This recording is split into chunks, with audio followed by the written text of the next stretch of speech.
Go Pack. I think we should do okay. I mean, we've been talking to. Oh, now there's a crazy echo. Yeah. We've been talking to.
welcome in, ladies and gentlemen. We are here at NC State's Esports Lab. This is awesome, man. It's great to be here. We're here for the C3 Fall LAN. I almost said spring. I'm a little bit ahead on my calendar here, but I'm Somber. Along with me is Colson, and we've been running the show for a majority of this season. We've had some other familiar faces that you'll be seeing along throughout the day, but Colson, man.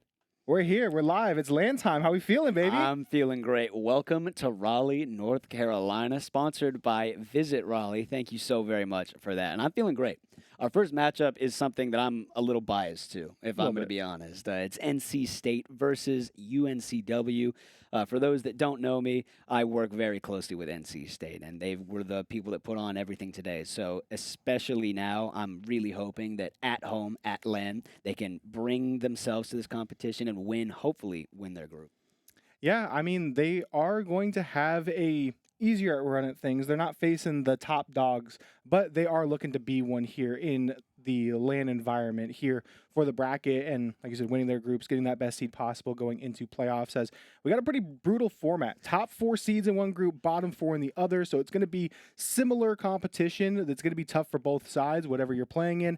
And then if you get so lucky as to win in your group through the round robin, you're faced with a single elimination, one life.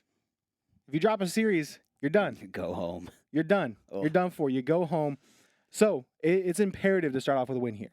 You want to start off on the right foot. It's early in the day.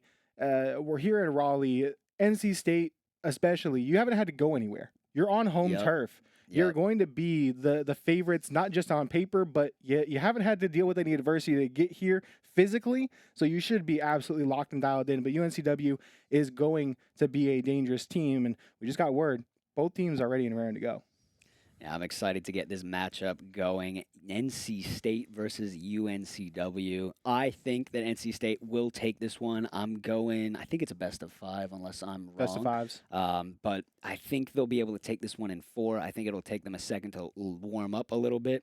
But I hope in my heart of hearts that NC State is able to take this first series and start on a strong note. What do you think, Somber? I mean, no bias at all, but they did lose the matchup earlier in the regular season, right. So I have to put that out there. I do think that they get the revenge, though. I don't think that Jericho is here. We're seeing the original UNCW roster. That's going to be a change again with all of the shortcomings that they've had.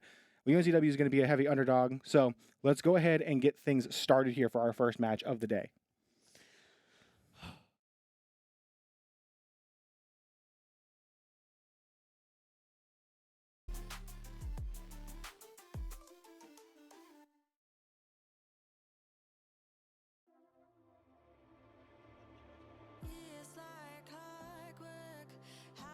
Match number 1 between NC State and UNCW. We start off with a goal. That's the surprise that I want to see. Rocket taking this one early, getting a goal for NC State, and they're up 1 15 seconds in to game number 1.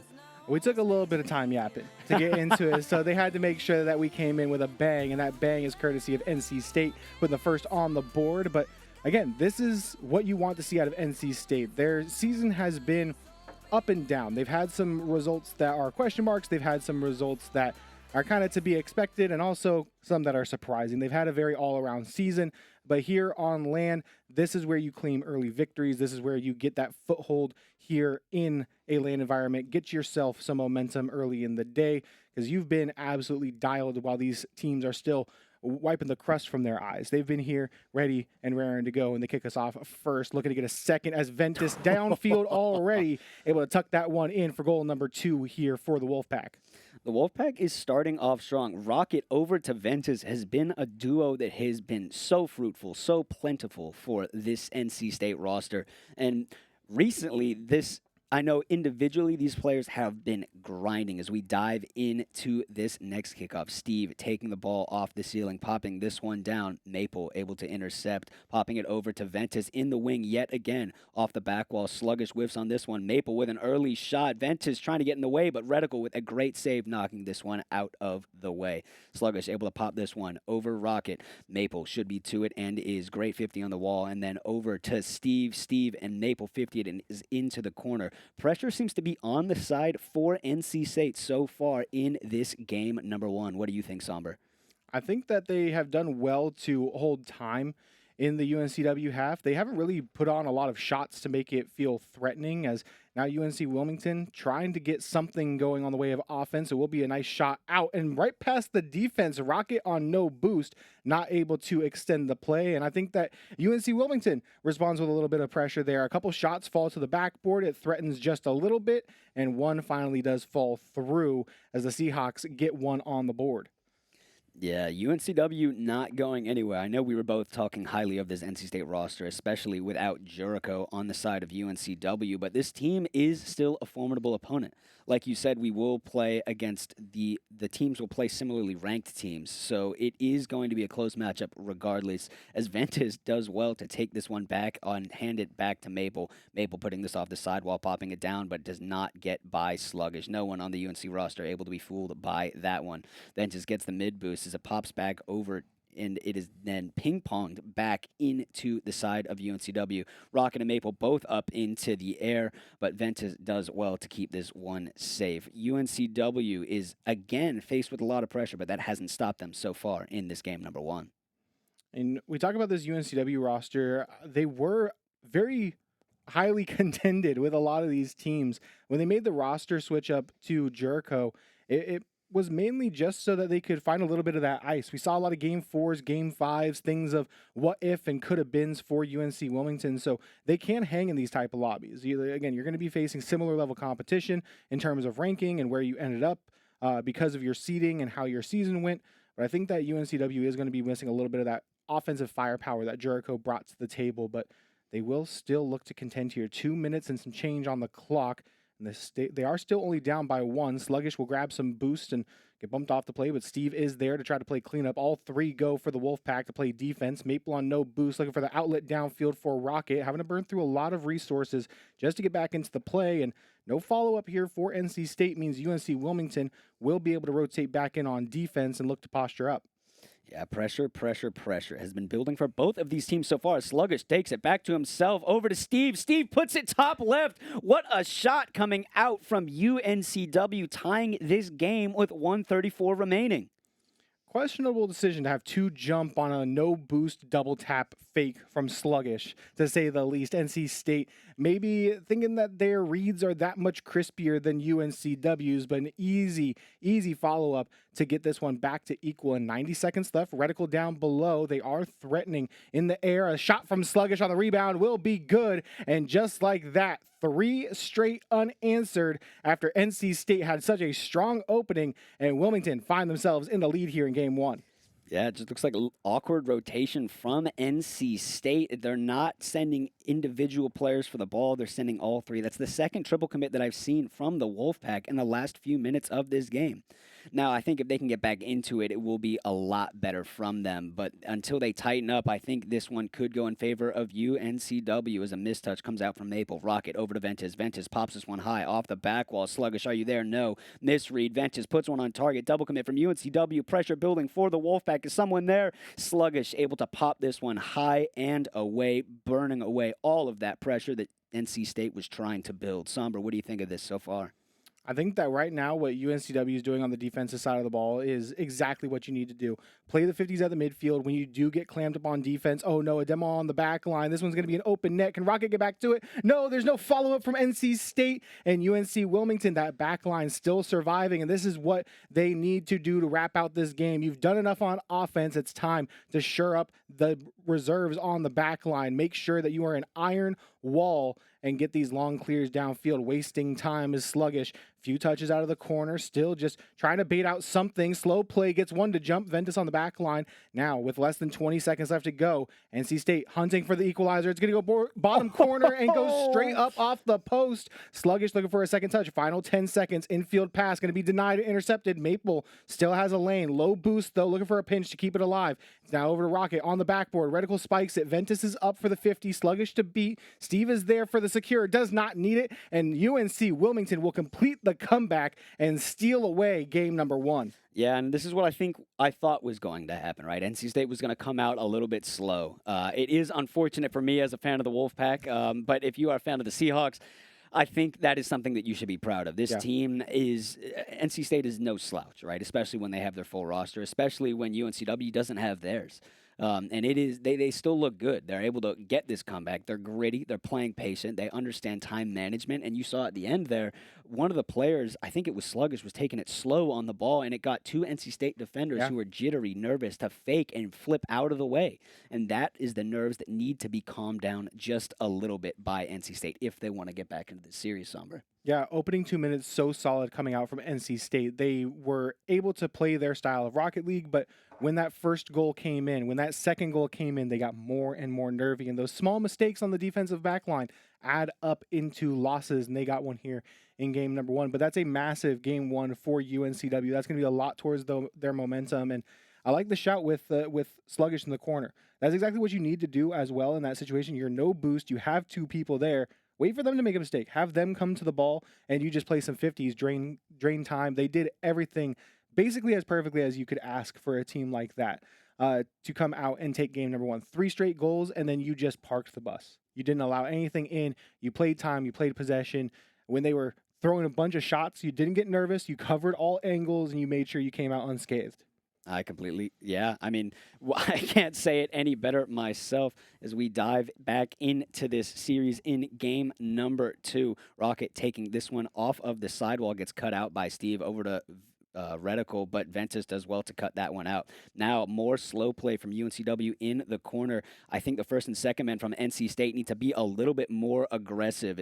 It's not going well right now. I think at the end and in the first 2 minutes of that game, NC State looked like themselves, but kind of in the middle when they felt comfortable with a lead, they played slower, and I think that slow pace allowed UNCW to get back into it. But this one pops off the wall. Maple goes early. Ventus pops this one over to the sidewall, beats 2 over into the middle. Who's there? Rocket and Maple both double commit for the ball. And now UNCW could have the counterattack. 2 NC State defenders back. Low boost. Maple does well to cut out for Rocket, and it could be a counterattack for NC State. This one popped off, going out by Reticle. Maple there, popping this one high up, buying his team just a little bit more time. 1 minute in, and we're playing ping pong yet again in game number 2.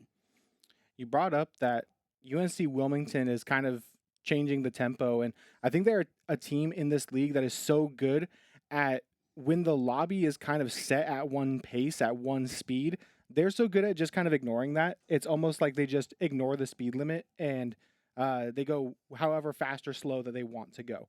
They are able to make those change of pace plays and be able to play clock with the slow plays, and then all of a sudden it's a counterattack straight into your net because you don't know where that speed's coming from. It is a complete disruptor as an opponent, and that is what makes Wilmington such a dangerous team here, especially against NC State, who have been a traditionally speedy team. They like to play fast. They like to play through their 50s. And just like that, talking about tempo, UNC Wilmington up in the tempo here for NC State. You got to move faster than this. Maple gets punished by Sluggish, and that one in the center of net. They grab the early lead here in game 2. Maple hitting the brakes just for a half a second, but that half a second ends up leading to the UNCW goal. Double touch attempt, but Maple does well to save this out and pop it back over to Rocket. Rocket taking this over to the sidewall, getting past 1, getting past 2, trying to do it himself, popping this one middle over to Ventus. Ventus trying to go for the double, but does not have the boost for it. Maple able to get a 50, but another demo coming out for UNCW onto an NC State player. Rocket popping this one into the corner where UNCW has been so dangerous so far. 50-50 coming out. Sluggish with a shot, but what a save by Maple. No boost on the back line. An awkward save, but a beautiful one at that. But this pressure is not over. Sluggish popping this one out to the midfield. Rocket 50s him out. Ventus up early for it. Gets it past Steve. Rocket with a shot on target, but Reticle does well to save this one off the back. Maple, no boost, popping this one up, trying to get the pressure back on for NC State. Reticle looking downfield, does get contact with the last man, looking for the narrow angle, cannot find it, but on the rebound, Steve is there, and a little bit of a flip of the script here from game number 1, UNC Wilmington. This is now 5 straight unanswered goals against the Wolfpack, and right now, if you're NC State, you're thinking, we just need something to get the momentum back, get our confidence back in this game, because so far, this game 2 has been all Wilmington. as we dive into the third kickoff of game number 2. Steve and Reticle being aggressive. Steve trying to get something to come out of this, but Maple does well, going early to 50. Rocket as second, able to pop at 50 out as well. Sluggish full boost, maybe looking for Reticle in the midfield, popping this one by 1, but Maple does well to get it back into the corner. Steve low boost still sending it. I like the aggression coming out from UNCW. They're able to keep this pace up even on low boost, trying to keep this rotation, keep NC State clamped in their own half. Maple popping this one out over to Steve. What a great catch, but Maple able to 50 yet again. Good boost grab in the midfield by Ventus, but maybe a little bit of an overextension, but Ventus does well to pop this one back in. Pressure, maybe sluggish, over to Reticle. Reticle trying to pop this one back mid, but right now, UNCW doesn't need to be super creative as almost an own goal comes out from them. They have a 2-0 lead against the Wolfpack, and as long as they keep this pressure up, game number 2 should be theirs. They're commanding the midfield as well right now, too. NC State has had few and far between opportunities downfield, and when they do, it's quick 50s like that from Steve. They do get the win underneath. Rocket, low boost. We'll be able to find a carry out and a good 52. Maple. Maple shot going to fall wide, and no boost up for the 2 men for NC State, and they are not able to convert on that opportunity. And now Reticle, another good 50, keeps this one contained. Ventus chain dashing around, trying to save resources, grabs that corner boost, but maybe punished for it as Sluggish wins the 50 and dimes up Steve. 6 straight goals now for the side of Wilmington to wrap out game 1, and now look to put the nail in the coffin here in game number 2. Yeah, I don't know if my prediction of a 3-1 win in the favor of the Wolfpack is going to come to fruition, as we dive into the fourth kickoff. Great demo coming out from Maple. Rocket passing this one over, but Reticle yet again there to cut out this offense from the Wolfpack. Ventus able to get the 50 over 1. Maple trying to go, but Steve gets in the way. Ventus trying to get something to happen. They need a goal, and they need it fast. They also need a kickoff goal after this if anything's going to happen. Rocket trying to do it himself, but is blocked away into the corner by UNCW. This one is a pass mid. Maple with a shot, but Sluggish does well to save this one out. No one and nothing from the Wolfpack can get through this blue UNCW wall. Looking a little bit like Carmine Corey. Reticle able to pop this one over to himself, going for a flip reset, feeling confident, but Rocket cuts this one out. Sluggish over to the sidewall, trying to get one more to go, make this 7 unanswered goals, but it hits the ground, and UNCW takes a 2-0 lead in the series against the Wolfpack. First match up, and the hometown heroes need a reverse sweep. Absolutely insane. I believe. I mean, I believe too. They've shown that they've had some ice in moments and times. They've had game 5s throughout the regular season, but a reverse sweep on land is tough, and I don't know how much of it actually is this, but I'm going to credit a lot of UNCW's success right now to their coach, Sir Hot Dog Water. Yep. He brings the vibes, and I know that he's probably going crazy over there for his boys right now. And when you have a team that they were all good spirits, I walked in with them this morning. They were all just kind of hanging out, chilling, doing their thing. So vibes and momentum are such a dangerous combination for teams on land. If they are feeling it, both just feeling good and they have the vibes behind them, they have the guy getting hype in their ear, that's going to do a lot for them. And it's going to be really tough for NC State to go ahead and turn this thing around in a reverse sweep. Part of me regrets not being able to be behind them as the coach for NC State. That is one of my many jobs that I have here with the Wolfpack. Yeah, I know. But the only one I'm worried about wearing today is a caster for C3. I think NC State needs to send, if I was standing behind them, I'd say, guys, we need to be more aggressive as first man. Yeah. Right now, we need our first man to challenge early. You're going to get beat a lot, but you need to get that mid pressure that UNCW has been holding so well. And we need to be able to get that first man in so the second man can go so that that third man has an easier time. Right now, we're seeing a lot of triple commits on that back line, and that's because it's so awkward in rotation. But none of that matters now. You got to hold it all together as NC State and UNCW dive into game number 3. UNCW look to start it off early here. Shot ripped, but will be denied on the back line. A long clear out from Maple. Another thing that I would maybe give some advice to NC State is boost management. We're seeing those first 2 men upfield for the Wolfpack on basically nothing or at least 30 below on boost. When you don't have the resources to progress the ball out of a corner or off of an initial clear, you're not going to be really able to set up much in the way of offense. But so far, it has been a pretty good setup here, trying to find a set piece out. Ventus puts a shot up. Maple is there on the rebound, and that is what you like to see. big time game here for NC State, and they come up with a big time goal to open us up. Couldn't contain myself. 7 goals coming out. 6 goals, 7 goals, a ridiculous amount of goals. You guys can't see it, but we're hitting that emote right now real quick.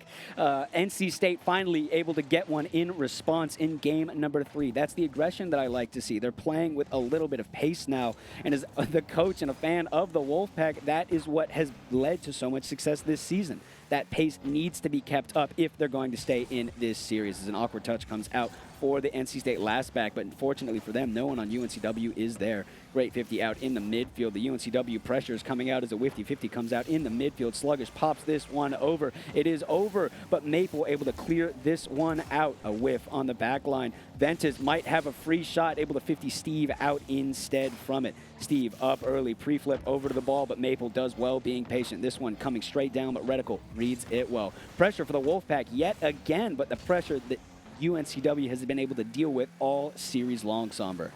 Yeah, I was going to say the one goal to your name is absolutely astounding, but we saw a 2-0 in the opening 2 minutes of game number 1, and that one went the way of the Seahawks, so you need to play the full 5 minutes. Don't get complacent now with finding this first one after letting in 6 unanswered. You need to put your foot down on the gas pedal and just drive through these next 3 minutes. Try your best to put up 5, 6, 7 goals on this team, and you need to be able to come out and slaughter them to kill that momentum, because even a narrow margin here, if you go into a game 4, it's not going to do you much good. A big ceiling pinch from Ventus will force Reticle to go early, burn through a lot of boost, and a reset down below, not able to do much with it. Maple over the top, Bang! puts it over 2, and NC State find their second, but here is the thing. We need a third for me to feel confident right now with 2:50 left on the clock here for NC State.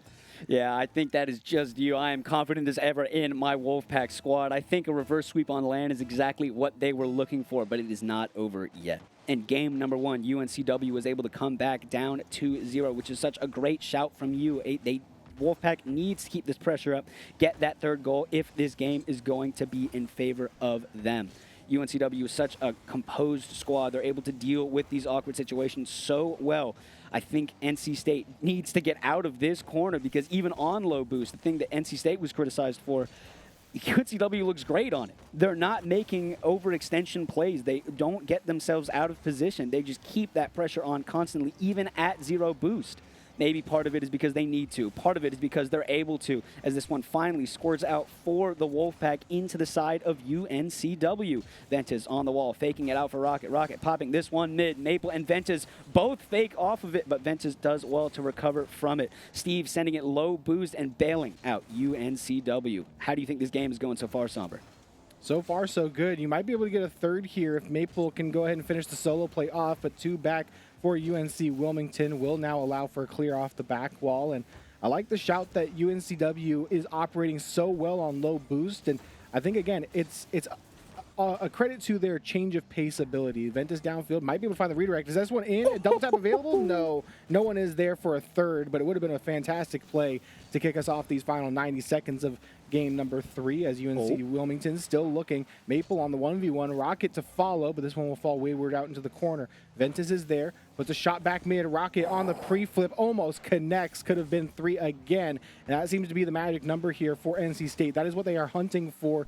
Wilmington still on no goals scored. It might be the third here again. No. Denied again. Ventus, change of pace, will put it center of net. You think the Musty's coming through, but instead it is a absolute put in. Soft shot, just puts enough oomph behind it, and they knock it through for goal number 3. There is the third goal that you are asking for. NC State up 3-0 with 1 minute remaining, but this game is far from over.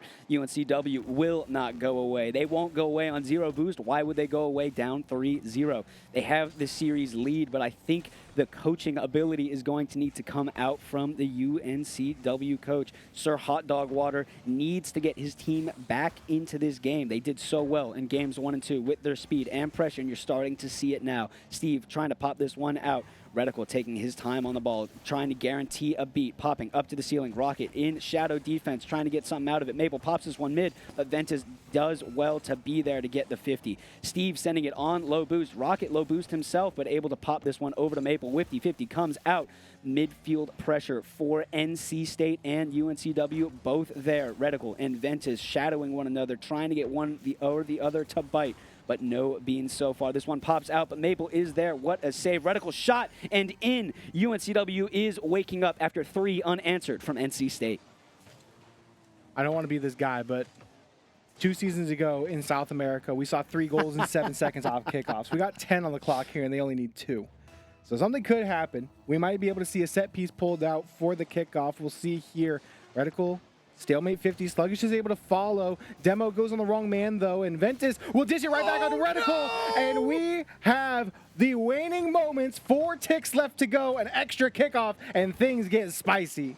What a beautiful 50 coming out from Sluggish, getting Ventus to pop this one out towards Reticle. Reticle sitting in the wing, soft cheating on that ball, and now the game is within 1. That goal took 6 seconds, so UNCW needs to be a little bit faster on this one, but NC State sending the fastest man on their team, and this ball goes down. NC State back in this series. They need a reverse sweep to make sure that they win it.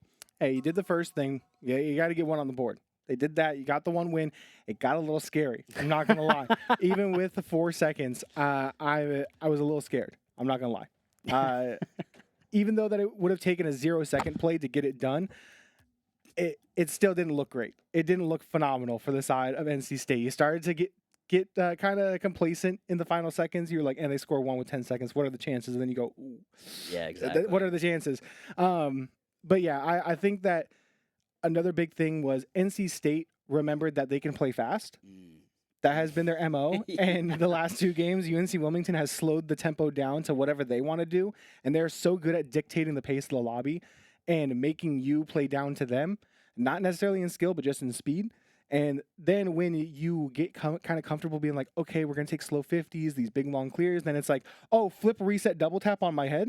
Okay, where did this come from? So I think that they got kind of out of that hole that they dug themselves by following UNCW's tempo, and they were just like, hey, if we go fast, we can win this game, and they did. And I would be surprised if they don't keep that same type of game plan here in the next one coming up. And I would like to say thank you again to our sponsor at Visit Raleigh as we dive into game number 4. NC State looking to complete a reverse sweep, get the second game to keep it going. UNCW looking to shut it down in a gentleman's sweep. NC State trying to keep the pace of play up. UNCW trying to control it. Ventus able to pop this one into the midfield. Sluggish has a great 50. Rocket able to pop this one to himself over 1, trying to get it to the sidewall to get a pinch over a second, but this one's popped out. What a demo from Sluggish. Reticle with a shot and an open net goal. UNCW takes an early lead, only 18 seconds into game number 4. And that's that change of tempo. It's a slow to follow 50. You already get the first touch off a sidewall. You're coming down, and then you're like, oh, I'm already back on the ground. This is going to be a good 50 for me. Oh, wait, my follow-up man is now dead because I didn't realize that they were all pushing up. UNCW take the first goal here in game 4. Reticle glue on the front of their car, almost tucks that one into the upper 90. Sluggish back out mid. Reticle chasing down the back line. Steve will be there, won't be able to make contact. Maple has a wide open net to shoot on, and a great response off the sidewall skimmer here for Maple to get his knotted back up. Beautiful shot between 2 UNCW defenders and contested. Sluggish trying to get another demo, but Maple fast enough to get ahead of him. That's the pace you were talking about earlier from NC State. That's the pace that they need to stay in this series. Tying it up with a quick response. Game number 4 is tied 1-1 as Steve pops it up to himself, but Rocket is there to intercept. A demo comes out. I think Maple is dead for the side of the Wolfpack as Ventus takes this one slow. Could be an awkward 50, but it doesn't go off the bar. Maple now taking his time, popping it over 1. Gets a full boost mid. Steve has a mistouch. Maple trying to get another one past 3, but it does not go. Rocket trying to pop this one mid, but Sluggish is able to cut this one out as UNCW is able to get out and into the midfield once again. Rocket taking this one slow, popping it around Reticle, trying to do this one himself, popping it over, but Sluggish makes a great read, and now the counterattack for UNCW begins. Sluggish trying to air dribble over one, but Ventus cuts it out. Demo again onto the NC State Wolfpack. Rocket does beautifully to bake this pressure. Sluggish is waiting there, trying to get a flip reset, but unfortunately does not get the one he is looking for. Reticle popping this one back out mid. Steve with a mistouch, but able to get around Maple. Whifty 50s everywhere on the field. Rocket and Maple both going for this ball, but it is okay. Maple's able to stay on it. UNCW should be able to capitalize on this moment as Reticle tries to pop this one over, but Ventus puts this one into NC State's corner. A long clear shut down at the mid by Steve, and this is that UNCW presence at the midfield that we saw start to operate in the halfway mark of game number 1 that carried them to this 2-1 lead that we currently see them at. Steve chasing down Rocket will force them out with low boost, looking for that ground pinch, but cannot connect. Sluggish now back up to themselves off the sidewall, has Reticle at the midfield, but heavy-handed touch will find the ceiling and bounce wayward. Reticle still out of the corner, looking to just rip a shot. 2 defenders there. Steve puts it center, but a lofting ball will meet Rocket instead. Reticle out of the corner. Had the ceiling reset, uses it, try to trail the ball. Good lane clear downfield off the bump. Maple might be able to win out the foot race here. Back out mid to Rocket, puts it upper 90, and NC State find the transition downfield and get themselves the lead. Again, I'm having a hard time containing myself. This is what I wanted to see from NC State all season, a soft pop Maple to Rocket, the two that haven't been connecting super well, and their connection gives them the lead halfway through game number 4, staying in this series. But yet again, what we've seen so far from NC State is they get too overconfident, they get complacent with low time and a lead. They can't let that one happen, especially against UNCW, who has been so strategic, so clinical with their offense and their aggression so far. Steve popping this one up off the backboard. Rocket calls off Ventus, and Ventus gets a demo onto Steve for it. Reticle leaves for Sluggish. Sluggish tries to go solo with it, but it is cut out by Maple. Ventus trying to do it himself, but Steve should have this one red. He doesn't, but Reticle able to bail him out on it.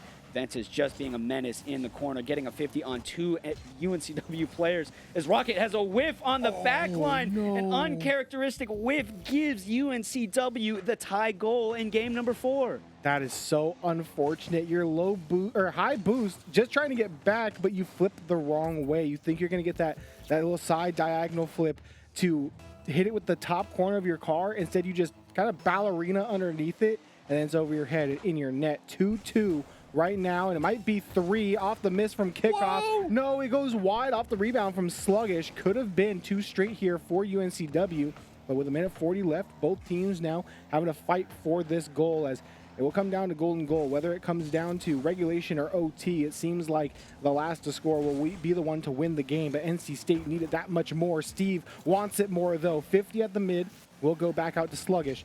As Steve rotating back around, Reticle tries to put a shot low, but does not have the pace on it. Ventus to clear out, trying to take it up to the skies with Maple.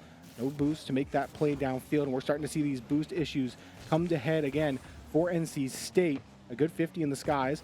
Ventus down below. Nothing to follow it, though, so it will mean that Steve is able to go early, gets faked out, pop over one. Sluggish is there to clean up the play, though, and NC State in this final minute looking to try to set up offense, but no boost means no game plan.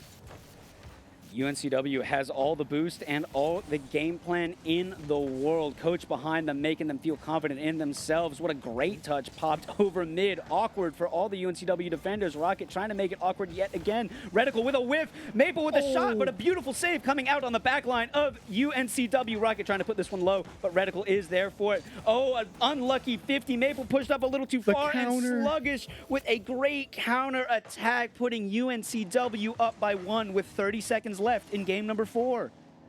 I believe it was Maple back at the midfield, tried to get it past Steve, ends up putting it into the bottom of his car, and that ricochet is perfect to set up the cherry picker downfield. 29 seconds. This is exactly how we saw the end of game number 1 play out. It was 30 seconds, and UNCW just had to play defense. Do they have the same type of ice? Steve over the top, able to get this away from Ventus, steal possession away. Flip doesn't do much, but it will kill time in this corner here. 13 on the clock. Reticle is up. Good 50 against Maple. Final 10. Do we have another shot? Infield pass disrupted by Sluggish. Still able to track the ball. Ventus is there. Looking back out mid for Maple. Steve to deny the passing lane. And 0-second drill needed here for NC State. But Steve has all the control and makes that one spike down. And the Seahawks did what they did already and take down the Wolfpack. Doing exactly the opposite of my prediction. I predicted a 3-1 in favor of the Wolfpack, and it was a 3-1 in favor of UNCW. Classic clinical play from the Seahawks that take down the fast pace of the Wolfpack. They unfortunately were not able to get in this one, they being the Wolfpack. We saw flashes of what they were capable of, but I think the pace of play was just so well dictated by UNCW. What do you think, Somber? Yeah, again, when you control the lobby, when you control pace, field domination, time on the ball, you come out victorious more often than not. We rarely see teams win purely off of counters and playing a bunch of defense, maybe in the RLCS level, but here in college, if you're able to play possession, you're able to control the pace of play, you're usually the ones to dominate the game. And while there was some close games, it was the way of the Seahawk, most of it. I will say that no Jericho, no problem. Maybe. Hey, that's a good maybe line. they're just a land team. I don't know what really got into them. Again, I think that it truly is just the land vibes. I know last season at spring in Wilmington, they were such a good team to just kind of buddy up and have some fun. But like I said, they came in, they looked like they were loose, they looked like they had some good energy behind them, and then came in and they were absolutely locked in. But speaking of locked in, let's go ahead and lock in this interview. We got someone waiting in the wings. Let's go ahead and get this checked out. Hello, everybody, and welcome back to the Carolina Collegiate Clash Fall 2025 Championship. I'm joined with the coach of UNC Wilmington, who just took the first win of the day over NC State, the hosting of the tournament. How are you feeling about that one? I'm feeling pretty good, Nate Dogg. Going into this, we knew that NC State was a very strong school here. They got a pretty poor seeding for their skill level. So we're feeling pretty good right now. To beat someone like that, it's a pretty good feeling. Awesome. So what do you feel like were the key factors of that game that your team had to do to really try and overtake that? Because they started coming back. They started applying more and more pressure as that series went on. We just knew we needed to keep Rocket at bay. We know how mechanical he can be. He's 18th in the world right now. Ventus is really good as well as Maple Mori. But we just knew if we took care of the midfield, we'd be okay, and that's pretty much all we focused on was taking care of the midfield and taking care of our team, and we got the win because of it. Okay, awesome. So moving into this next, as the day progresses, how are you feeling with the rest of your matchups? Do you feel like you're in a pretty hard group, or do you feel like you have a pretty good chance at kind of taking it in a clean run? If that team comes to play, it's going to be pretty tough to beat us in this group. All right. Any final words or shout-outs that you would like to give? Just shout out to Sam, Slug, and Red. All three of them played with their hearts this series. And to big old Nate Dogg. Awesome. Well, we'll be right back with the next matchup as these teams start getting situated and set up. So we will be back shortly. Welcome back. We are here in the booth, back in the booth. We want to just give a quick few shout-outs before we go to a break. We want to thank Visit Raleigh. Huge thank you to Visit Raleigh for putting this on. They are our presenting sponsor here. Their support has been absolutely essential to making C3 happen here in Raleigh at NC State. They have been absolutely awesome to work with and having us host the event and being the big name sponsor here. And also a shout out to NC State. They have been absolutely awesome with their entire esports staff and their program here, giving us the support that we need to make sure that this is awesome. The campus is amazing. The esports lounge is amazing. Their esports lab rather is amazing. It feels like a lounge because it's.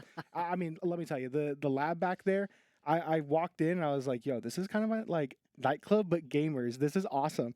But yeah, this is an incredibly enjoyable experience to be from Wilmington, where we had a setup where it was doable for a LAN, to a true, well-built, amazing location for LAN. So big shout out to NC State for hosting us, and big shout out to Visit Raleigh for being our brand or our main presenting sponsor here for C3. But we do have more games on the slate. We're going to get those set up. So until then, we're going to throw to a quick break, get everything set up on the back end for the next one.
get you, gonna make you fall in love with me, you want more.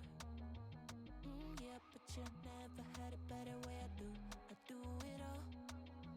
I'm gonna get you, gonna make you fall in love with me, you want more.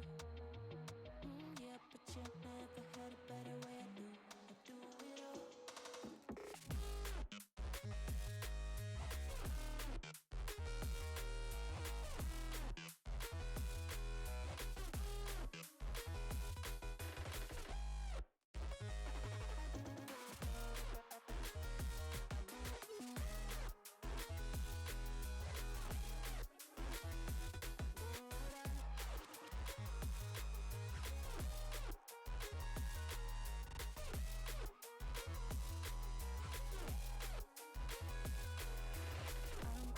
Get you, gonna make you fall in love.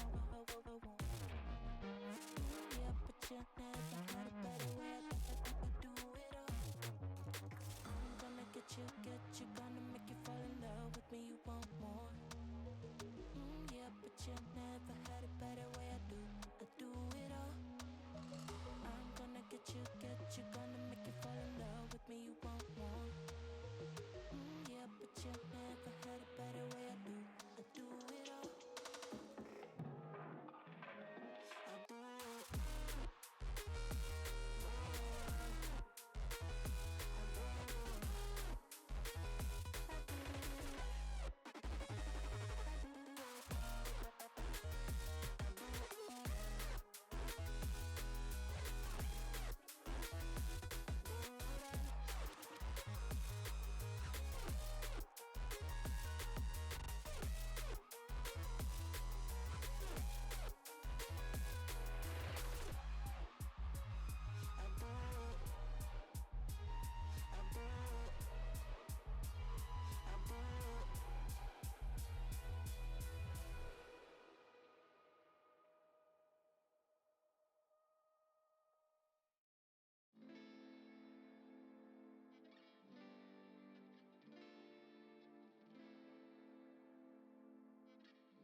You don't cry, you're not strong enough to care. Getting lost in my own pain, not in the game. One more dance to see me. I've been hoping we could try. Not a lie alone tonight. I will never have the life you stole. Now I'm keeping everything in my soul.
Welcome back in, ladies and gentlemen. I am Somber, sticking on for your matchups to kick off the day. Along with me is Bearlight. We got the Charlotte boys on the Charlotte stream. We got UNCC taking on Winthrop.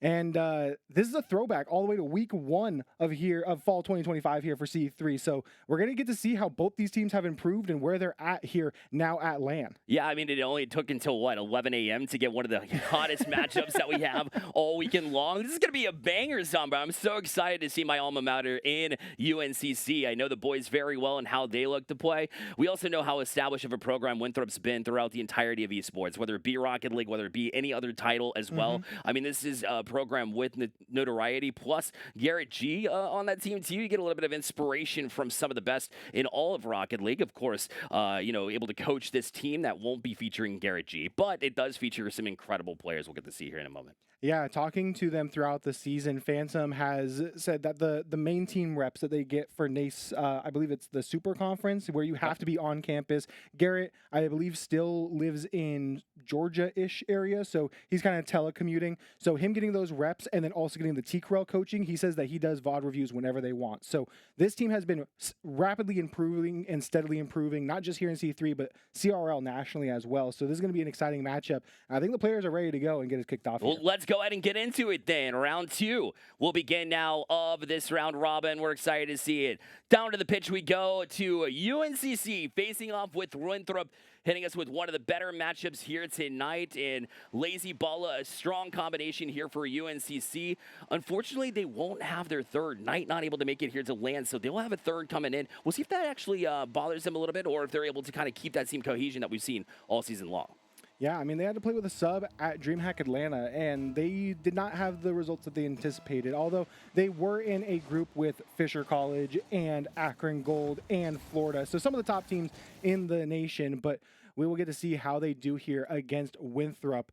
A rematch rather, from week number 1 as things are set to get kicked off, as I think that we're just a touch behind as match has already started, but hopefully not too much action being missed as UNC Charlotte, the number 1 team and the defending champions here for C3, look to run the table once more.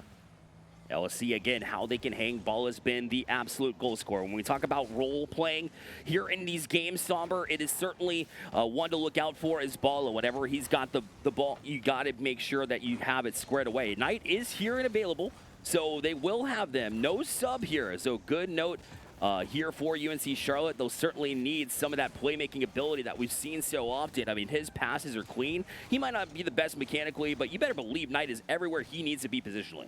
Knight is probably one of the best first men in the Collegiate Rocket League. They are so solid with their 50-50s downfield. They're so amazing at setting up their teammates downfield as well. The outlet passes coming from Knight, the defense coming from Knight, the transition plays. He's just an all-around great man to spearhead this offense. But as you said, Balla, same with Lazy, 2 mechanical geniuses here for UNC Charlotte. But on the other side, Winthrop, Phantom, has been a up-and-comer, getting those reps with TCRL and Percy, being able to step in under the big bright lights of NACE playoffs and being able to come out and perform and getting those extra reps. And it is that man indeed, Phantom, the one for Winthrop who has been the rising star here to kick us off with the first goal. It is that man, and it is that close. It looked like Balla got to it, and it even showed like it was just barely out, but then eventually just broke through. So they'll count it, and Winthrop will take the 1-0 lead. The Eagles looking pretty hot early like we anticipated coming in. Obviously, they're the number 3 seed versus UNC Charlotte, who had an incredibly strong regular season and look to continue that same pace as Lazy will pop one here for Balla, but it'll be just wide and off the mark as Knight will throw in mid as well. Lazy didn't have boost in the tank, but still got the shot off, but it was defended well by Winthrop.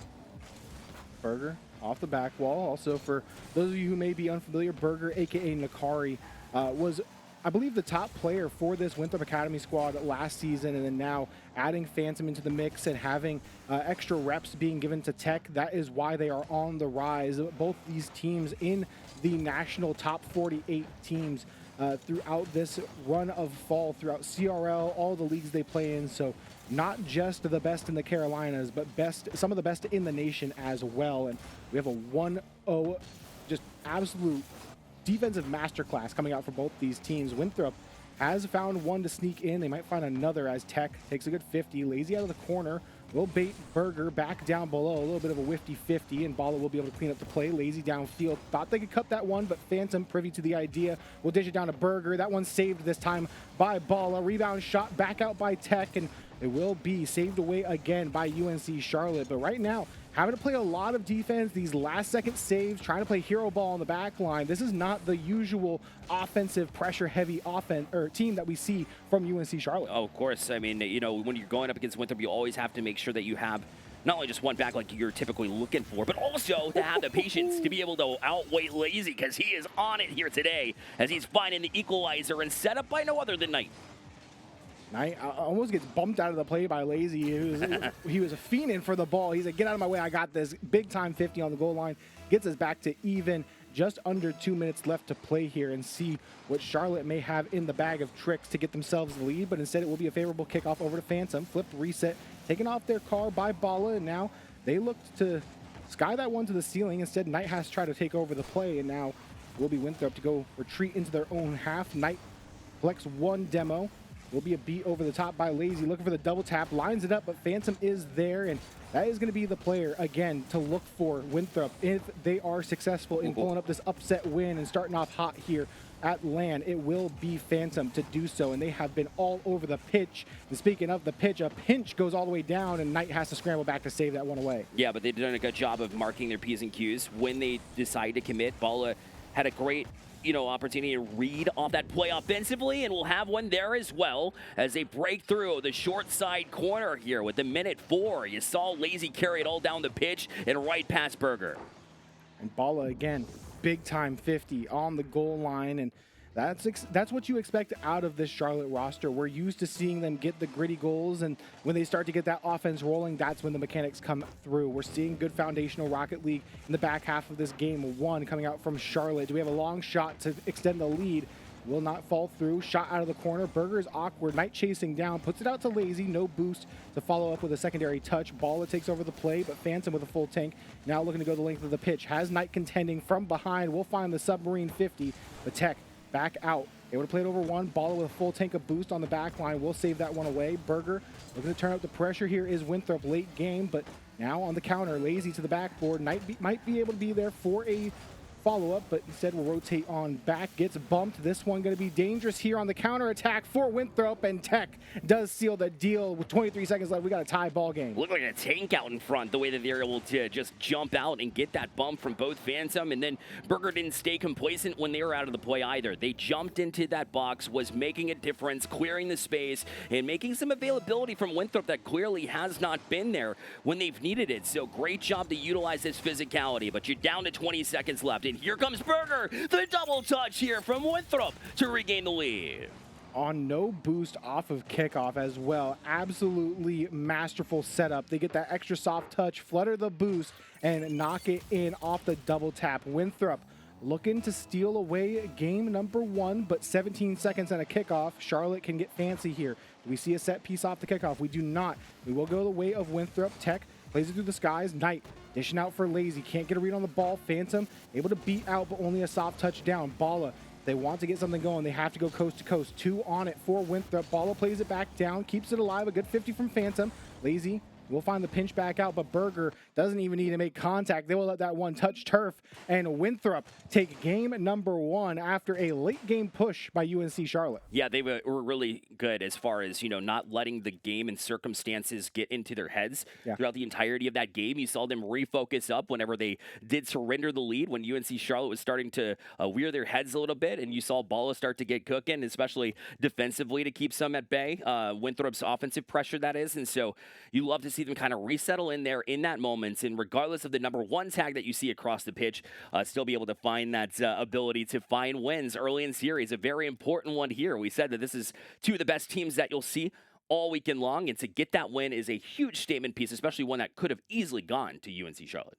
Yeah, the 3 top seeds that we have here, the South Carolina, Charlotte, and Winthrop, are all nationally ranked in the College League Top 48. Absolutely insane to see, especially from how they played through the last 2 CRL Open qualifiers before 2v2 started. USC, I believe, had a top 2 in their bracket, or a top 3, and Winthrop Garnet they made a top 6, I believe, as their highest. So both these teams underneath Charlotte are hitting new strides, and Charlotte has been a little complacent. DreamHack Atlanta wasn't the best for them. Granted, they did have a sub.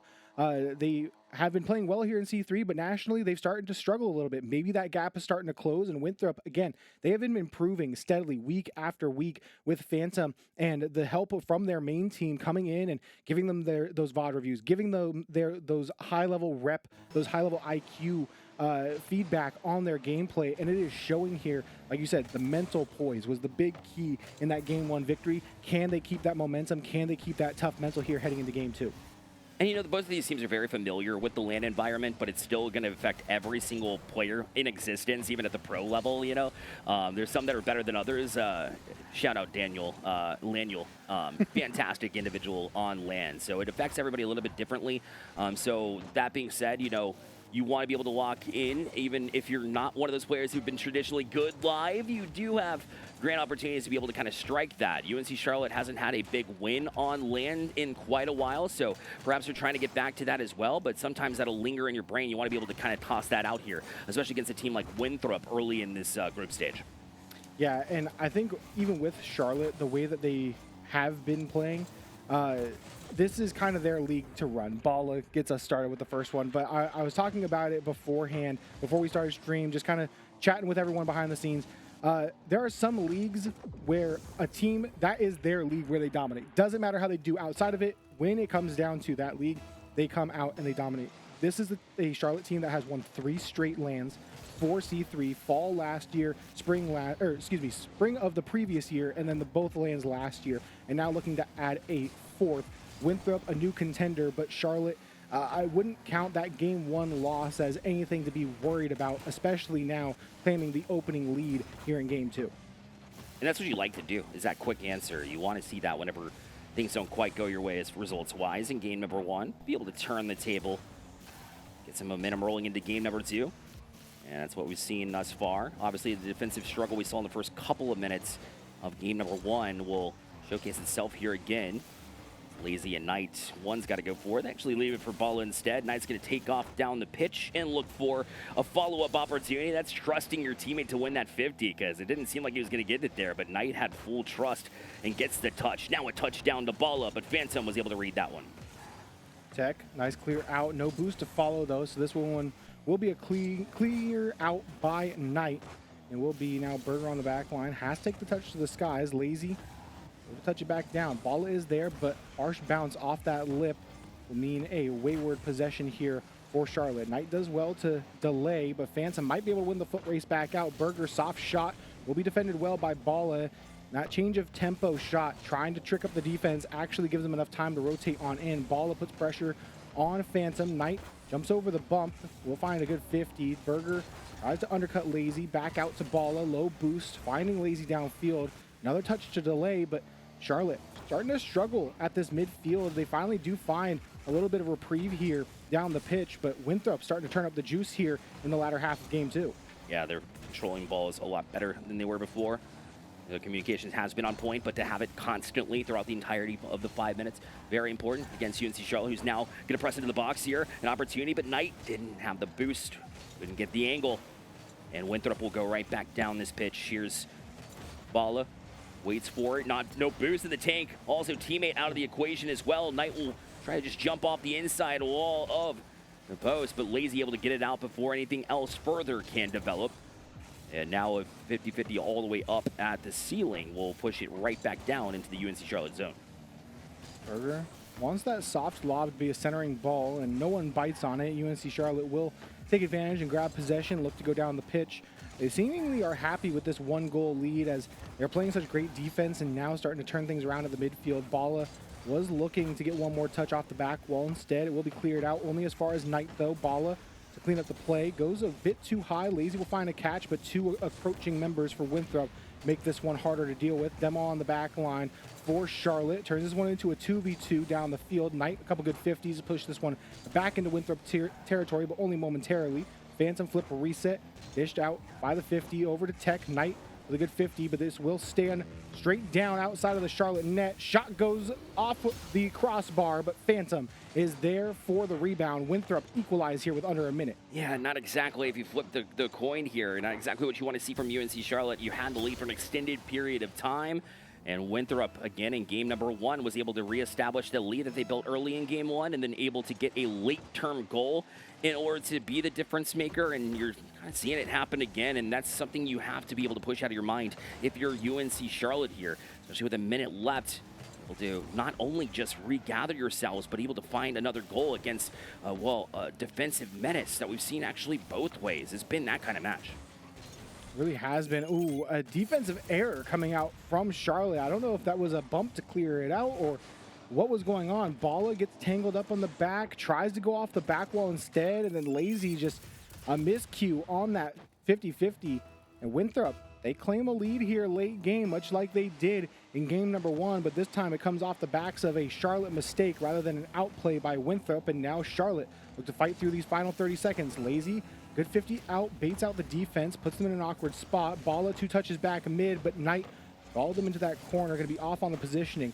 Touch back out, Lazy is there, fakes the shot. Knight tries to rip one from outside the box. It will be denied, and right now Winthrop just trying to hang on. Phantom now with possession down the field, chipped out by Knight, but will find Tech on the opposite side of the pitch, takes it to the skies, burns more precious seconds away from UNC Charlotte. 0 seconds is necessary again here for UNCC. Lazy trying to keep it up, but stuffed by Winthrop, and this one going to be a touchback by Bala. And Winthrop now back-to-back one-goal games, back-to-back late-game attempts, and Winthrop comes out better for both of them. Yeah, and you could tell, just looking at those player cams, that UNCC looks a little bit frustrated, and rightfully so, when you've had 2 games where you certainly could have closed out there, but weren't quite able to find the answer late in surrendering those late-term goals. It can be like that for sure. And meanwhile, on the other side, you see Winthrop just very excited to be in a position to be 2-0 against the number 1 team coming in. You mentioned UNC Charlotte and be able to run this league throughout the entirety of the regular season. It is a new day. They've turned a new chapter here at Winthrop and are looking to close out in what would technically be an upset. But again, these are 2 monsters, 2 defensive game plays, and I think this game style is playing right into the hands of Winthrop. Yeah, I think right now nationally, the last rankings, it was Charlotte around 45, and then Winthrop was around 46 or 47. So it's not much between these 2 nationally in the Carolinas, wherever you put them. They are basically, I would say right now with them and South Carolina in the mix, it's not just 1A, 1B, it's 1 ABC. They are all on their day the best team in the Carolinas. So for them to be up 2-0, it's a huge testament to their improvement over the season and shows that they are going to be a contender here. They didn't just have a quote-unquote Mickey regular season. They're here, they're earning their wins, and they are on the verge of earning a sweep over UNC Charlotte. Well, another moon comes by, and they're not the Mickey that maybe some would say that they are. Let's go into game number 3 now and see if UNC Charlotte can get some traction here in this. Again, it's been super close games. 1-goal games. We anticipated this. They've both gone the way of Winthrop, but in a best-of-5 situation, sweep never out of the question, but UNC Charlotte needs to show up early and then be able to close out as well. I think the name to the game here for UNC Charlotte is multiple goal lead early. You need to not just be satisfied with one. Both the games they have been able to secure a 1-goal lead, and both the games they have lost by 1 goal. So you need to find a cushion, and you need to find it quickly, because Winthrop, they have shown that they can lock in late game. That is where they have found both of their wins so far. You need to establish a dominance early on this pitch, and we get to see here if it comes to fruition. Opening 40 seconds, not much to do on the way of offense for either team. Winthrop looking to set things up, but we'll go ahead, not for the back pass, to go ahead and try and reset here.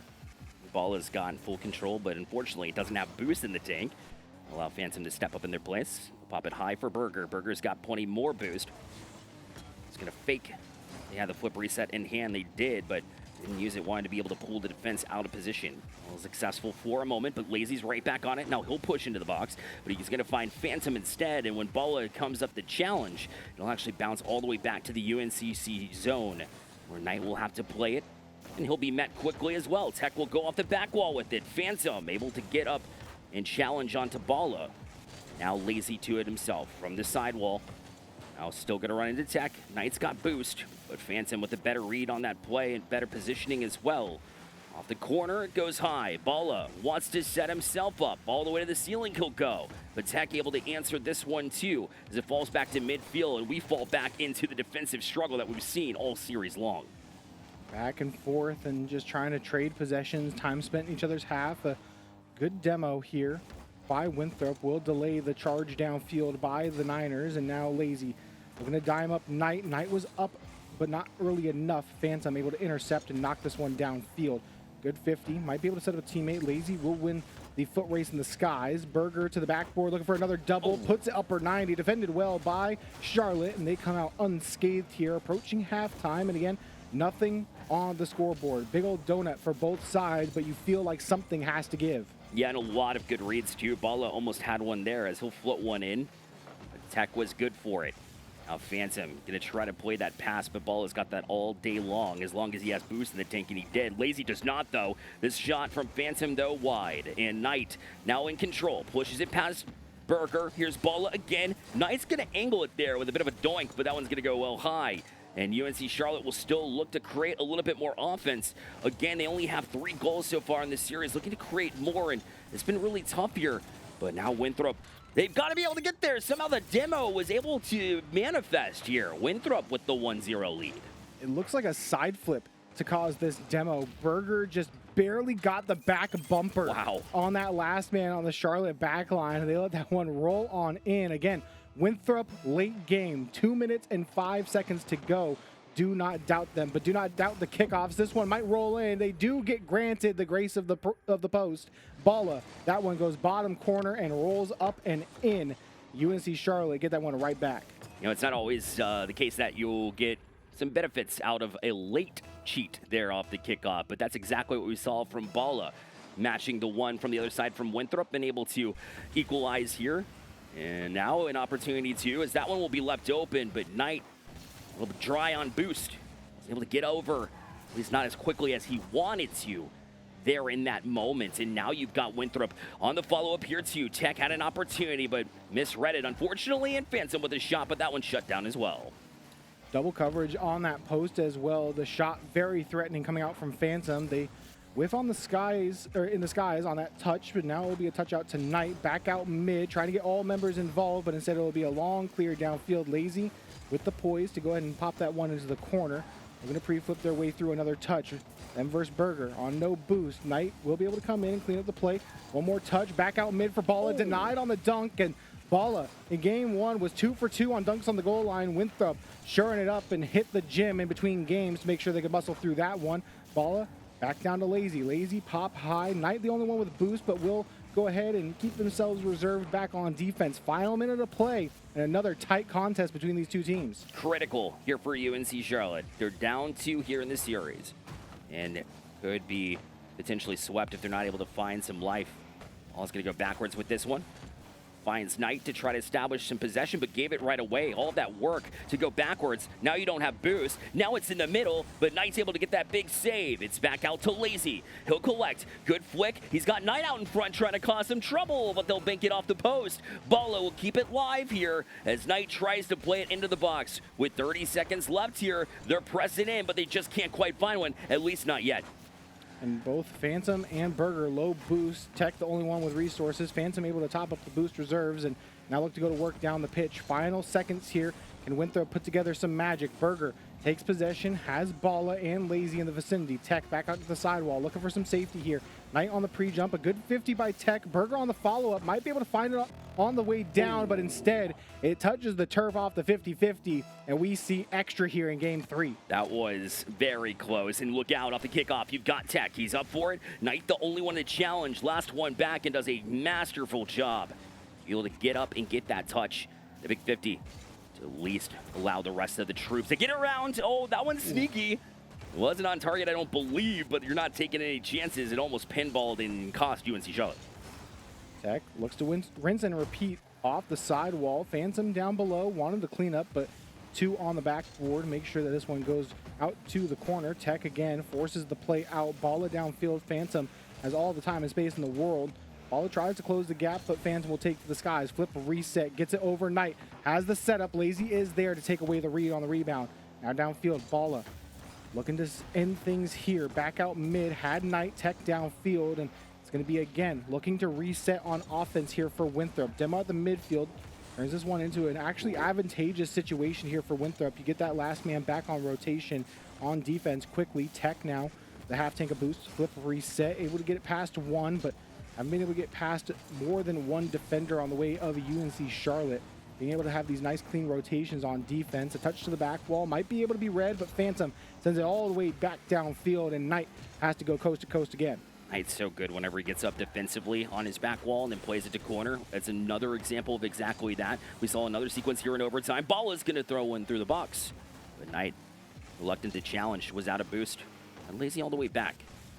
He will loosely play this one. That one, an opportunity there from Tech, but Ball is able to get to it. Now in transition go UNC Charlotte. They're looking for Knights. He'll go one-on-one, mano-y-mano against Berger. But Phantom now plays it past Lazy. That should do it. It does. The overtime winner from Phantom. On the back end, it'll be Winthrop with a 3-0 sweep.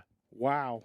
What a result. So far, back-to-back upsets. Yeah, you're in the top four in a bottom four group. You're supposed to be close, but there are still clear favorites. UNC Charlotte, the reigning defending champions, getting swept on their first match of the day. That's incredible. It's a land environment, dude. I'm telling you, anything can happen at any point in time, especially with Winthrop, who's been that strong. Even though UNC Charlotte seemed to start games on time, they seem to get the first goal. That seems to be the tendency, and Winthrop doesn't care.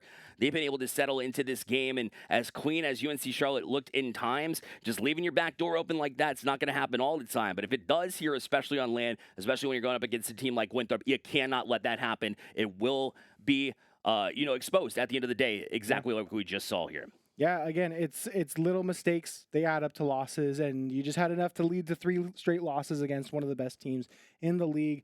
Absolutely insane performance coming out from Winthrop to start the day, and this is what is such a big key to group stages, is starting off with a win. You then get a nice matchup to go into the next one. If you win that, then you're golden. If you go 1-1, it's not the end of the world, but a big win over a big team like UNC Charlotte, they're going to be feeling on top of the world. And to tell us everything about it, we got Winthrop here for an interview, so we're going to throw it over to Nate Dogg.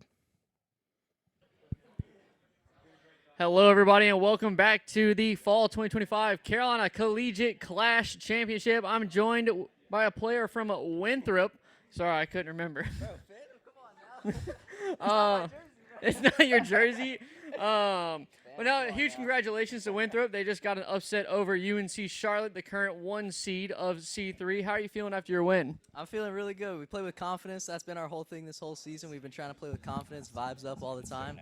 And, I think we did that really well, and so I'm really glad about that win. Awesome. So what do you feel like was the key factor for you guys? I know there was a lot of hype, a lot of emotion on that game. How are you feeling about that? Yeah, I mean, we definitely always want to play with emotion, and we call it the breezy mentality because he's always smiling. So we went in with that. We always want to be confident, be smiling. We don't want to get down because when our vibes get down, our comms get down, and we just start losing. So, staying confident, being positive helps a lot. That's awesome. So with that being a huge upset win for you guys, how confident are you going into the rest of your group? Because I know you also have South Carolina in your group as well, and y'all have been going back and forth across multiple leagues throughout the season. Do you feel like you're going to close it out, or do you feel like you're going to have some trouble with them? Yeah, I think we can close it out. If we play our game, we got our vibes up, I think we can definitely close it out against them. I think so. Awesome. Well, are there any final shout-outs you want to give out right now? Shout out my parents, shout out my teammates, shout out my friends back home, Appreciate all the support, and we love you guys. Awesome. Well, you heard it here first, folks. We will be right back as we shoot back to the casters for them to give you more information about the tournament as it continues. All right, we are back in the booth, Somber and Bear Light, to wrap things up. That was round 2 of our groups. We still got 2 more rounds to go for the rest of today, but we do have a brief intermission. We got to make sure all the players are fed and ready to go for the back half of today. But before we go, we do want to give a couple more shout outs and another big thank you to our presenting sponsor, Visit Raleigh. Raleigh has been an amazing esports city. We had the RLCS major here now, and we have C3. They are our fall partner. They have been such a key component to making all of this happen here for fall. It has been such an amazing thing to have them come in and be a big sponsor here and make things that much better here for C3 and make this feel like a premier land that it should, because we have the best of the best here in the Carolinas. And if you're ever planning a big event, any type of group trip, or even just want to get away and come visit beautiful Raleigh, visit Raleigh.com or find them on social media and make sure that you get ideas, itineraries, anything you need for a big trip here in Raleigh. Oh, I love the Raleigh area in general. I'm a hockey fan as well, so yeah. esports and hockey. The Canes play here in Raleigh. I visit all the time from my place over in Charlotte, so it's a great place to visit. Again, I definitely recommend it as your location to go next time you're in town. Certainly make sure that you go and schedule there at Raleigh. Another place, of course, that's in Raleigh. NC State. Big thank you to them for, number one, their incredible facilities that we've been able to see here. I mean, even this booth specifically, but their entire lab has been absolutely incredible. And how about the staff, too, Somber, helping out here beforehand, before the event, setting things up. They'll be here afterwards to make sure everything runs properly. So big shout out to NC State and their staff here from the esports side, too, to create such an incredible, experience. I've heard it from the players already, the parents, the coaches, the teams, the entire staff here. Super pleased about what they've had here at NC State. So a big shout out to NC State for allowing us to use their labs here today and the rest of this weekend. Yeah, it's been awesome here. Like you said, the studio is awesome. The esports lab is awesome. It's been a great experience so far, but it's only been half the day. We still got the back half to go. So we are going to throw this to a break and a brief intermission, and we will be back at 1 o'clock as long as everything goes as scheduled. We'll be back at 1 o'clock for the back half of day one here at the Fall C3 LAN.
I've learned from my mistakes, and I'm trying to make it better.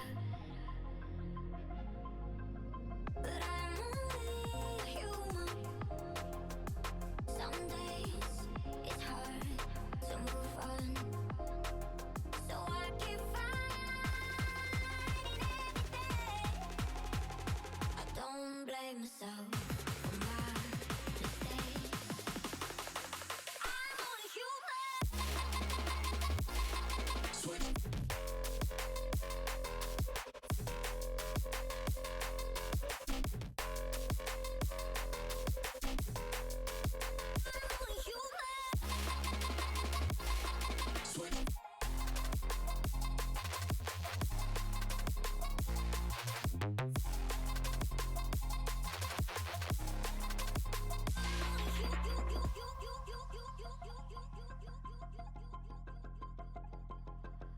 I've learned from my mistakes, and I'm trying to make it better. But I Some days it's hard to move on. I'm only human.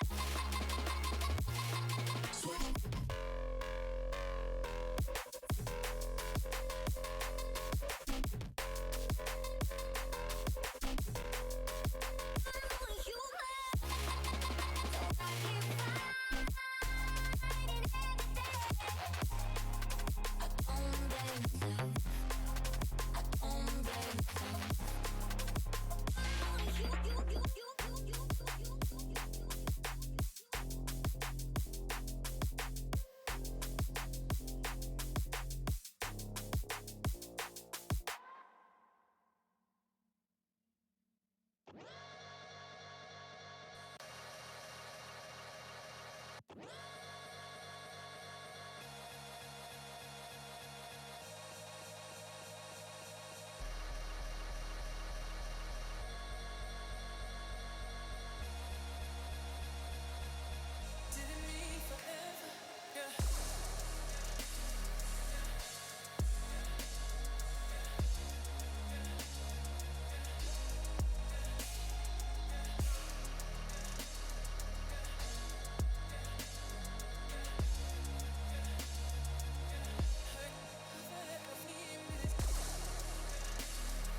you.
Stuck in the same old feeling, feel so detached.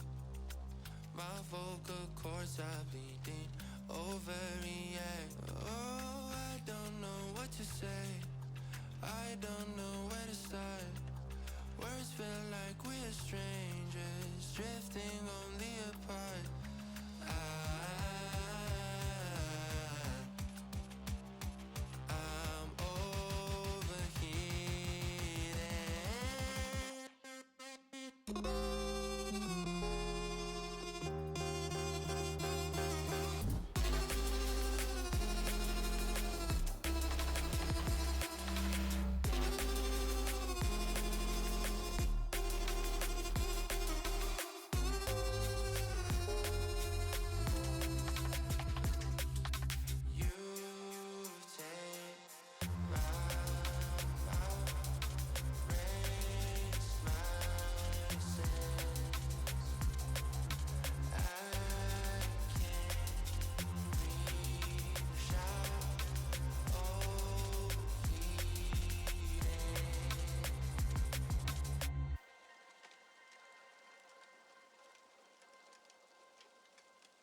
What is going on, guys?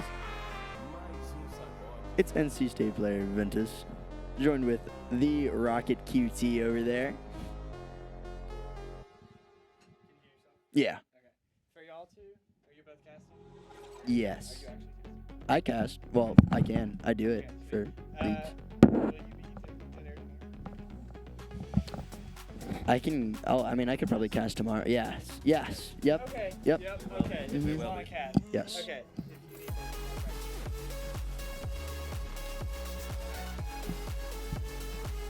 From. Yeah. Yo, Yo. why is this Fire Rocket League music playing in my ear? So what do we have to?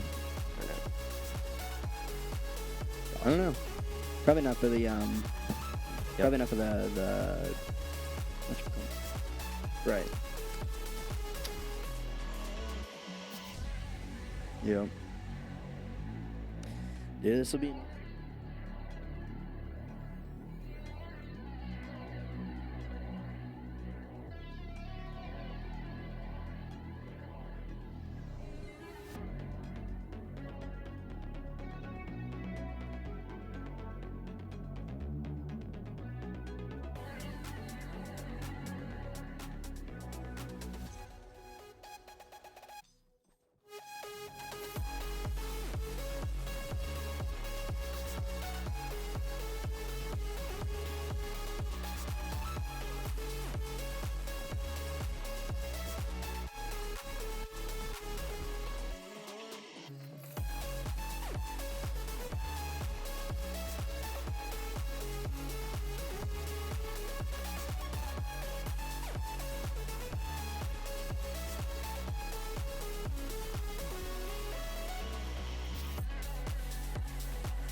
keep it moving. We on the chase, adrenaline in my veins, yeah.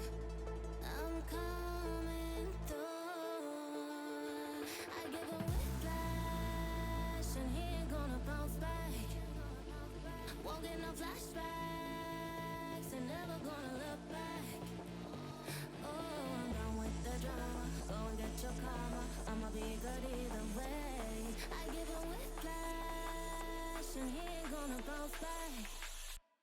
I give a whiplash. Won't get no flashback. I give a whiplash. Yeah, I give won't get no flashback. Oh, I'm done with the drama. Go and get your karma. I'ma be good either way. Going back to your mama, 'cause staying was harder. But to me, it's all the same.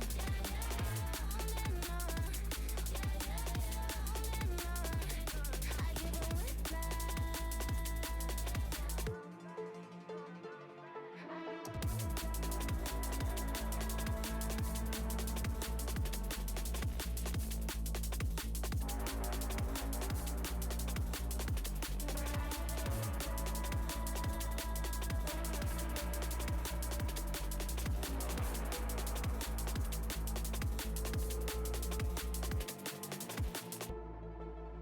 out here laying on the low.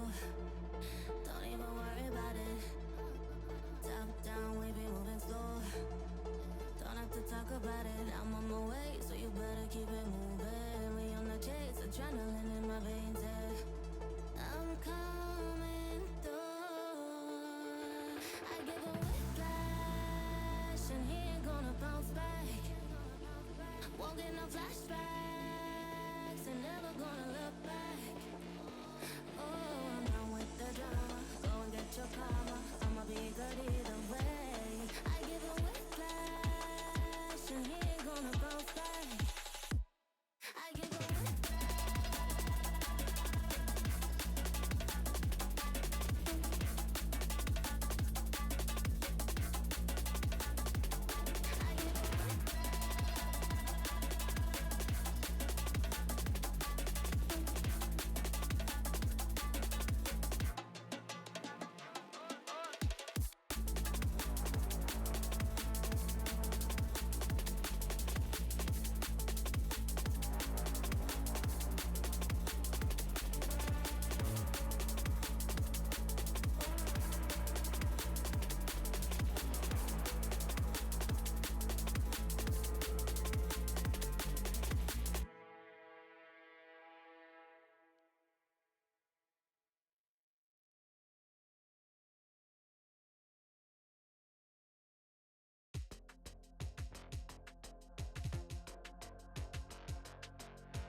like it hot, feel spicy, fresh. Let me have a little taste, cold, hot, bittersweet. Let me see what's up. I like it hot, feel spicy, fresh. Let me have a little taste, cold, hot, bittersweet. Let me see what's up. I like it hot. I like it hot. Let me see what's up. I like it hot.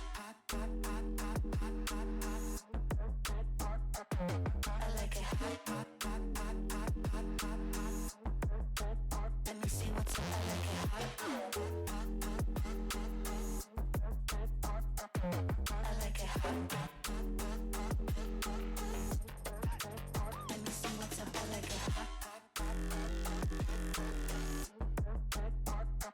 I like it hot. Let me see what's up. I like it hot. I like it hot. Let me see what's up. I like it hot. I like it hot. I like it hot, feel spicy, fresh. Let me have a little taste, cold, hot, bittersweet. Let me see what's up. I like it hot, feel spicy, fresh. Let me have a little taste, cold, hot, bittersweet. Let me see what's up. I like it hot.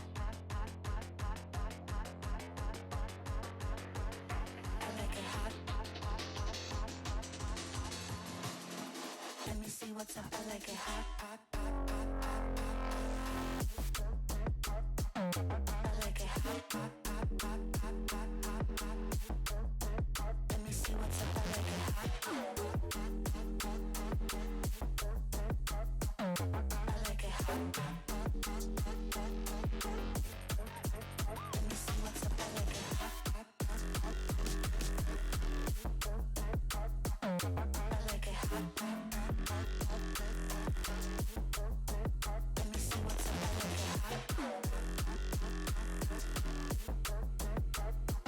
I like it hot.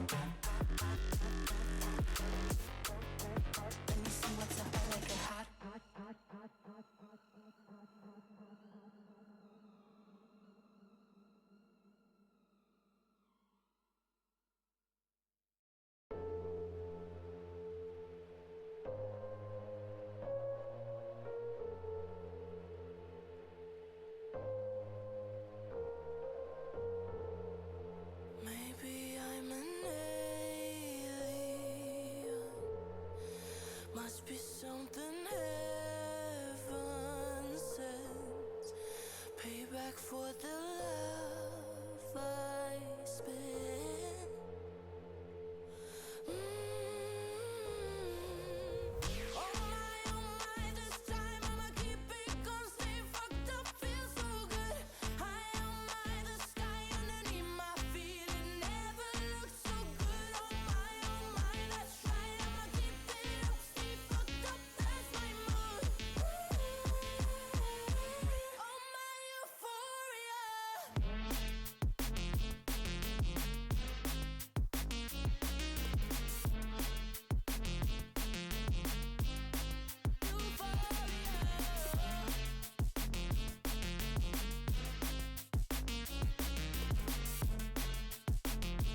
look at me. Why have you been avoiding me so much lately?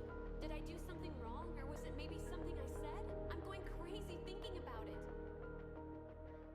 Didn't do anything. Say you're sorry, darling.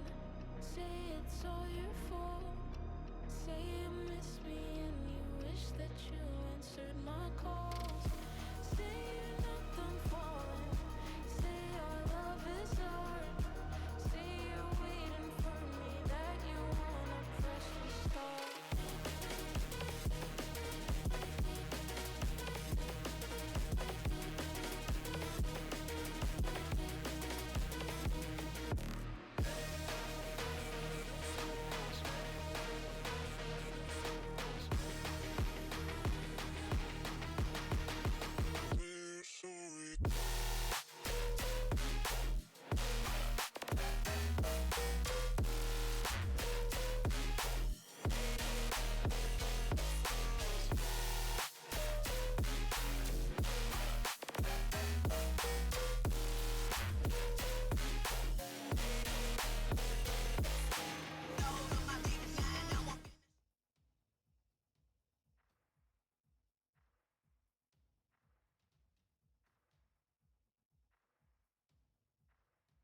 Show match for you guys. We have some amazing, grudge match here between Nate Dogg and I think Bearlight. Or is Bearlight on his team? I have no idea, but I'm excited for it. Nonetheless, a 2v2 show match to show the talent of these guys that really don't get to put it on the table. The Nate Dogg and Bearlight, the only two players I know of that are playing, unfortunately. But we will get underway soon. What are you looking for in this match? I'm really looking for Nate Dogg to shine. I think that he will have a fantastic game. I know he's at a little bit of a disadvantage. He is not able to be normally set up. He is in crutches, so he has a brace on his knee. He's not going to be at his normal setup, but I think he will probably do amazing things today. Yeah, I think so. He was complaining about having a PS5 controller instead of a PS4 controller. I wonder if that will get into his head a little bit. Also, unfortunately, on crutches, I think it was a shark bite. I heard from somebody, really putting him, out of his mind, out of his normal play style. But we are going to get underway here in our 2v2 match. Ventus? Yeah. I mean, I can't really. All right, let's go. So we have Blurry taking the ball, popping it into the midfield. Bearlight is there for the shot. He's going to put that one off target. Hawk Dog looking to catch this ball, looking to take possession. Nate Dogg already there on that one. Blurry looking for a center, going to take this one up, looking for the reset. He's not going to get it. Flamingo actually cuts that ball off. Driptane pops it into the corner. Flamingo trying to get a 50, gets it past one. Double commit comes out, but they get the clear out wide. Nate Dogg looking to follow this ball up. Is Zero Boost going to return the possession over to Blurry? Driptane looking to pop this one in the midfield. Hot Dog already on that one, already breaking away the possession of the blue team. Blurry once again just trying to clear this one away. And as we just get into the first minute of gameplay here, a little bit of back and forth, nobody really coming away with many shot opportunities. What are you seeing so far, Rocket? Yeah, it's looking like 3v3, not 2v2. My mistake, but a first goal out of Driptane. Look at that. I was going to say these teams look even, but Season 14 tournament winner for Supersonic Legend, what a touch over the backline. Hot Dog going for a squishy save. Blue team here is going to score in the first minute. Yeah, and they do get the early goal, but will they be able to maintain the lead? Hot Dog, unfortunately, not able to get that swishy save, but Bearlight not able to find the ball either. Nate Dogg trying to get the pop into the midfield. This ball going to stay in the orange half. Blurry looking for a pinch. It goes the wrong way. Driptane popping this one onto the backboard. He beats one. The net is open. Flamingo trot, but that one is saved away. Nate Dogg not able to get the touch. This might be a counterattack. Blurry looking for the follow-up. Going to elect to take the boost instead. Hot Dog trying to keep the possession. Driptane low boost, just having to pop this one out wide. Flamingo not able to get a touch either. A little bit of miscommunication going on between both teams, and Hot Dog electing to leave the ball and allow Bearlight to get this one, but actually Bearlight says, go right ahead, Hot Dog. Hot Dog takes that one back. Flamingo looking for a pass, getting it 50'd away by Bearlight. Looks like Hot Dog going to get a 50 or a pop into the midfield. Nate Dogg, not a great touch, but Flamingo all over this ball, looking for the double touch to clear that one away. Hot Dog just electing to take possession. Driptane going to be first to challenge this one, trying to get the 50 on the pinch, but that goes through into the blue half. Nate Dogg taking his time, getting it over 1, gets the follow-up touch, looking for the air dribble, gets it past 2, gets it past 3, but Hot Dog able to clear this one into his own corner.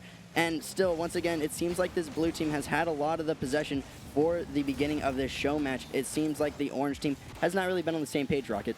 Yeah, a lot of pressure coming through from both sides. Orange had a really good look at the blue net earlier, but unfortunately not able to capitalize. But this is good pressure here. Orange, there's a goal from Hot Dog. This is the breakthrough we needed. 2 minutes and 36 seconds left. Also a GC. Wow, would you look at that. These teams might be even after all. What a redirect coming from Hot Dog. I love the profile picture as well. But 64 miles per hour slots that into the net. I love to see it. These guys are putting it all on the table, I'm sure. Having a blast, laughing with each other as Nate's going to go up the wall. Carrying this for an air dribble of Driptane under him. Flip reset over. He might get a dunk on Hot Dog, but that one's going to be sent towards the blue half. This might be in for Bearlight. Good read. Wow, pinched all the way from the orange half into the blue net, and Bearlight just getting a finishing touch there.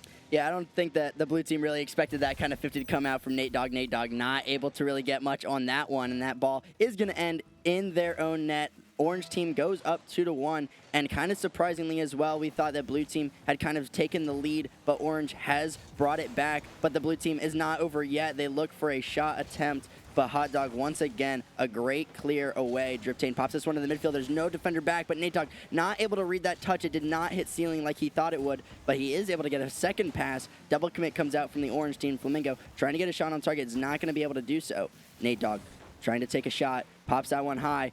Double commit comes out once again from the orange team, and Driptane able to steal the boost, regain possession in the orange half, but a miss coming out from Flamingo does nothing worse for wear as Nate Dogg is able to pick up that free ball. But once again, the blue team starting to suffocate the orange team. Yeah, often leaving only one person back is the orange team. I'm not sure how it's going to work, but that one's to the back wall. Down, back to Hot Dog. Not going to go in off of the post. That is heartbreaking. What a pass from Blurry, though. Bearlight, he's going to turn on this one using all his boost. Blurry's up now. Flip reset. Can he dunk Driptane? No, not quite.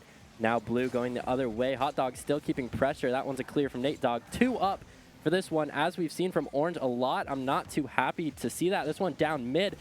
Orange player not able to hit that. As we have 2 going again. Blurry bailing them out, though. 22 boost on the wall. Nate will challenge this. Hits this over. Not much going on, just keeping it down in the midfield, Ventus. Yeah, and I mean, this blue team has really maintained possession for almost the entirety of this game, but are still looking to tie things up. They are down currently in game number 1. They need to get something going. They need to start finding the offense in the back of the net. They've had a couple good pass options, but there has been no follow-up from Flamingo, from Nate Dogg, and it feels like Driptane has been a lot of the facilitator, but there has been a little bit of a lack of follow-up, but this might be a follow-up. As Hot Dog looking for a shot, that one not going to be able to get the touch. This still goes into the blue corner. Driptane able to get that clear out. Flamingo getting a beat on Bearlight, able to keep on the ball as well, looking for a pass in the midfield, gets a beat on Hot Dog, but Blurry is there to get the 50 out wide. Driptane, a great challenge, looking for a pass mid, no follow-up once again from the Drippy Dogs, and this ball is gonna go into the blue half. Hot Dog popping this one up high. Nate Dogg trying to get a bump on him, is able to do so. The clock ticking down. This ball might go down. Bearlight looks like he's just going to elect to put that down, and Hot Berry have taken game number 1 of this show match. A little bit unexpected from what we saw in the first part. The first minute, blue team is scoring there. Well played from orange team. Proud of them. That is a great way to start off this show match. They're, learning how to play as a team, as you get on. A lot of double commits really from both teams, especially Orange there. Not too happy to see that, but I'm sure these players are going to make their fixes and figure it out, Ventus. Yeah, and I mean, it seems like the blue team has a little bit of the upper hand right now. They were able to have a lot of the pressure, but they weren't able to finish that. There was not many follow-up plays in the midfield for shots, and Driptane had some amazing passes into the midfield, but it just seems like the orange team had a little bit better of attacking opportunities. Even though they didn't get as many, they were able to do a lot more with what they had instead of being able to do a little with a lot of opportunities. So hopefully the blue team will be able to come out firing in this game number 2, but we'll just have to see. Yeah, I'm excited to see what they have in store for us. Blue team is having to come back from this series. Maybe they can score again. Only a 1-goal game it's close. It's close. So I would like to see a little more from blue team, keeping that pressure as we see the next game coming to a start here. You know, some of these players I go way back with. Bearlight, my OG, Spin. I love Bearlight. I was a Coca-Cola All-Star. I got to see him. As we see the player cams, they are locked in, leaned forward, except for Nate, unfortunately. Not leaned forward, is on, you know, a little bit of a disability. But he is, oh, he's not going to hit that one, unfortunately. But blue team, Driptane is back there for it. Little first look, not much going to go on. Hot Dog in the air, high flying though. Bearlight's going to take this one to the wall. Zero boost, what can he do off the corner? Nate not going to hit that one, out to Flamingo.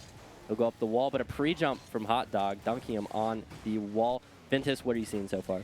You know, it just seems like Orange have come out a lot more aggressive in this early game number 2. They have been able to generate a lot of pressure, a couple good shot opportunities as well, as Bearlight puts that one on target, forcing a double commit to come out from the blue team. And it's really forcing Driptane to use a lot of those resources. He used a lot of them on offense to be able to put passes together, but if he's going to be constantly put on the defensive side of the ball, making great saves like that one right there, it might be a tough time for this blue team as they already lost game number 1, and this looks like it is a shot from Bearlight once again, finding the back of the net. A great shot there, a good fake off by Hot Dog, a little bit of a miscommunication between the two maybe, but as long as they get the goal, it works out. Yeah, scoring in the first minute is Orange team now. That was blue team in the first game. Maybe Orange has found it. They were the rightful winners of that game 1. What can they bring us today in this second game? Hot Dog off of the ceiling, going crazy. We have already seen a miscommunication from them, but it worked in their favor as they had an open goal. This one, Bearlight, awkward. Zero boost, Driptane gonna score that one over him off the corner. Great pass from Nate Dog and Flamingo, having fun in the corner. Unfortunately, zero boost is Bearlight. Driptane's going to get that one over him.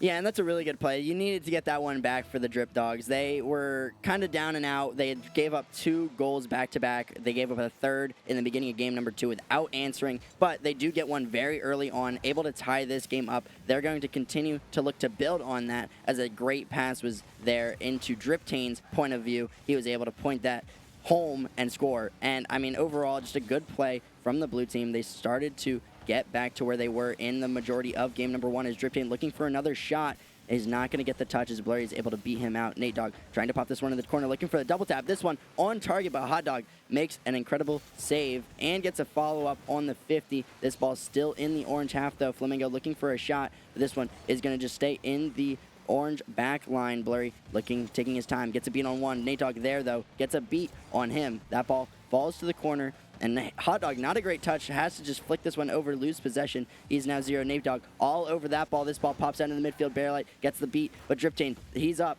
He's not able to get the follow-up touch, though, and unfortunately for the Drippy Dogs, it seems like the orange team has a counterattack as well, as Blurry is able to find that one in the back of the net off of that crucial mistake from Flamingo. Yeah, Hot Berry is back. A kind of a miss out of Flamingo. I don't like to see that. He's been so solid in these first 2 games so far. Unfortunately for Drippy Dogs, they're not going to have the lead or a tie anymore. Unfortunately, Hot Dog using the grass boost. What do you think about that strategy? Kind of hiding his boost is a strat we see from some high-level players. What do you think about that? You know, usually players kind of use the sparkle boost, but, you know, here's a guy who really knows how to mess with people's heads, and Flamingo doing exactly that, able to get the fake on that last defender, putting that one in the back of the net. A great play, but that's using the sparkle boost. Another one, super highly commodity with the pro players. A lot of players use that boost as well, but, you know, it's all you could crack up to be. A close match once again, 2-2, a follow-up trying to score from Hot Dog, but Driptane able to clear this one out. Nate Dog doing a great job. This might be an open net as well. Wow, it looks like the Hot Berry team, kind of their rotations fell apart a little bit. An early dive as third man from Blurry, and the team is not going to be able to recover from that one. Yeah, as soon as we start talking for one team, the other team says, hey, look at me, I can do that too. And they go ahead and score. Drippy Dogs have put in 2 goals. Since we said Orange team was dominating, make that a third. It's now 4-2. Driptane gets a kickoff goal. That's beautiful. He's the one that went for the kickoff as well, just bounces off of it. And that's not a good kickoff. I'm not quite sure what happened there, but I know they can get it back. I'm going to hype up the Drippy Dogs so that Orange team can come back. Let's go, Hot Berry. Come on. I mean, wait, no. Let's go, Drippy Dog. I don't know anymore, but Nate not going to hit that one. I'm seeing a bunch of no problems in the chat. Is this a little bit of a toxic environment? You know, it might just be that. I know that Nate Dogg might be a little bit of a toxic person himself from what he claims he's not. But we all know who really is the toxic player on this lineup, as Nate Dogg looking for another shot. Blurry just going to clear this one away. Driptane looking to take possession. Gets 50 by Bearlight. Gets beat out by Hot Dog, but it goes back into the midfield. This shot could be a shot from Driptane. That ball going to find the bottom right corner. Drippy Dogs take a 3-goal lead now. Is that 4 unanswered goals from the Drippy Dogs. They are starting to run away. Their pressure seems to be too much for Hot Berry to handle. I'm loving the passes I'm seeing out of Drippy Dogs. Now we're having what is saves out from the Nate Dog. That is not cool, man. What are we doing?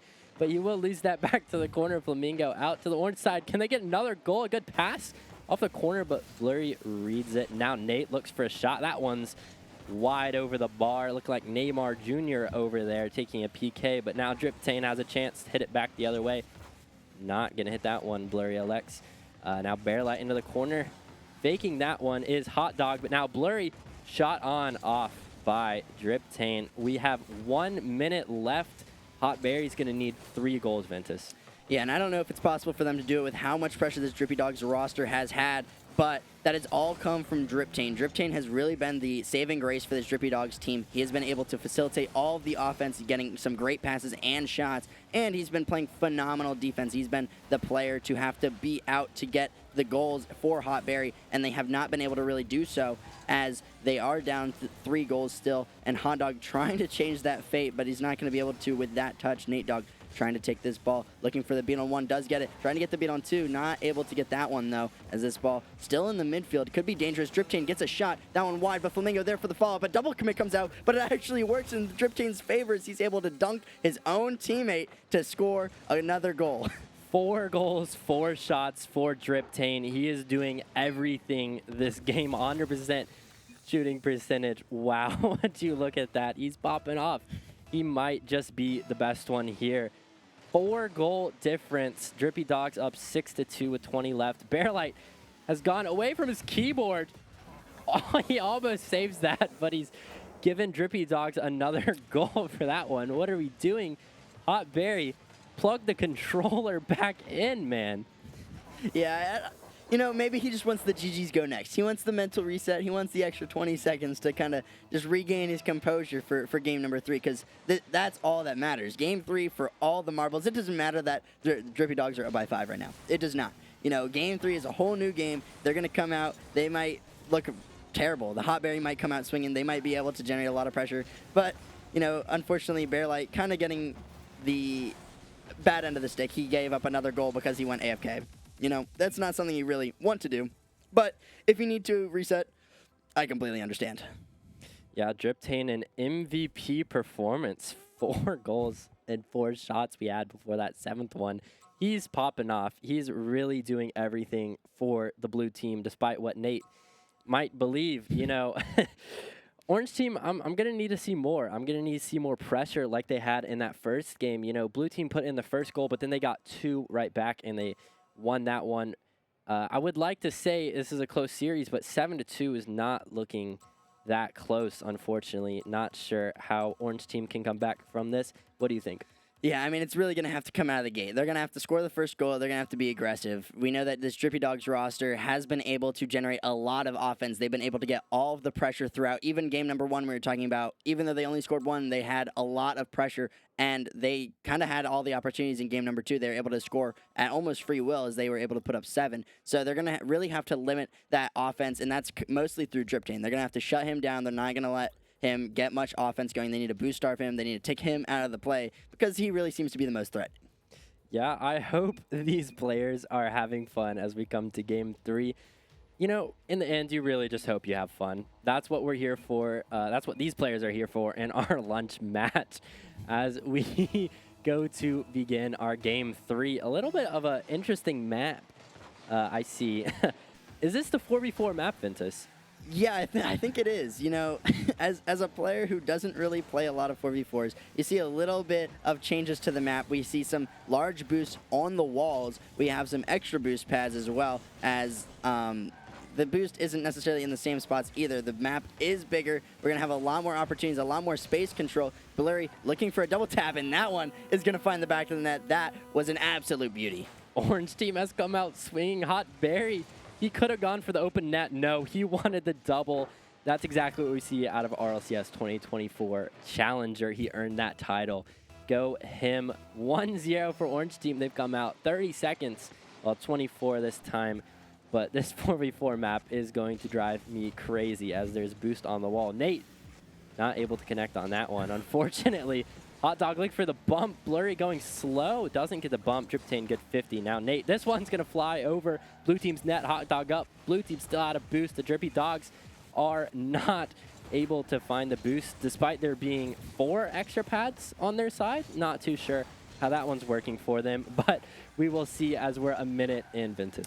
Yeah, and I thought, I was kind of finding that surprising as well, that all 3 of the members of the Drippy Dogs were completely 0 boost, and they still are for the most part. They have 1 player with any sort of boost amount, and it's really weird because there are 4 more boost pads on this map. The map is bigger, so you do have to use a little bit more boost to actually traverse it, but overall, it's not like there's that much space to cover when you have so much boost options, but this one might be an option for the Drippy Dogs as this ball might find the back of the net. Nate Dogg gets a dunk, looking for a second touch, not going to get so. He dunks his own teammate. He's actually taking this ball all the way back to his own net. He kind of spins out as well. Flamingo not able to get a touch either. Barely gets the bump. Nate Dogg getting a touch into the midfield. Blurry's there. That shot top right, and bang! That one finds the back of the net. That's exactly what we see out of Patrick Mahomes there. Look at him go. He is popping off. As we see this 4v4 map is driving me crazy. Whose idea do you think this was? It's got to be production. Surely it is production. I'm sure Nate didn't get a choice in any of this, as it's not his event at all. We love C3, and we also love NC State here on the broadcast where we're having this event. 2 minutes down, 2-0 for Hot Berry. They are looking like the favorites in this best-of-3 lunch match. This one going high to the back wall. Driptane out. Now Blurry, the last one back. Nate cruising into the corner. Can't hit that one, but that's a good dive. His first to force for your team. A little bit of goofing around I'm seeing from both teams. I'm not sure. Why are they not sweating? That's kind of weird. Nate, what are we doing, buddy? That's a good pinch, though. 0 boost. All these players can't seem to find this boost, but I won't hold it against them. They are putting on a show, and I'm enjoying what I'm seeing.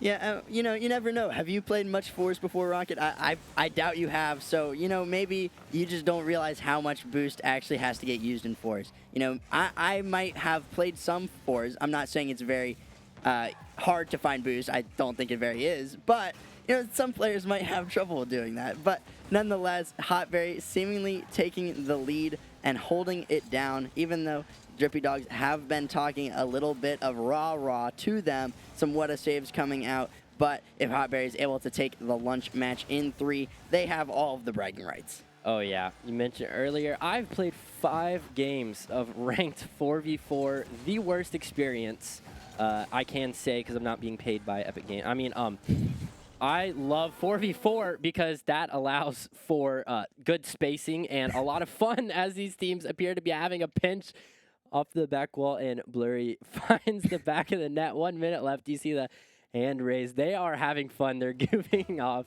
I love it. You know, I don't know if the Drippy Dogs are going to be able to come back. I hope they can, but we'll just have to see. Maybe we can get a match admin to add time. Oh. Great shot from Hot Dog. Yeah. Putting it out for Blue. I don't imagine there's a comeback. Goes to the ceiling, off the wall, double. Good angle from Hot Dog. I love that from Inventus. What are you seeing? Yeah, I mean, when you have a player like Nate Dogg on your team, unfortunately for you, you're probably just going to lose. And even though he's talking a lot of crap to the other team, you know, trying to get in their heads, it does not seem to be working. Hot Berry have taken a very standing 4-goal lead. They do not seem like they're going to give up anything. Nate Dogg honestly kind of giving up at this point. I just see him demo chasing a couple players from the orange team, and that might be the difference there in this game number 3. and it seemed like Drifting hasn't really been able to get much going for him either. It seems like this has been the Hot Dog and Blurry show. Those two have been stand out. We saw those double taps. We saw... Oh, that would make a lot more sense. So I was crazy. just updated that Nate Dogg gave the controller to his fiance who As has you been see playing. there on the far left. Yeah, you can see it a little bit. You can see the you can see the girlfriend holding the controller, or fiance, and maybe that might be the reason why they're not doing as well. I don't know though. That could be part of it. I'm sure that would explain the goal differential. But hey, you know, it's the friends we make along the way, and it's the fun we have as we are just eating lunch, to be fair. But I hope this is entertaining for you as much as it is for me. I take back everything I said against Nate because, you know, reasons. He's great. I love Nate. He is awesome. His team's okay, like kind of mid, but they're great too. Man, wow, no, huge change up. Still 5-0 though. I would have liked to see more out of Driptane, to be fair. But that's okay. He's here to have fun, and I won't expect the most out of him. Yeah, you know what? Having fun's all that matters, right? At the end of the day, you know, Nate Dogg on his own is not a great person, but his fiance is a completely different story. I mean, she is a lovely person. She has been carrying this Drippy Dogs roster, even though they have not been able to win this game number 3. She's been putting in that work, especially on the pitch, and she just isn't getting help. That's what I'm seeing from the rest of the Drippy Dogs. They have just not been able to help her out when she needed it most, and that's really the moral of the story. Yeah, it reminds me of our NC State 2v2 tournament we ran where she and Nate Dogg played together. She had 100% shot rate. So really, I think she's the MVP that they have to build this roster around, and the roster kind of didn't do enough for her there, unfortunately. But I enjoyed watching. I hope you enjoyed watching. All right, well, that'll be it from us here at the lunch match, and it is going to be it for us today. It was great enjoying you guys. We have some amazing lineup ready for us, waiting for the 1 o'clock game. We will see you guys very shortly, but you won't see us.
I took a dive.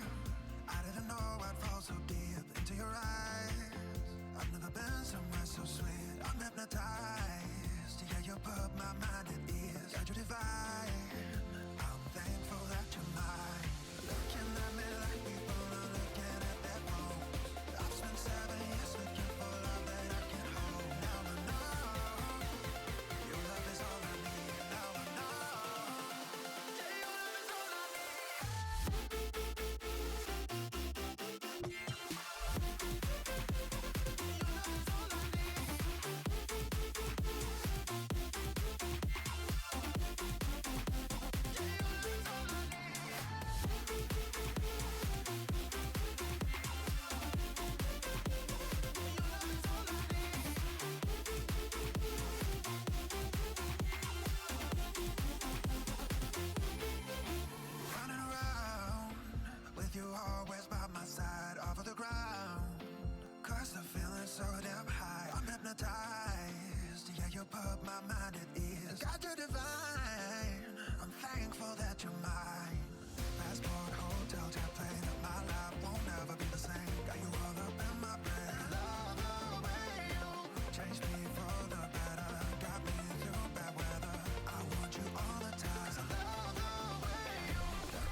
So sweet to me. This is where I wanna be. On up with you, supersonic. We're on fire, rockin' love alive. On up with you. Just in the backseat of the Beamer, put my feet up, how you feeling? Yeah, yeah. Just in the backseat of the Beamer, put my feet up, how you feeling? Yeah. Just in the backseat of the Beamer, put my feet up, how you feeling?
Oh, I can't.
Tired of waiting, lost while I'm sitting at home.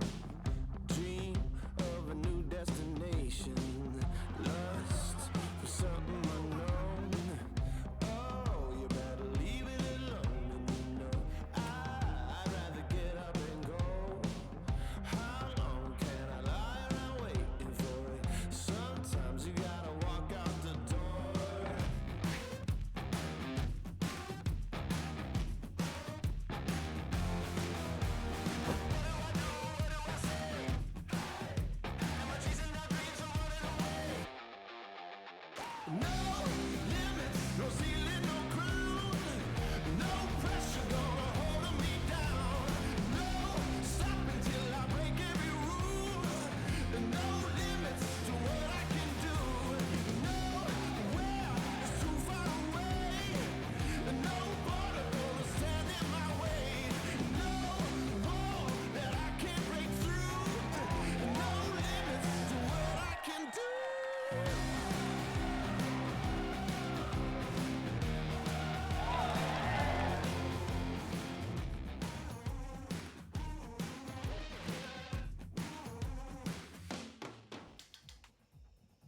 Hello, everybody, and welcome back to the C3 Esports League Fall 2025 Championship.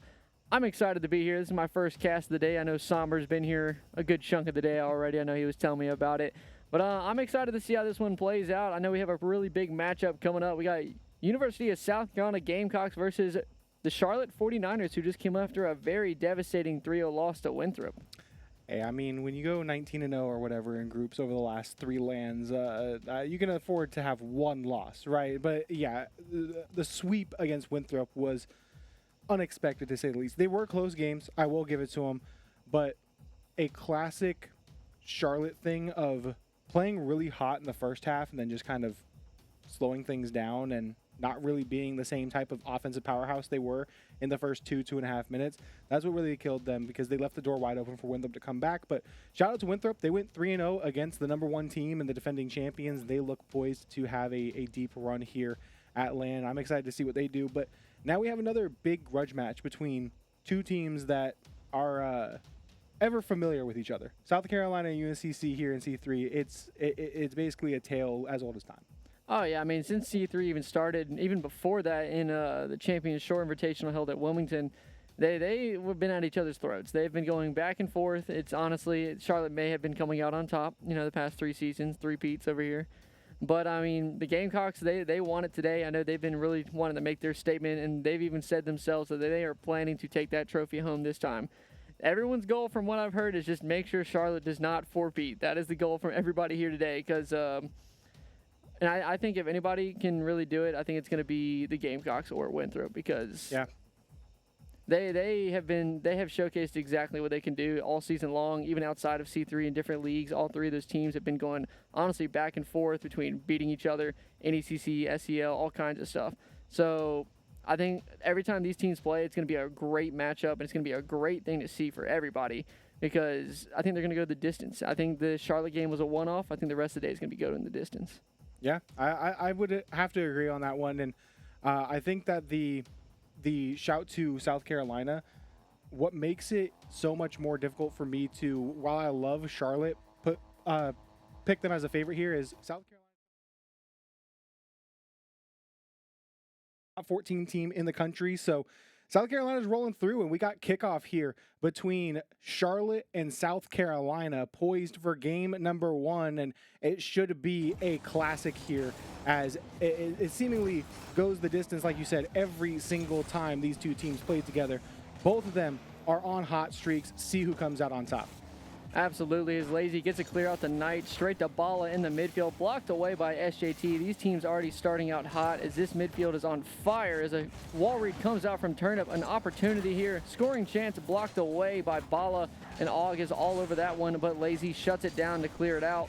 And now, right now, Charlotte showcasing signs of great momentum as this one's 50 out into the corner. Charlotte trying to find a way to break through quickly, and I think, honestly, with these two teams, whatever goal comes through first is going to kind of be the real decision maker of this game. Is both these teams have showcased time and time again that they'll go entire games with almost no goals getting scored. So that first one's going to be crucial for both of these teams. Yeah, it's always going to be imperative to get that one early, and SJT will find it right there off the back flip touch. A little bit of a defensive error from Charlotte, but like you said, this is going to be a game of score when you can and clam up on defense. USC, while they are a very mechanical team, they get the team plays going as well. They don't tend to score a lot unless they're playing a much lesser opponent. When they're playing someone that they know is a threat at all times, they get that 1-goal, 2-goal lead, and then they play defense, and they also try to play pressure as much as they possibly can. Turnip tries to rip the shot. Og will find the 50-50. Bala out of the corner has to contend with Turnip off that sidewall again. Og with a demo on the back line doesn't do much for the way of the Gamecocks, and they will have to have this one back in their own territory. Og again looking for the solo play. Og has been on absolute fire, but will not be able to find that one through. And again, I cannot pay the compliments that I want to USC because I feel like it would just turn into glazing. Turnip is one of the best up-and-comers in the country right now. They started off really slow. This team as a whole was very up and down, but they have been a shining star for this Gamecock squad as the season has gone on, and they've really found their groove here this late into fall, and that's what makes USC so dangerous. As Og and SJT obviously have the chemistry together, and now Turnip starting to find their role. That's the real threat to Charlotte, is a team with chemistry.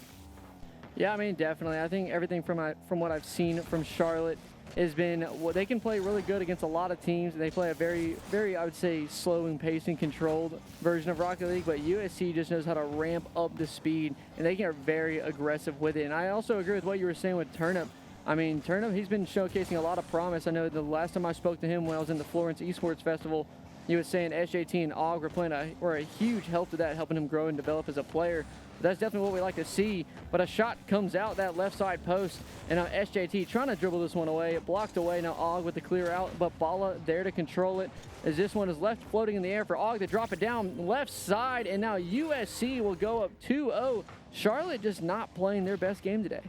Yeah, they definitely are. We're not seeing the offense from Charlotte. It's usually a lot of flash and flare coming out from Lazy and Bala, but I think through Winthrop and now into South Carolina, they are having to deal with a lot of midfield challenges. They're not given the space, and granted, you don't get respect in the lobby unless you earn it, so they're going to just keep going with these instant challenges, the ego challenges coming out from both of those teams throughout these two series that they've had to play so far, and that's really limited what they're able to put together on offense. Knight has not been as lethal of a first man getting those passing plays, which is their alternate hand to play when the solo plays aren't working, when they don't have space. So they've just been kind of shut down on their two main calling cards, and they need to find a way to recover here. Knight on the back line trying to rotate on back, and more chaos on the back line from USC, and just a long shot from SJT to fall in for goal number 3.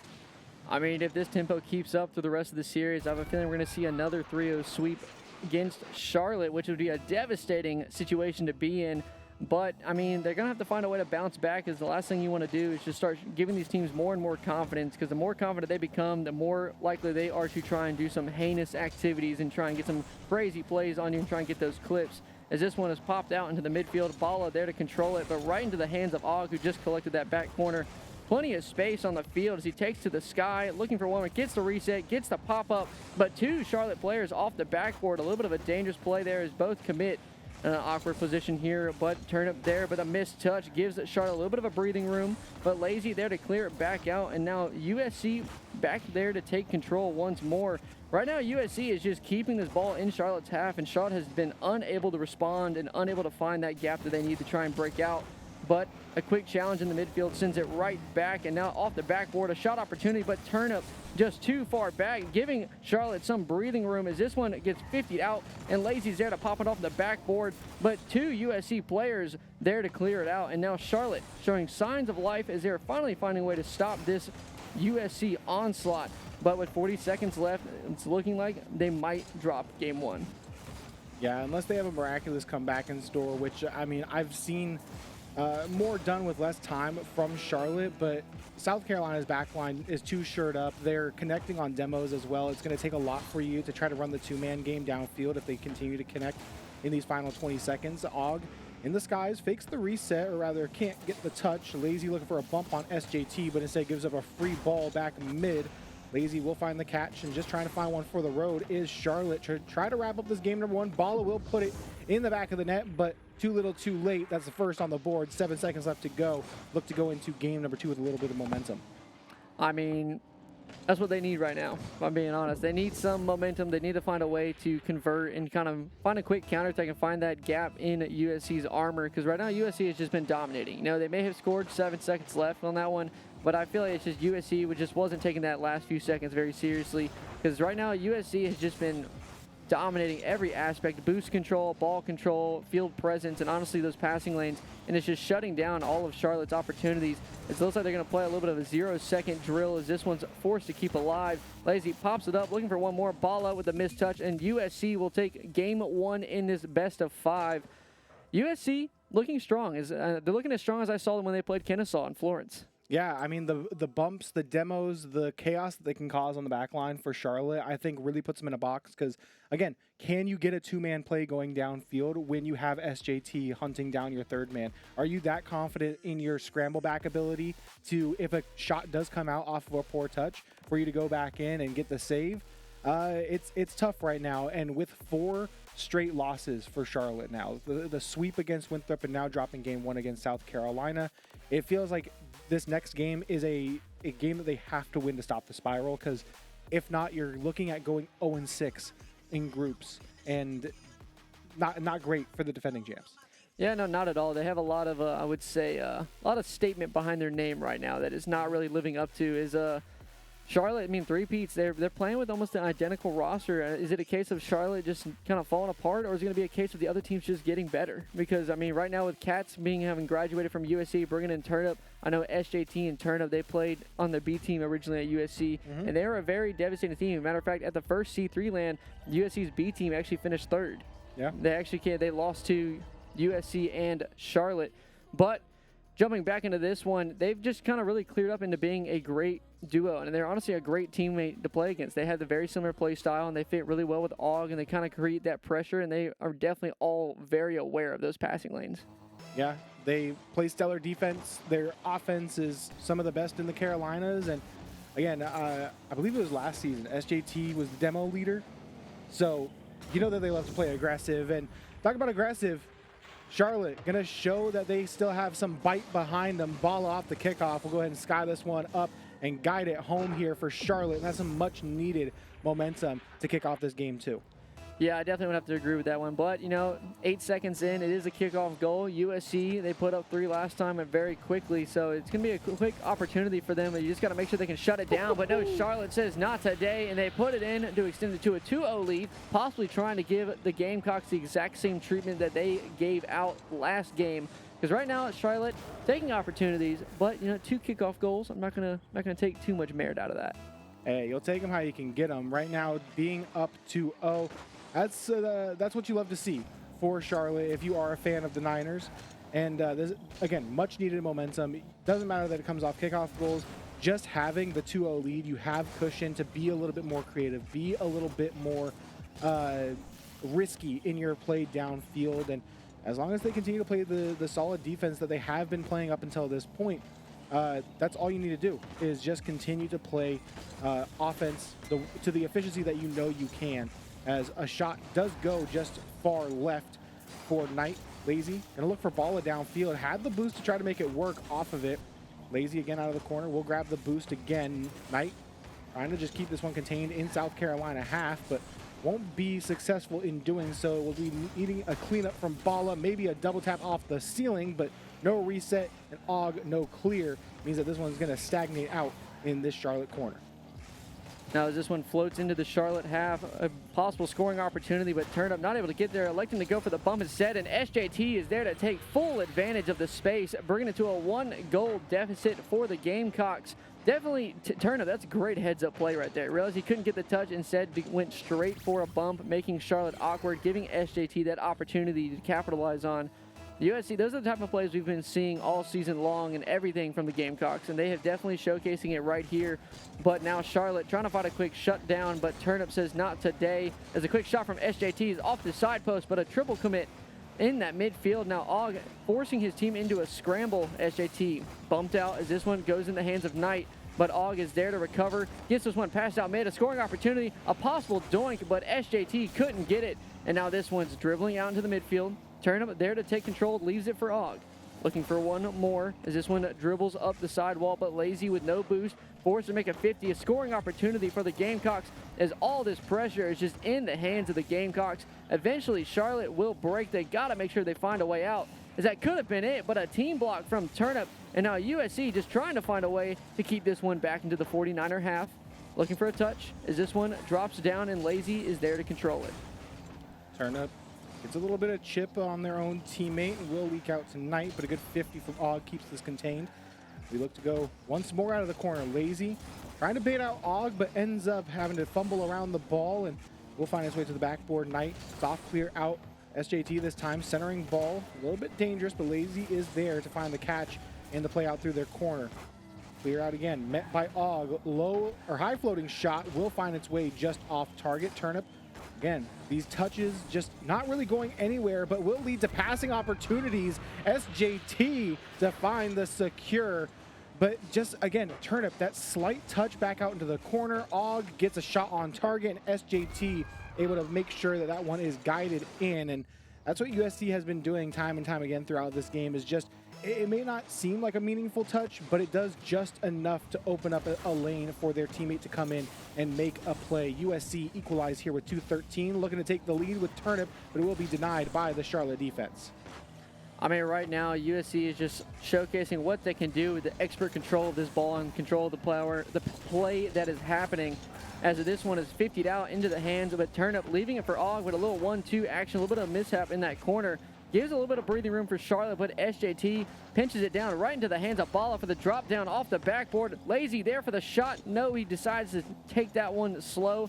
Takes it up the ceiling. Looks for one more. Gets the touchdown, but SJT is there to shut it down and take that one into the hands of Turnip. With a great touch by Turnip, blocked away by Balla. Now a double commit there, but a scoring opportunity could have been and is not there now. USC, I definitely want to commend right now. They're looking very strong in their communication right now. Almost every single challenge they have made, they are calling each other off. You can see when they're just doing single one-touch things and just leaving the ball floating for their teammate. And that type of coordination is what wins teams lands and wins them all kinds of tournaments. So if they can keep that going up through the rest of today and even tomorrow, I think they have a very strong chance of taking this title home. Yeah, 100%. I will have to say that the only mistakes that you have seen from USC are a teammate pushing in while another one is falling down on top of the ball. It's things where it's like, it's just the physics of the game. You can't really get around it, but we haven't seen any egregious double commits. Like you said, it's the one touch, feed it up field for a teammate, and have that communication to know that it's only one touch. I can only get something here someone else needs to follow, and they're very preemptive in it and very have great anticipation in these plays. Balla downfield, though, doesn't matter how good your communication is. If there's a demo on the back line, you go ahead and take two up and free ball downfield for Balla to tap in. 35 seconds left, and Charlotte looking like they might grab their first win of the day here. I mean, if they can come out, that would be certainly a big momentum change for the 49ers. As this one is fired out to the side wall. Lazy looking for one more, but blocked away by Bala there to put it back. But a huge save from SJT as he's able to clear that one down into the hands of SJT, who drops it down. But a huge save from Lazy as that one is sent into the heavens across the field. Now a great demo in the midfield by Og as this one's passed out to SJT, beat out by Bala. Now looking for a scoring opportunity, looks for the Doomsy, can't connect on the flick. And now this one is looking like it's going to fall into the hands of the 49ers as a drop down comes down. But with 5 seconds left, the Gamecocks just got to get going. But they're bullying each other in their own corner. But Og keeps this one alive, can't get that touch. And now it looks like Charlotte will take game 2 to equalize the series. I don't want to be that guy. But you take away the 2 kickoff goals, and that's still a 2-1 for the side of the Gamecocks. I was thinking the same thing. 2/3 of your offense coming off of early kickoff goals. While the win is nice, it's great momentum for you. It doesn't inspire confidence in me that Charlotte have found themselves here on land yet. I need to see a little bit more, but this is a great start to show me that they are still the team that we know they can be. I mean, absolutely. I mean, that's one of the things I said right at the start of the game 2 was as soon as the 2 kickoff goals, it's like, I want to see more. Yeah. I want to see more. I know they can do more. But right now with that pressure USC is just putting down on them in their own corners, they are just getting starved. And they have almost no outlets. USC is shutting it down. So it's great that Charlotte pulled away with the win, but they got to still find that solution to break out of it. Because other than those 2 kickoff goals, like you were saying, they have yet to find it. And the Gamecocks are just going to keep on piling that pressure on until Charlotte breaks. Yeah, this team for Charlotte is a team that plays with a lot of confidence. If they can get the confidence back just with this game win and say, hey, you know, it may have come off of 2 kickoff goals, but at the end of the day, a win is a win. So we're going to take that and take it in stride. So hopefully this does a little bit for the mental for the side of Charlotte. USC, it's a split opening 2 games, and we're now into basically a best of 3 scenario here as we get ready for kickoff for game number 3, see who comes out on top. I mean, I'm definitely excited to see how this one plays out. It looked like there was a little bit of a slow join on one of the Charlotte half, a possible extra second to recuperate as this one kicks off now. Gamecocks starting out very strong with a quick challenge blocked away by Knight, but Turnip there in the midfield to take control. Tries to leave it, but can't get the touch. Og forcing a dangerous position, but a great save as he fires that one off the backboard. Scoring opportunity here for the Gamecocks, but Lazy will be there to collect it. Electing to leave that one for his teammate. Bala tries to control it, can't, and the SJT looks for the pass midfield. Turnip there for the shot as 2 49ers jump for it to try and get that save. And now a great pass to the midfield right into the hands of SJT. But really nothing really threatening so far. Everything has either been low power, maybe on target, but nothing really forcing a reaction. And those type of situations, as soon as you can start forcing those reactions, that's when you can start taking full control of those opportunities. As this one is pinched down the field right into the Gamecocks half. Scoring opportunity blocked away by the Gamecocks. And you talk about forcing the reaction and forcing the commit from the defense. We actually saw a little bit of glaze to your boys, the UNCW guys. That's how they got the win against NC State, is they forced the double commits on defense. And right now, you need to be able to elicit that type of response and show you are a threat. And right now, we have not been able to see that yet. Turnip at the midfield, we'll find 2 touches off the sidewall read. Og is there to clean up, but Knight is quick to the punch and finds a touch back out to the midfield. SJT can take advantage of the space and just boom this one towards the backboard. Lazy to receive, and Turnip was up, thought they could get a read, but instead it will be Og to take over the play. Taking possession off the roof of the car, pass down to SJT, the deadly duo here for USC, trying to link up to find the first goal. And I think right now, this is the longest we've gone without a goal to be scored yet. Knight almost had it lined up on the double tap attempt, but now Charlotte looked to go to work on offense. There's an awkward touch and a great awkward bump from USC. Gives it back into the hands of the 49ers as this one's off the backboard. But Turnip with an expert jump as he gets there just in the nick of time to shut that one down. SJT trying to find something to set up his teammate, but can't connect on it. But a free shot from Og is miscommunication from Charlotte. Gamecocks go up 1-0 here in game 3. Those are the type of situations you cannot have as a flip comes out, bumps Lazy out of the way, and leaves Og a wide open play to take control of. Yeah, I had to use the crossbar for safety there and add a little bit of style to the opening goal of game number 3, but they get it done nonetheless. Bala off kickoff. We saw 2 early in the last game. Can they find some magic off of kickoff here to equalize? They will not. It will be shut down by SJT. Flip cannot connect on the reach. Now it's Knight up early. Does find a skim, but Turnip is in the way enough to alter the path of that touch. Lazy trying to feed it back out to Knight. Now Og taking to the skies, looking for a bump. Does get a little bit of a chip on Lazy, but Bala able to clean up and try to find the clear out. But again, midfield positioning here for USC leads to another goal, and Charlotte get two against them and have to find a way back into this series. That was honestly a great play from USC Gamecocks, as a great touch from Turnip takes control to the sidewall, then off the backboard, forcing an awkward touch for UNC Charlotte, leaving up his teammate for success, as this one could be another USC up 3-0. I think we're definitely starting to see a repeat of game one, as without those kickoff goals, Charlotte is yet to find a response here, as USC taking control under half the game left. They got to find some way to break through. Charlotte has once again yet to find that gap. Right now, almost every single touch I'm seeing from USC is a control touch to the wall or control touch to a teammate. And when a teammate is, or a team is playing with that much coordination, they're very dangerous and very hard to play against. You're going to have to find some way to make a playmaking activity to happen and find some way to do it yourself. You got to find a guy to get through at least two of them. Yeah, they need to find a way to link up, and even if you're just throwing solo play after solo play after solo play at each other, you need to find some type of way to get offense rolling. Again, the last game, it did not inspire any confidence in me that they have found their offensive rhythm, and they are still struggling to find it here. But a minute and 40 seconds left on the clock. See if they can find something. Bala does have an opportunity. Down below is Knight. Lazy commits as the third man. It is dangerous, but they do take a good 50. Back out to Bala. Bala goes backboard. No follow, and quick to the punch is Turnip to find it back downfield. Bala sets it up for Lazy, power clear all the way down, but Og is already there to read it. Looking for another 50 in the skies. Lazy will be able to get it back into the corner for Bala. But again, USC shutting down the midfield, not letting any avenues down the pitch develop. As I say that, a mistouch comes through. SJT doubles it back into their corner, and no option available for Bala. UNC, they're trying to get these downfield plays. They're trying to find something on counterattacks, but quick to the rotations is USC. But finally, the pressure does give through, and Charlotte find their first in the final minute. It's an unfortunate situation for Og in the backboard. Just barely missed that clear. With a minute left, Charlotte showing some signs of life and some ability to come back into this one. They have to find that weakness, and they need to nail it now. Because the last thing you want to do is go match point with USC. But Og here to try and make that happen. Takes control, gets it overnight, but leaving for his teammate. But no one there to capitalize. It looked like Turnip was there, but a great shot from Og. Top right bends as that one just sneaks on through. Gamecocks shutting down Charlotte's one goal almost immediately. That's got to be a soul crusher for the 49ers. Yeah, you finally get one on the board. You think you can maybe muster something back up, but now you're back down by 3. This is going to take a lot to try to get yourself back in at least striking distance in this game. Lazy trying to get it downfield. Ball out of the corner. Has plenty of boost, but burns through almost all of it to go nowhere. Turnip going to park the bus and wait for the 50-50.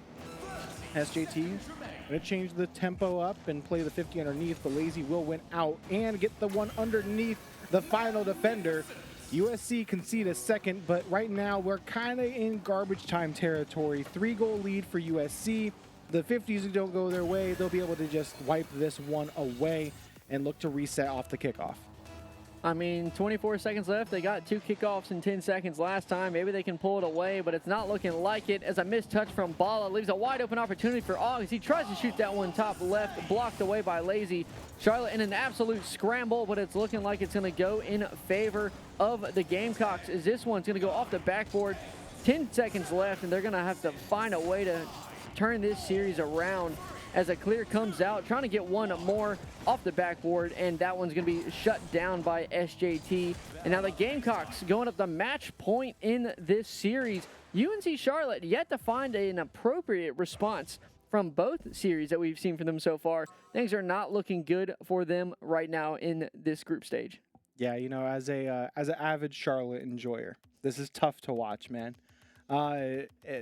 They've been such a consistent team throughout the league. They've been such a consistent team throughout national competition, but right now, this is, I believe, the lowest that I've ever seen them at. You can tell that there's some type of miscom, something mental, whatever it may be. There's something that is just causing them to all play defeated right now. We're not seeing the same type of spark that we usually do out of Lazy and Bala in terms of mechanics. They just don't have that same type of energy that we are used to seeing them play with in the lobby. Yeah, I mean, I think that's definitely true. But one thing I definitely want to say is maybe they're just not getting the space and time to really play to their full potential. Because right now, almost every single challenge, USC is on top of them, giving them no space with that ball. I know, like, Lazy's a very mechanical player, but if you just don't give him any space with the ball, he can't do anything with it. And that seems to be the strategy USC is going with. I know one thing I've seen over the time and time again throughout the season is Charlotte. They've played a very strong game on backboard presence, and it's just gotten shut down. They had literally no backboard passing opportunities. You see they tried it in the game 2 and they tried it in game 1, and they just had no time. It was shut down almost immediately. But here we are jumping into game 4. UNC Charlotte needing to find that solution. The Gamecocks trying to close it out here in round 2 of group 1. I think it's going to be a great matchup. Yeah, it should be a great game to maybe extend us to the 5. Again, you and I both kind of agreed this one should go the distance, but with how Charlotte's playing, unless they show me a big turnaround here in game 4, I don't think that that may be the case. USC has all the poise, all the momentum in this series right now, and it is up to the Niners to take that away from them. Turnip was trying to cause havoc on the back line, does get bumped by Lazy, and Bala had a tiny bit of space, but again, the gap quickly closed by SJT, and Lazy gonna aura farm a little bit on the back line, get that epic save for an extra 25 points.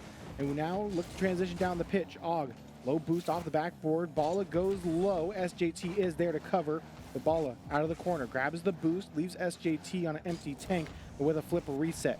Able to get this one back down to Turnip, and again, the handoff plays for USC. Now looking to go mid for a pass. SJT is able to put this one back in the corner, keep the play alive, dish it back to themselves, and they will find it. And again, UNC Charlotte, the touches into the corner, they just take an extra beat to rotate around, and it gives a free shooting lane for USC. I mean, those are the type of mistakes that teams like USC right now will absolutely take full advantage of. Is a little bit of an overcommit from that back post rotation on Lazy, and it just left that wide open net for them to take control. And right now, I think one thing we're seeing from Charlotte is they are very much struggling with just honestly keeping the ball close. Almost every single challenge I've seen them do, they've either given it right back into the hands of the Gamecocks, and the more you get trapped in your own corner, the more that's going to be a more and more dangerous situation to be in. And they're taking full advantage. I mean, right now, every single challenge, just like that, a mistouch there, a mistouch somewhere else, and they're just giving it right back to USC. And they cannot be doing that because USC, the way they're playing right now, it's going to be a goal almost every single time, as this one is cleared out into the hands of SJT, but a mistouch from his part. And that could be Charlotte's chance as they equalize here in game 4, trying to find something, but it could just have been a mistake from USC. I mean, yeah, it definitely was. SJT, 4 touch out, 2 are already pushed up out of the box. There's no one back post, no one backboard. There's no one even really in a position to zone out that ball and make a play on it. So good on Lazy for being able to snipe that one through, and it's a much needed goal here for Charlotte. Lazy will try to have a touch back to set up Bala. Knight is there to help clean up the play and keep this one progressed down into USC territory. Knight up again, able to drop it down. SJT low on the back line, but will find the save out. Bala already in the corner, looking to chase down Og. Lazy looking for a bump, ends up getting bumped back into the ball. Now they look to reset from the midfield. Knight able to cut that one around. Back to the corner we go, and he looks for one center. Does have Bala there, but Og is able to cut off the play, and everyone rotates back here for UNCC. I mean, right now you can definitely see it almost immediately. UNC Charlotte has changed up their play style just a little bit, and they've started getting a lot more aggressive and a lot more in USC's faces, and they're just really showcasing what they can do at the moment. This one's dribbled out into the midfield, 50'd off a ball, a scoring opportunity, but not enough power or accuracy as that one goes in the hands of Turnip, but right back in hands of Bala. USC trying to find a way to break out, but Charlotte, they might have found it, because right now USC has had almost no opportunities that they had in the first game 1 and game 3, and now they're just having to find a way to adjust, because right now Charlotte is starting to play all those 50s in a very expert way, and they're starting to play through each other and kind of, instead of just like solo ball into those sidewalls, they're starting to really control that midfield presence and starting to show some opportunity there. But USC is going to have to find a way to shut that down and find a way to adapt mid-game if they're going to want to close this one out.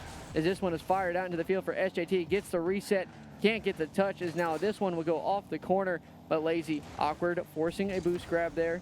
Now Knight there to take control in his own corner with a pass from Og.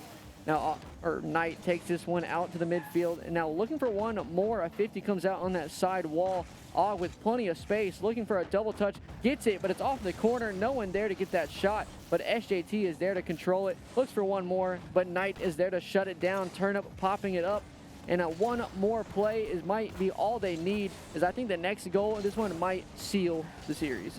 Yeah, we might come down to golden goal, whether it's in regulation or OT. Looks like it's coming down to the wire here. Under a minute to go, and Og out of the corner is looking for one more touch. Cannot find it as Bala looks for the clear out. SJT feeds this one through the corner, and again, Charlotte making those adjustments to make sure that they're absolutely covered. And USC, where is the back line? You send the house, and no one is back to guard the home. Knight just gets a free open net, and Charlotte take the late game lead here.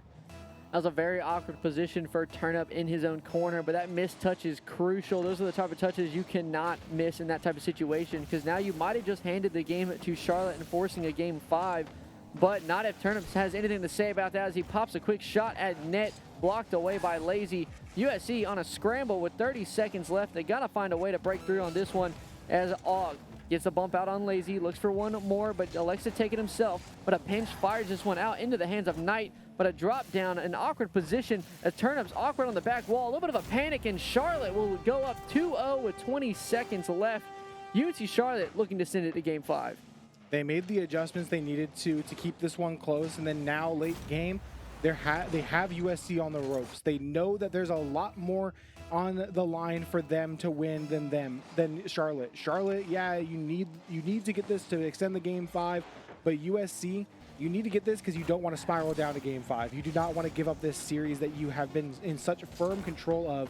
But Charlotte are now forcing us to our first Champions Field here on the main broadcast. A 3-1 to start the day, a 3-0 before the break, and now we come back, everyone fueled up with some pizza and got some extra caffeine in them, and we're heading to Champions Field.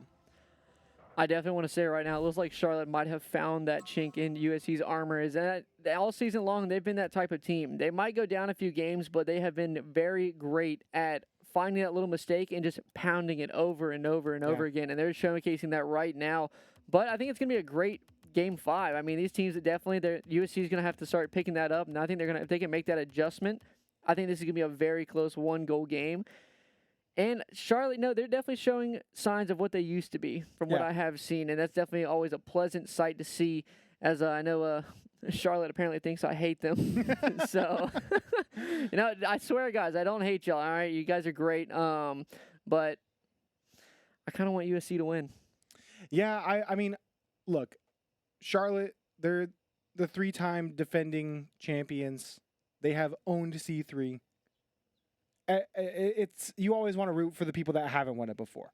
But like you said, a lot of love to basically everyone here, and especially to Charlotte. They're part of the community. They're part of the C3 family here. So we absolutely love them. But we now go to game 5. And right now, there's only going to be one to come out victorious. Is it going to be USC and Charlotte drop to 0-2 on the day, or will Charlotte find their comeback and get back to dominating fashion? We will see as we got kickoff ready here for game 5 on Champions Field. Let's get to it. I'm excited to see how this one plays out, as now a quick challenge from Turnip, looking for Og on that sidewall, but just a little bit behind him. But a pop-up at Knight with an amazing read as he predicts that one, but no boost in the tank. Lazy is going to force a 50 in the midfield, but Bala with plenty space up in the air, trying to do it all himself, but a great touch from SJT right into the hands of Og. Turnip there for the quick shot. Lazy, can he get that one? No, it's off the backboard, but Turnip is there to drop it down into a 50 coming out in favor of the Gamecocks, as this one is starting out in stunning fashion as both of these teams doing everything they can to get that first goal very early on. As that first goal is going to be the deciding factor as Lazy looks for the ground pinch, cannot connect on it. A 50 drops out, no one there. A demo in the back line, but Turnip there to get back in time. Gets that one cleared out, gives the Gamecocks a little bit more breathing room. Lazy going to be 50 by Og out of the corner. Knight plays it underneath, has to contend with SJT going up the sidewall. SJT another great 50. Og down below, forcing Lazy high. Knight not able to make contact with it, but Bala already down the field, looking to push this one down the length of the pitch. Lazy and Knight both stacked up. Knight will call off Lazy and cut the rotation in. We'll have a free ball to take out of the corner. Gets demoed for their efforts. Og is looking for SJT. They now look for the outlet downfield for Turnip. Og gonna just rip a shot on target. SJT for the secure. And the first goal in Game 5 is claimed by the Gamecocks. I think secure might be the nice way of saying that. I like to call that a goal steal, as I think that was a wide open net. But, you know, you got a stat pad here in C3. You know, everything matters. SJT helping lead his team to an early 1-goal lead. With 3:30 left on the clock, Charlotte has plenty of time to try and find a response. But with all that space in the air, Og does not get the ceiling pinch. Scoring opportunity. Knight couldn't turn on that one, but SJT looking for the psycho, couldn't get it. As Turnip there gets the save. And now USC trying to find that quick counter as a pop-up from Turnip, but an easy stop from Lazy right into the hands of SJT. Scoring opportunity here for the Gamecocks, but no cigar on that one as a double commit comes out from Charlotte. A rare sight to see in this one so far as a quick shot off the crossbar. No Lazy's there to clear it out. USC showcasing all the pressure they can right now, trying to extend that lead to 2-0. This situation is going to start getting more and more dire for Charlotte as these little awkward plays in the corners are going to start going against them pretty quickly. Yeah, those plays in the corner drain a lot of time off the clock. And I know you look at it, it's 2:45. Yeah, you still have slightly more than half the game to go. But with how defensive this USC team has played and been able to posture up against UNC Charlotte, it is going to be goals are going to be at a premium here as a double tap from Turnip will be just barely saved away by Lazy. Turnip again out of the corner. Passes it mid for Og, but it's denied by Bala. Lazy, another delay touch, but again, playing through the corners. We wasted 20 seconds here. SJT rifled on through off the midfield dish, and USC find their cushion. I mean, that's going to be a soul-crushing play for Charlotte, but they're going to have to find a way to shrug that one off and go next, because right now, USC dominating the game, applying all the pressure that we saw in Game 1, where Charlotte couldn't get out of their corner. It looks like USC may have found that adjustment and applied it in a quicker fashion, as this one's 50'd out into the hands. Knight gets the pop-up, can't get it past Og, but the 50 goes in his favor. As this one now dropped down in the middle, but an easy stop for Turnip, but a bump comes out, but Turnip says not today, as he's going to try to do it himself, but an awkward touch from Lazy. Og there to control it, no, the little bit of a recovery mishap sends that one into the hands of Charlotte, where Bala will take control, looking for one more, but a missed touch once again. No, a shot from Lazy off that left side wall into the hands of USC. No, Bala will shut that one down and take that one himself, but now Og looking for one more. Trying to get one, but into the hands of SJT as he's going to go off that sidewall. Looks for a pass off the ceiling. Could be in. No, it's going to go off the backboard where Lazy gets that save. And USC once again applying all the pressure they can with a fake coming out on the goal line. A shot from Og. And now USC will go up 3-0. Charlotte is in shambles.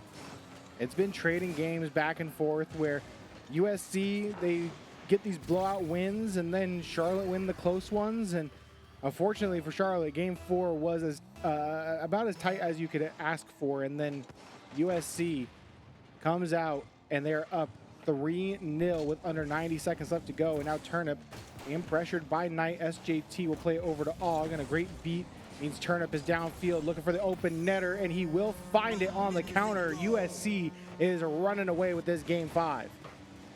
I mean, right now, that's going to be devastation for Charlotte, because right now it's definitely looking like they're not going to have much of a chance to come back in this one. With 1:15 left on the clock, they are not really showcasing any signs of opportunities or signs of development into this one. And it's looking like they might go 0-2 here in Group 1 today. But, you know, they might have their next matchup, but a quick shot from Lazy, showing a little bit, minute 10. You know, they could do it. It might take 2 kickoff goals, but you never know. But USC, I think they're just going to look like a dominant team today. Yeah, I mean, I personally had USC as my #1 team going into this, and it's mainly putting a lot of stake into that land win that they grabbed what was it, 2 weeks ago against Kennesaw, 4-1, dominating fashion. And for those unaware, Kennesaw is Blitz, TNT, and Kronovi. World champion Kronovi as Og puts in a fifth, but they dominated them in 5 games. And if you're taking down a top 15, a consistent top 15 team in the nation in the form that you're in, USC is on a different level right now. So them taking Charlotte taking them to 5, I'd rather put it that way, is impressive after the opening series that we saw from Charlotte, showing that they are still one of the top teams. This game 5 really not indicative of what they are capable of, but 6-1 looking like it will be the final scoreline unless they decide to put up a few more here in 53 seconds. I mean, you never know, the Brazil's on the table. Everyone buy a plane ticket because we might be going down there. USC, I feel like they're going to, knowing them, they're going to try and put that Brazil in. They want it. And I think they're going to continue giving it their all until they get that Brazil. But no, that one gets shut down as this one gets 50'd into their own net for Charlotte to cancel out that flight and really refund that ticket. And now, like you were saying earlier, USC, I think they're just going to walk away with this one. I think there's not much more to really say about it. But, I mean, USC, they swept Clemson earlier. They really showcased a lot of life there. Clemson not really able to find a response either. Now Charlotte having the exact same problem here as USC, dominant team, like you were saying, how they beat Kennesaw. My biggest concern with the Gamecocks right now is their consistency. Yeah. In every league they've played in, they're either dominating or they're getting dominated. It's one of the two. So they may be playing great today, but I'm definitely curious to see if they can carry that over into their next match, or if they're going to be able to carry that one over into the bracket tomorrow. Yeah, I mean, even in the spring, they came out and I believe they went to 5 against Charlotte that in the spring as Turner finds a 7th. There's your 7th. It comes a little bit too late for the Brazil. But yeah, I believe in the spring they went to 5. Charlotte ended up winning that, and they looked dominant elsewhere in that group. But then when it came to playoffs, they kind of ran through the bracket, and then as soon as they hit Charlotte, they lost in 5, I think. So it is very up and down for this team. We're not going to have a quick ending to this game 5. They're going to make sure that we get every goal scored possible. A third in for Charlotte, cutting the lead down to 4 with 5 seconds left. Goal every second, technically possible, but I mean, I definitely say get as many as you can, because, you know, if there are any record ties in some of these situations, it's definitely going to come into a case of your differentials will matter. But, you know, I don't foresee that one happening at all. I think these teams kind of know where they stand, and I think we all know where they stand at this point. Is right now USC and Winthrop showcasing that they are the top 2 teams in this one, as Og tries to find another one shut down. And now USC taking down UNC Charlotte 3-2 here in group stage. I mean, right now they're just looking dominant. There's nothing else you can really say about it. USC found the key. It's going to be curious to see if they can showcase it tomorrow. yeah, it's can you keep this level of play up? Can you finish the job? Because USC has looked this way time and time again, but can they finish it here this year? Can they finish it in the fall of 2025? We'll have to see. Yeah, definitely. We'll have to see. I think, like you were saying, it's going to be one of those situations where time will tell. Yeah. And, I mean, while we're at it, we might as well just go ahead and visit Raleigh. I mean, because, I mean, they've been a huge support for us. And I want to give them a huge thank you for being the sponsor of this tournament. We seriously couldn't do it without them. Visit Raleigh.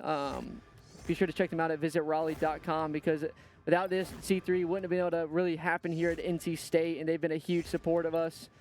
But be sure to check them out, visitraleigh.com, or find them on social media for ideas, itineraries, and everything you need to plan for your next trip. And we will be right back with the player interview.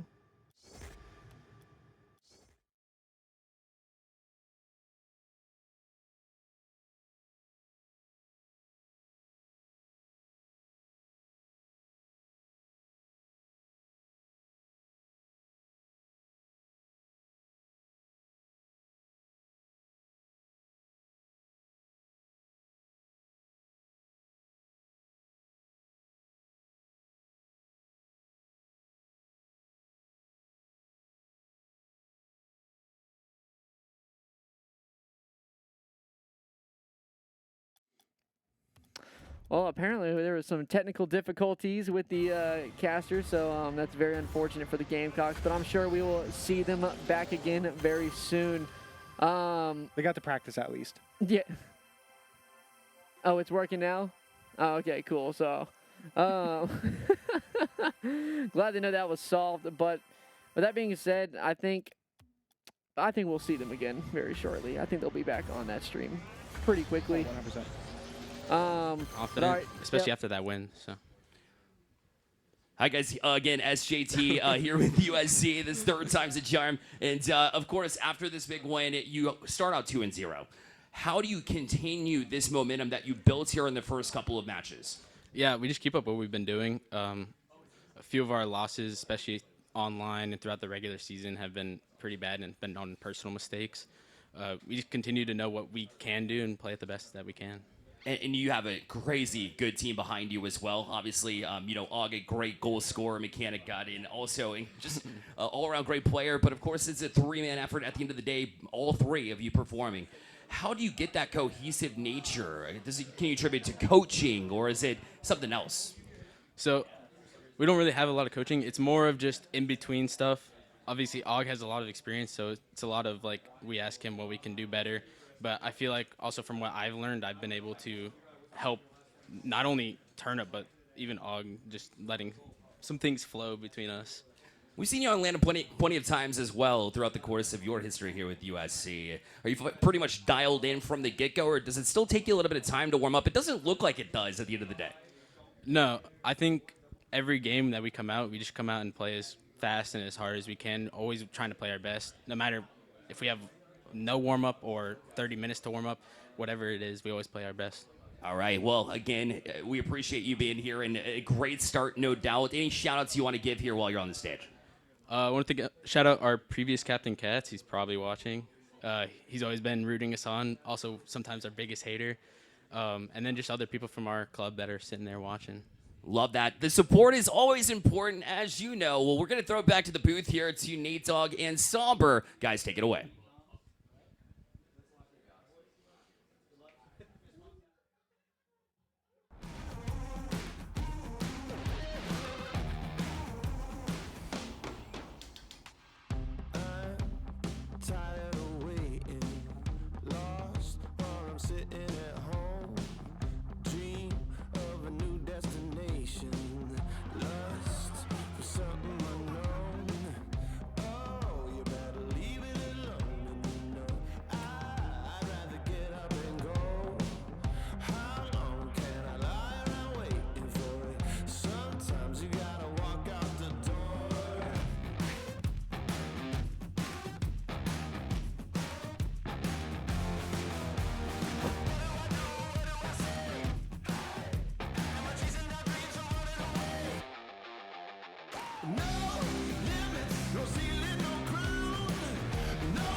I'm gonna get you, gonna make you fall in love with me. You want more? Yeah, but you never had a better way. I do it all. I'm gonna get you, gonna make you fall in love with me. You want more? Yeah, but you never had a better way. I do it all.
Maybe I'm an alien. Must be something heaven sends. Payback for the love I spent.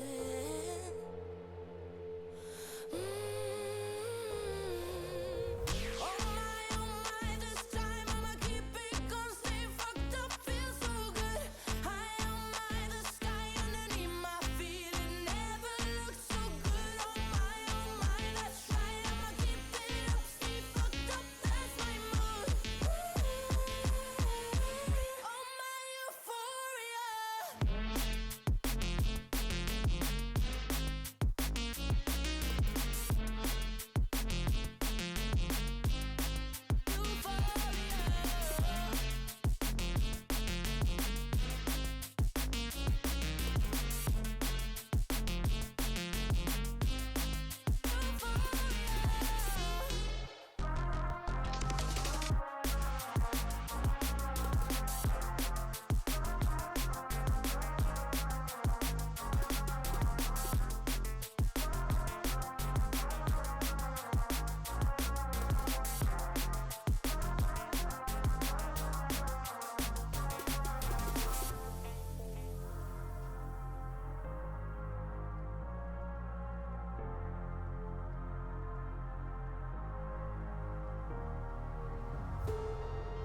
Pretty close to heaven now.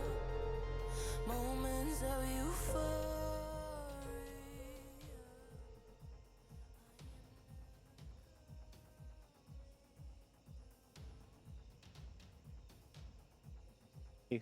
We're great at keeping schedule here in the booth. We have to do a lot of mental math and look at our watches, but we're here and ready to go. And we have quite the matchup, to say the least. Yeah, After what we just saw in a I believe it was a total 11 goals scored in Game 5 between Charlotte and South Carolina. It's a tough act to follow up, but I think that this one has the chops to do it.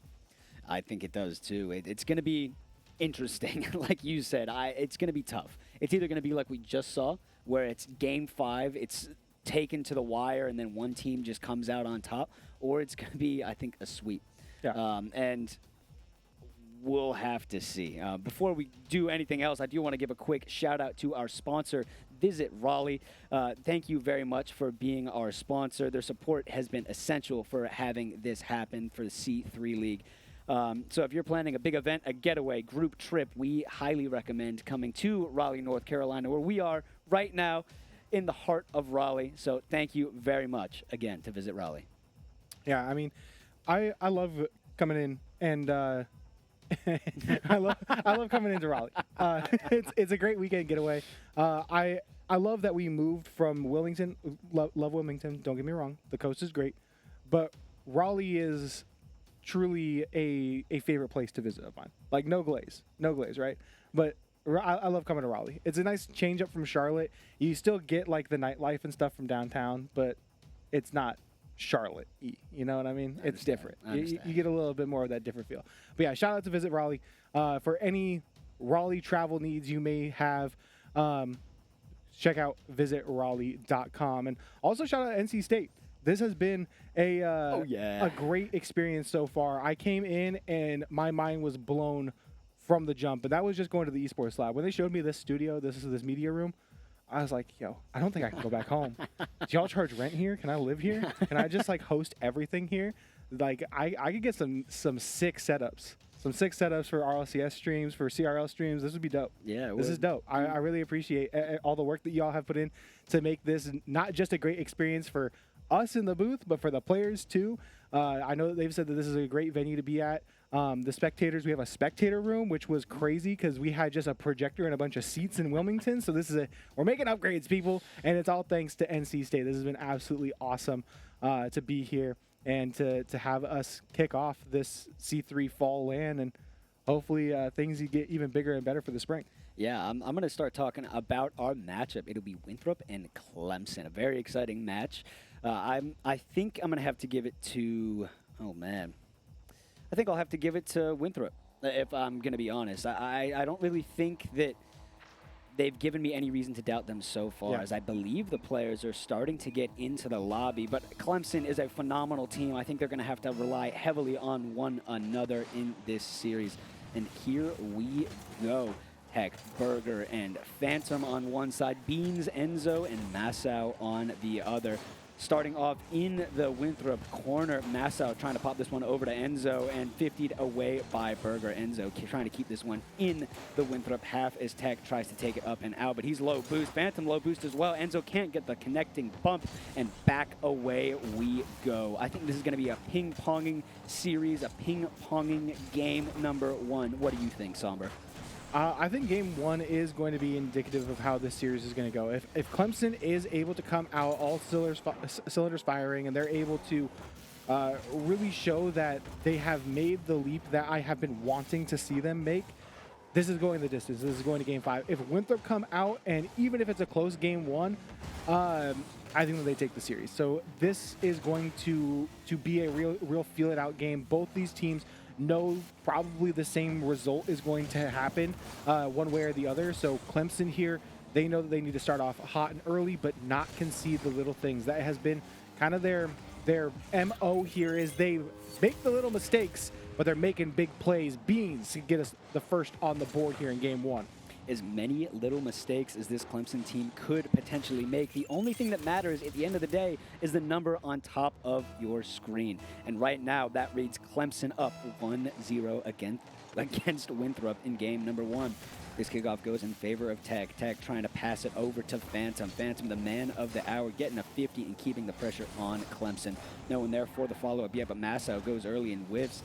It's okay, though, because Enzo is able to send this one back down onto the Winthrop side. This one's popped up into the corner. Beans up early. Phantom and Tech getting a little tied up, but fortunately neither of them cause a crazy double commit. None of them cause crazy harm. But talking about crazy harm, a demo from Nassau on the back line. This could be Clemson's chance to get a second goal and double their lead. But Tech does well to blast this one into the corner as he's blast off the face of this planet for his efforts. Enzo on the back line, and I bring it up every time that Enzo is on the pitch, and he's the one to make the play here for Clemson. But Enzo has been a much-needed roster addition, a freshman here for Clemson, or at least a first-year player for the roster. And they have come in and been an immediate impact player. They've told me, I've come in and I kind of coach them IRL, or in real time. I tried to get them to not make these small mistakes. We're still learning. We're still coming together as a team.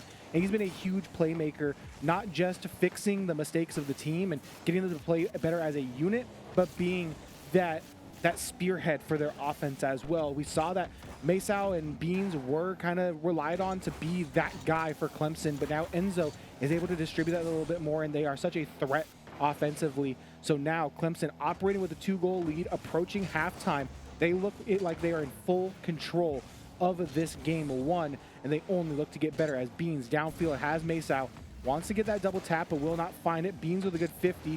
Masao keeps with the play. Drop shot in, and Masao finds the third. It is now 3-0 to the Tigers. Beautiful play coming out from Clemson. Absolutely beautiful team play. Phantom tries to pre-jump, gets a hand on it, but it is not enough. Goes into the back of the net and giving Clemson a 3-0 lead halfway through game number one. We dive into this kickoff as Winthrop looks to get back into it.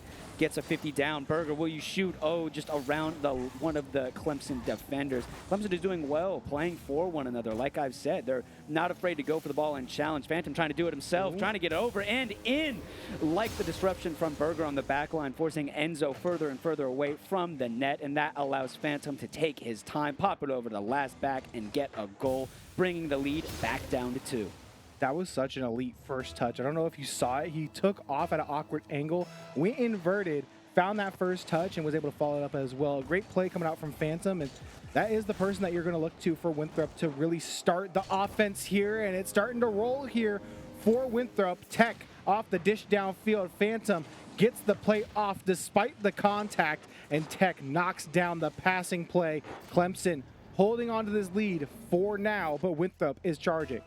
This is what's so scary about this Winthrop squad. Just like that, they are back within 1 in this series. It feels like I just said they were within 2, and it's because I was. This squad is terrifying. This could be the tie shot, but a weak shot comes out from Berger and Masao. Great positioning, able to save that one away. Phantom taking it off, taking a quick shot, but Enzo is able to clear this one out and away. Midfield boost grabbed by Phantom, but Enzo is able to grab the Winthrop back boost.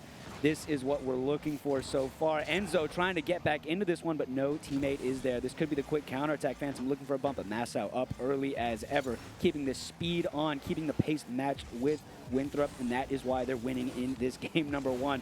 Clemson defender off the ceiling. Phantom able to 50 out another. This could be the 1v1. Masao flick over one. High is a teammate there. He is, but sends it high again. Bean sending it up, but it goes up and over. Phantom should be on this ball and pops it back to Berger, but a bad touch. But Tech is able to save it out and put it back into the corner. They tried pulling off the old Globetrotters, going off the backboard several times, but nothing to find the back of the net. And they are still, again, holding on, hanging on to this 1-goal lead here in game one. Under a minute to go. A long clear downfield met by Berger. Beans is there to take over the play. Enzo, this time, it will be above the rim. Masao to follow. Will push it further down. Beans just threatening. Leaves it up to Enzo, but no boost. Beans on the back line. Will find it to the post, and another shot back out. Berger is up for the challenge. Brick 50 down. Tech is there. Back out mid. Phantom threatening, but Beans able to cut off the play. Berger with a nice touch off the sidewall. Phantom midfield. Dunked by Beans again. And they are playing gritty here. Clemson at the midfield. No boost, and it does not matter. Masao with a full tank, though. Hit the gym and finds another 50. Trying to play it down. Beans is there for the cleanup. Looking for a double back mid. Tech to defend. And final seconds here. Enzo looking to put it in the dagger. It will fall wayward. Phantom one more. Berger back out mid. Tech keeps it alive into the corner. Looking for one more touch. Finds it slightly downfield, but met by Masao, and Enzo looking for the spike. Will not find it. Beans out of the corner. Wants one for the road on 0 seconds. will be kept alive by Phantom. Denied by Enzo again off the sidewall. Kept alive, but Masao finally says enough. That is game number 1. And Clemson sneak away with the win. I think Clemson did a phenomenal job of playing for one another in that game number 1. You saw the pace that Winthrop was able to bring out, getting those 2 goals back to back immediately. And the Clemson team didn't skip a beat. The Tigers got back on their feet and kept it rolling, challenging for one another, playing for one another, not afraid to go at low boost. And because of that, it got Winthrop to throw away the ball and let them get that game 1 win. Now, with that being said, Winthrop looks scary still. They did get those 2 goals within 10 seconds of one another. That was brutal. That could get them into this series once again. But if Clemson's able to get those 3 goals, I think that could be their insurance to keep this series to them. Yeah, I mean, it started with an offensive explosion from Clemson. They just kind of shot out of a cannon, and that's what you need to do against a team like Winthrop. They are a team that, like we saw in the Charlotte series, the back half of the games are where they thrive, where they shine. So early leads and being able to adapt before Winthrop is able to find their way back in. We saw Clemson come out very aggressive, but again, those little mistakes that Enzo was saying, hey, I'm trying to teach these guys not to make these, they're fewer and fewer, game by game, series by series, and that was a pretty perfect game 1 outside of maybe those 2 blemishes to letting goals. So if you are able to clean that up, this should be a quick series for Clemson, but we'll see here as Winthrop down 1-0 in the series as we head to kickoff for game number 2. Nassau and Phantom taking the kickoff. Berger getting a demo for it. Tech going to try to do it himself. Show off the mechanics we know him for. Beans able to get this one first, passing this one down mid, but Berger gets a great clear into the other blue corner. Tech able to keep the boost, able to beat a defender is Clemson, but Tech makes a great touch back into the corner. I think this aggression from Clemson is not something that Winthrop was expecting. The rotations coming out from Clemson, they're never double committing. They're never getting in each other's way. They're playing for one another, getting these bumps, but you can see just there, Berger and Phantom jump at the same ball. They didn't actually dive for the same ball, but they both thought that maybe they were the one to go for it. And those are the little mistakes that Clemson normally makes. They have cleaned up their act, and this could be the first goal. Nassau threads it between 2 defenders and puts Clemson up 1-0. Great play from Clemson. Masao just soft touch. You see the drift to maintain momentum, and they're able to win out the foot race pass too on that close post and using the bottom corner for safety as well. Winthrop already down by 1, and this is where they started to spiral, is the opening moments of game number 1. Can Clemson continue to build on this lead? They will be threatened by that pinch out. Berger sends it the wrong direction. Masao will be underneath. Enzo looking for a bump. Phantom finds the save, but gets bumped into the back of the net. Tech with 40 boost has to take over the play. Masao, no boost challenge. Will find a successful 50-50 ball, but now this leaves Masao last back with no boost. Enzo able to rotate back in and fill the gap. But it's now Winthrop on the attack. They're getting their rotation set on offense. A good 50 out. But Tech plays it a little too close. Phantom again, trying for the back passes, maybe just going the wrong way, trying to get these skim touches. Masao back out mid. Enzo to finish the play. And Clemson has Winthrop scrambling here on defense. You can see a couple of the Winthrop players have gone up for these really fast early touches, but because they're going so quickly, they're getting skims off the top of their car that's sending the ball in the wrong direction. Yep. And Clemson is happy to let them keep doing that. It's beautiful. It's working out for them. They have this pressure so much so on Winthrop that Winthrop feels like they need to make the big plays, but because they have that scramble, that energy in them, that angst, it's leading to the benefit of Clemson. And now when Clemson sends it early, this could be a goal, but off the post is the shot from Enzo. Phantom does not hesitate and able to knock this one away, but the counterattack is not over. Berger to Phantom. Phantom backwards challenge, but it works out for him. Gets another 50 and sends this one back into the Clemson half. Tech gonna sky this one as it's the best touch they're gonna get with the amount of boost they had in the tank. Not able to get their car around the ball. Phantom looking to play it out of the corner. Heavy-handed 50 will bounce wayward. Shot still available for Tech. Sets it up for Berger, but cannot connect on the shot back in. Beans just gonna opt to bang this one downfield, although Phantom is there to continue the play above the rim. Tech puts a shot on target, denied by Beans, and Masao already the outlet man downfield, able to beat past one, trying to get it back mid, maybe go for a shot. Beans, offense from defense. Beans gets it done coast to coast, And Mossau grabbing the assist, being able to win out the foot race and just dime up their teammate downfield. Clemson back out by 3 again. Beautiful quick shot from Mossau. It goes far down and out, but he trusts that his teammate will be there and is rewarded for it. These players on Clemson are playing for one another, trusting each other, trusting the touches that each other have. Berger tries to send it early, and Mossau just chips it over him, forcing him to waste just a little bit of boost. But that, at the end of the day, is what matters. We're talking about horseshoes and hand grenades. Close enough is often what does it in series like this, and close enough. And wow, what a beautiful play. Enzo chips it over the last back, not the shot that he wanted, but he gets it close enough over the last 2 defenders, and Beans is there to make it a 4-0 lead in game number 2. Winthrop looking like they maybe had a few too many pieces of pizza at lunch. They are playing very sluggish on the back line. They are slow to everything. Their touches not going the way that they want them to. And right now the offense is lackluster, to say the least. Again, we saw them in the Charlotte series. Every game was close. It came down to maybe the final minute for Winthrop to find the win. But here, they're just getting outclassed on offense. Their defense not able to contend. And that time, an egregious double commit, both on low boost. That's going to be a free net for goal number 5.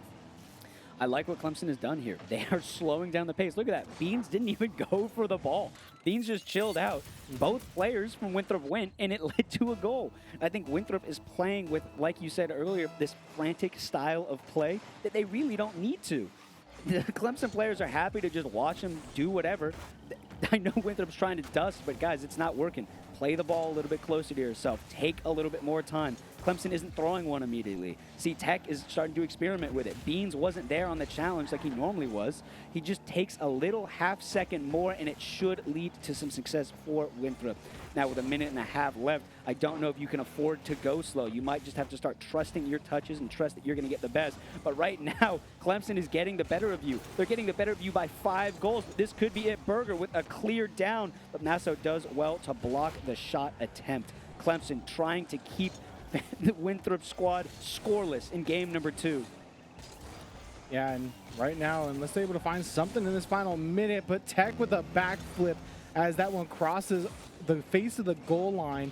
It will still walk away empty-handed. Another opportunity for Phantom. It will fall through, but even with that one on the board, you're down by 4, and right now in the aggregate, you're down 8-3 across the opening 2 games. This is not a pretty score line to open up the series here for Winthrop. Pretty series or not, Clemson is happy with how it is going. 5-1, 1 minute left. It's possible, but there need to be a couple of quick kickoff goals. Phantom trying to get one right here, popping it over Enzo. Tech is up, but sends it wide of the net. I think it's going to be this pace of play that's going to be the death of Winthrop. Now that they're down, they have to be panicky. They have to be frantic, and it's what Clemson has been taking advantage of all series long. Phantom taking this one into the air, trying to get it back to himself in the corner, but not enough boost to get to it. Tech with a great challenge on Enzo. Berger trying to send this one early, around 1 and into the back of the net. Beautiful placement into the bottom right corner, brings this game within 3. And 3 goals, 24 seconds. Again, I've seen crazier things done in less amount of time, but Winthrop's going to need to put together some absolute kickoff masterclasses here, back to back to back, but it will eventually just be a stagnant ball, but will be dimed up for Phantom. Looking for a third man, but Berger opting to stay back as they don't have the resources to make that play. Tech with a good 50, but it will be one out by Mossau. Now Berger up to the ceiling, just looking to play time, maybe find a fancy goal for the road, as now Winthrop putting themselves in Charlotte's shoes, having to look down the barrel of a reverse sweep if they want to come out victorious at the end of this series. And the way that Clemson's playing right now, I don't know if that's going to happen.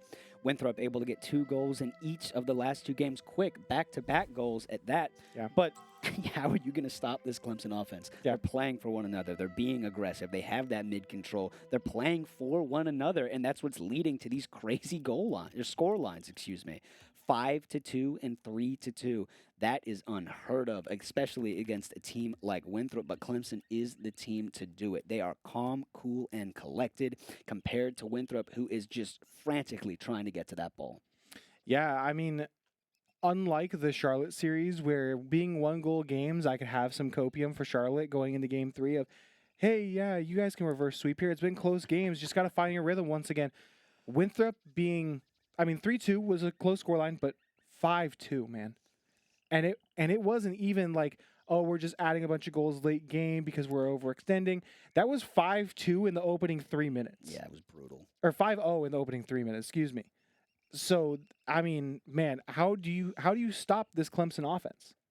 I think it's taking a beat, right? Play to what they're playing. This Winthrop squad is unbelievably talented. They can be fast. But right now, Clemson is playing their own pace of play. And I think Winthrop trying to play at theirs is just a little bit too fast. They're doing a little bit too much on the ball. Use your teammates. You know that you're talented. You just swept Charlotte. Even though it was low-scoring games, that's still impressive. I think if this reverse sweep has any chance of working, Winthrop's going to have to take a half a second between each touch, find one another, and try to get the ball to them. Yeah, I mean, I couldn't have said it better myself, but we do have kickoff here for what could potentially be the final game of this series if Clemson can get the job done. Winthrop, of course, fighting tooth and nail to try to extend this one and come out a 2-0 team out of groups. But we have yet to see anything that shows us that Winthrop has that caliber of offense to contend with Clemson. As a long shot downfield might just fall in. It does. Beams off the coast-to-coast play. Long ball in. Clemson up by 1. Yeah, Berger didn't have any boost, and Tech went for the ball. A little bit of a miscommunication yet again. 12 boost in the tank. I think Berger gets there, but Beans, a lot of beans on that shot, able to launch that one downfield. Tech going to try to do it himself, but Nassau up early for it. 2v1 potentially. Beans up in the air. Phantom gets bumped out of the way, and Tech does well to recover from it. He gets bumped for his efforts. Enzo trying to get something happen, just lets Berger flip at the ball, low boost. Demo on the back line onto Masso, so Bean sends it early and stops and stagnates this Winthrop offense immediately. Impressive play coming out in this opening minute from the Clemson squad. Tech, low reset. We'll find a couple touches on the hood of their car, but Beans with the catch. Good 50 and follow-up from Massau. And again, the rapid succession touches that we're seeing from Clemson, especially after these 50s. You get the 50 and then there's an immediate follow. Whether it is that first man up or someone quickly trailing the play, that has been the difference maker on them holding a lot of possession and time spent on the ball. A long shot will be handled by Massau on the back line. Another flick past one, another flick past Tech. But Phantom is there to finally shut down the flurry of flicks put on by Massau. Obi Berger, soft shot on. Downfield feed to Beans, and they will clear it across. Phantom is there to receive. Beans already up, and they look to continue to play downfield out of the corner. Berger off the backboard, has a man in Phantom already trying to push this one. Check that. That was Tech looking down the field, gets the demo as well. Now Enzo finds a dribble, baits out the 50, and Clemson, while they have been a very offensive heavy, they're looking very comfortable in defense right now against Winthrop. Winthrop has some of the pressure, but nothing too threatening that Clemson hasn't been able to handle so far. Berger trying to take this one himself, popping it around Enzo, but Enzo just forcing for Beans. Beans to Massau, quick shot and a goal. Beautiful play, beautiful team play coming out from Clemson. Look at this. Enzo just forces Berger to make a touch. Beans just pops it down mid. Trust that Massau's there. Massau beats Tech and the last back defender, bringing it to a 2-0 lead halfway through game number 3. I think that so many people forget about the way of forcing touches and forcing the ball out. It's such a high-level move of just not even faking a challenge, just putting off-ball pressure on a player to make a touch because of just the threat that I could come up and challenge you. And it plays dividends here for Clemson. They get their cushion here. 2:20 on the clock and looking primed to sweep Winthrop. Berger down below will find a nice pop. Enzo already up and plays this one again. Just the threat of taking it high and trying to shadow that back down below. Enzo might be able to finish off this 3-man play. Beans rotating with Enzo. Going to cluster things up here at the midfield for Clemson, but Beans will be all the way back with plenty of boost to carry it across the pitch. Berger is threatening, but not enough as Enzo now wants the carry. Gets a bump on Phantom instead and bumps galore at the midfield. Might open things up, but there is an empty netter for Clemson. Winthrop will be able to find their foothold here in the Clemson half, but only momentarily. Enzo, double tap, off target, Beans down below, just going to sky it up as low resources across the board, but now everyone topped up the boost tanks and looks to go fighting on offense once more here for the Tigers. Phantom trying to do it himself yet again. Beautiful play coming out from solo efforts for Winthrop, but that's not what Threes is. Threes is a team game, and Clemson just has the team aspect down pat. Oh, beautiful play. Phantom the tech back to Phantom, but Enzo has this one red. They're starting to try to find one another, and that's what they need to do with this remaining minute. Phantom up early, trying to do a solo play. You know he has the mechanics for it. Below Enzo. Phantom up again, trying to get around Masso, but a beautiful save from Masso. Burger low boost, popping this one back mid as Enzo gets a clear, popping it back to the midfield. Beans up early, Phantom letting him touch and then getting a strong clear back out where Masso is waiting for it. Beans getting this around Phantom, going up for it himself, getting a shot on target. The tech is back, just throwing and wasting time. They don't really need to do much on the side of Clemson. They're going to force Winthrop to do something with the ball, and until they do, there's no reason for them to go. Around one, almost a double touch coming out. Beans with a shot and making it a 3-0 lead with 30 seconds remaining in game number 3. Even with Winthrop's kind of signature comeback ability in late games, that might just be the nail in the coffin here for Winthrop, and Clemson claiming the sweep, as this has been a chaotic day of Rocket League. Upsets galore, sweeps across the board almost. We had one Game 5 and one Game 4 that Game 4 should have probably been a sweep if we're being honest here. But man, it has been an insane day here for C3 as Clemson, all they have to do is play out these final moments, because unfortunately in the game of Rocket League, there are no three-pointers. Winthrop will be falling to Clemson, as Winthrop being one of the tournament favorites, Clemson with a huge win here. Absolutely. Phantom trying to 1v3 Clemson for the last goal, but it does go bar down and out, making it a 3-0 in game number 3 and a 3-0 in the series. Beautiful play coming out from Clemson. They just had all the pressure, the off-ball presence and pressure, say that 5 times fast, that you were talking about earlier, was just unbeatable. The Winthrop players felt like they had to throw the ball away to beat one guy, but then the guy was like, I don't really need to go for this. My teammate's in a better position. He can take it. Yeah. The trust that they had in one another and the team plays that we saw were beautiful. The one that comes to mind is when in the pressure in the corner for Clemson, in the Winthrop corner, they forced a touch up. Enzo passed this one down to Masso. Masso was there and shot it right on target. Beautiful, clinical team play coming out from Clemson. Yeah, I mean, there was at least 3 different beautiful team plays to come out from Clemson, getting everyone involved. But we do have we'll call it the IGL. We got Enzo over ready for an interview with Nate, so we're going to go ahead and throw it over to them and see what they have to say about the win. Hello, everybody, and welcome back to the Carolina Collegiate Clash Fall 2025 Championship.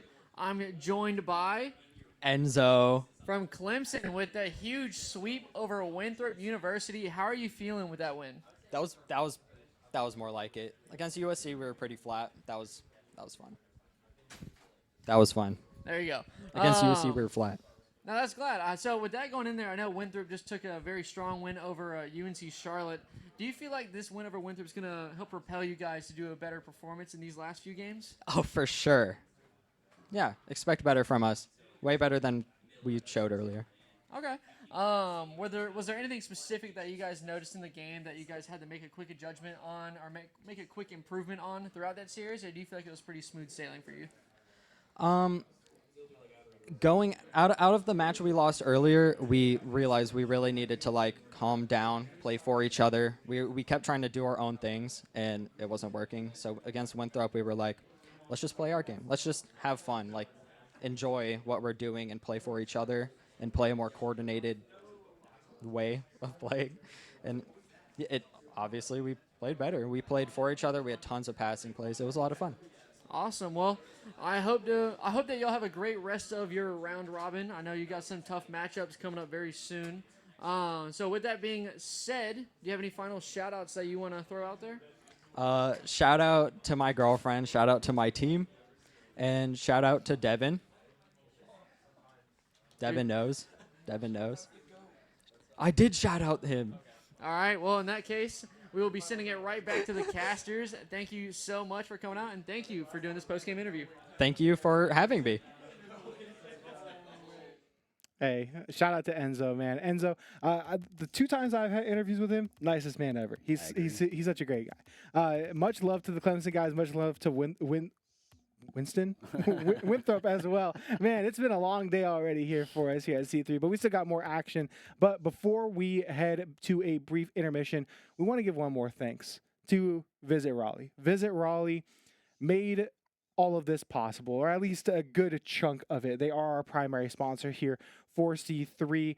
They were integral in making C3 happen for the fall, so big shout out to them. Again, Raleigh is such a great place, so if you want to come visit here, if you have a weekend getaway, a solo trip, anything, go to visitraleigh.com or find them on socials for itineraries, travel guides, any types of tips and tricks, and just little hidden gems around the Raleigh area. So make sure to check out Visit Raleigh for all of your needs. But we still have more Rocket League left to be played, so we're going to throw it to a quick break, and we will be right back with our final, second to last rounds of Rocket League.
fact or fiction.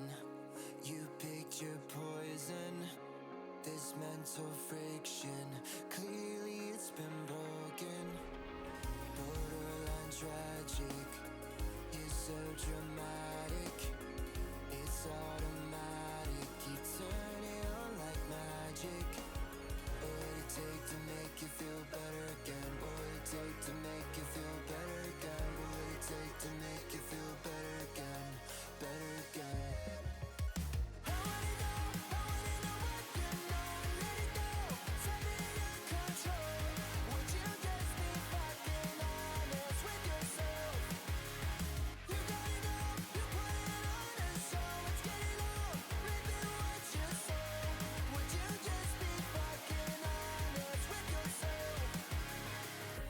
Get the picture, I beg to differ. You don't deliver, truth it tastes so bitter. Walking a fine line, living a white lie. You're wasting my time, waiting for a bright side.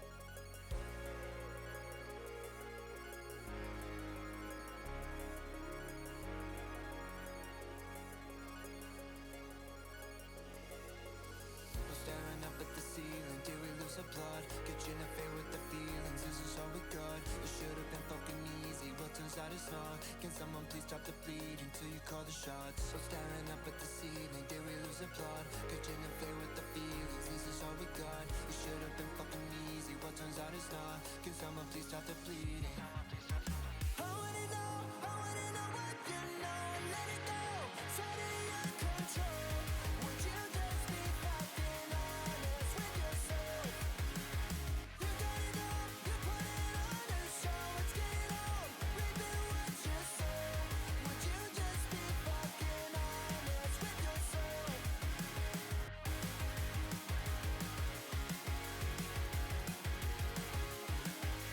Would you just be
chasing me. Shadows follow me everywhere I go. Danger's near, I can feel it. Say my name, feel that flame. Welcome to the kill zone.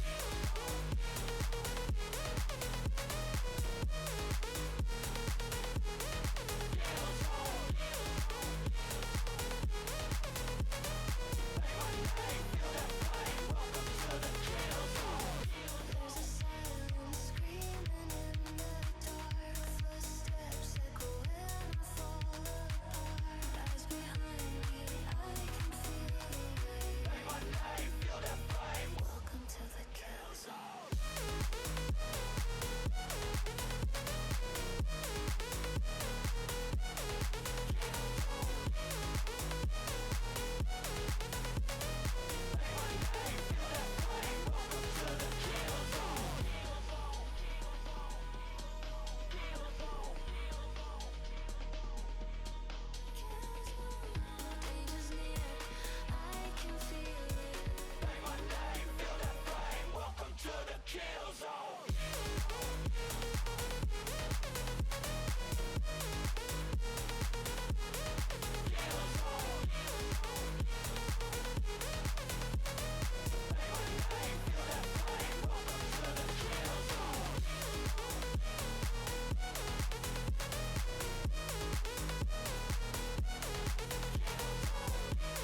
Line is right, and it hits me every time. Couldn't run, I tried. So do it one more time. I don't wanna free fall, dancing in your cold. I die just to know what's on your mind. It's been meaning for so long, out of your control. I die just to love you one more time. When you hold me with your eyes, oh, it burns me up inside. It's like fire, it's like fire. Oh, I'm fighting for my life, just one touch and I'm alive. It's like fire, it's like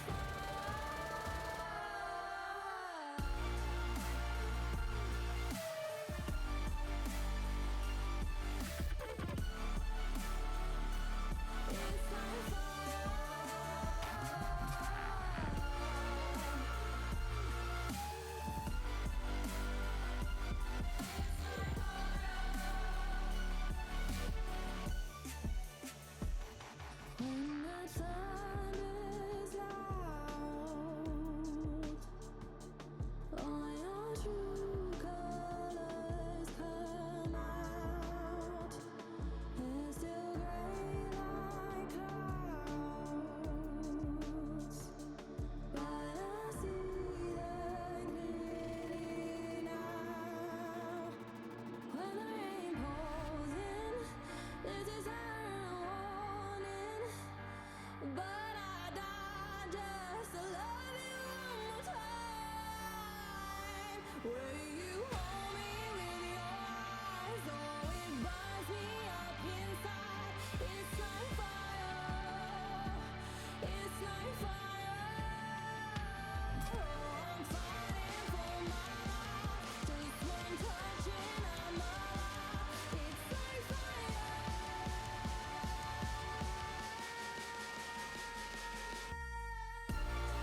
might try to fit in.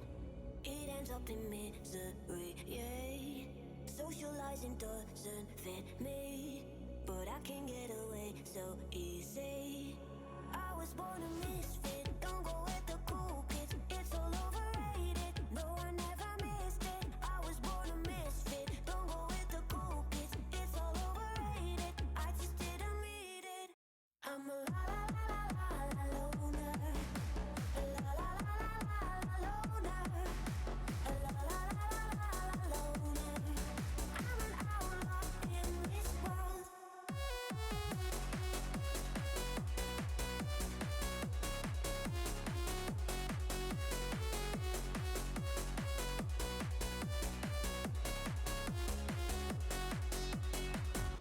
I'm solo dancing on your body, crazy on my own, but all in. I can feel the eyes all staring, but I don't care about them saying. I was born a misfit, don't go with the cool kids. It's all overrated, no I never missed it. I was born a misfit, don't go with the cool kids. It's all overrated, I just didn't read it. I'm a la la la la la la loner. A la la la la la la loner. A la la la la la la loner. I'm an outlaw in this world. I'm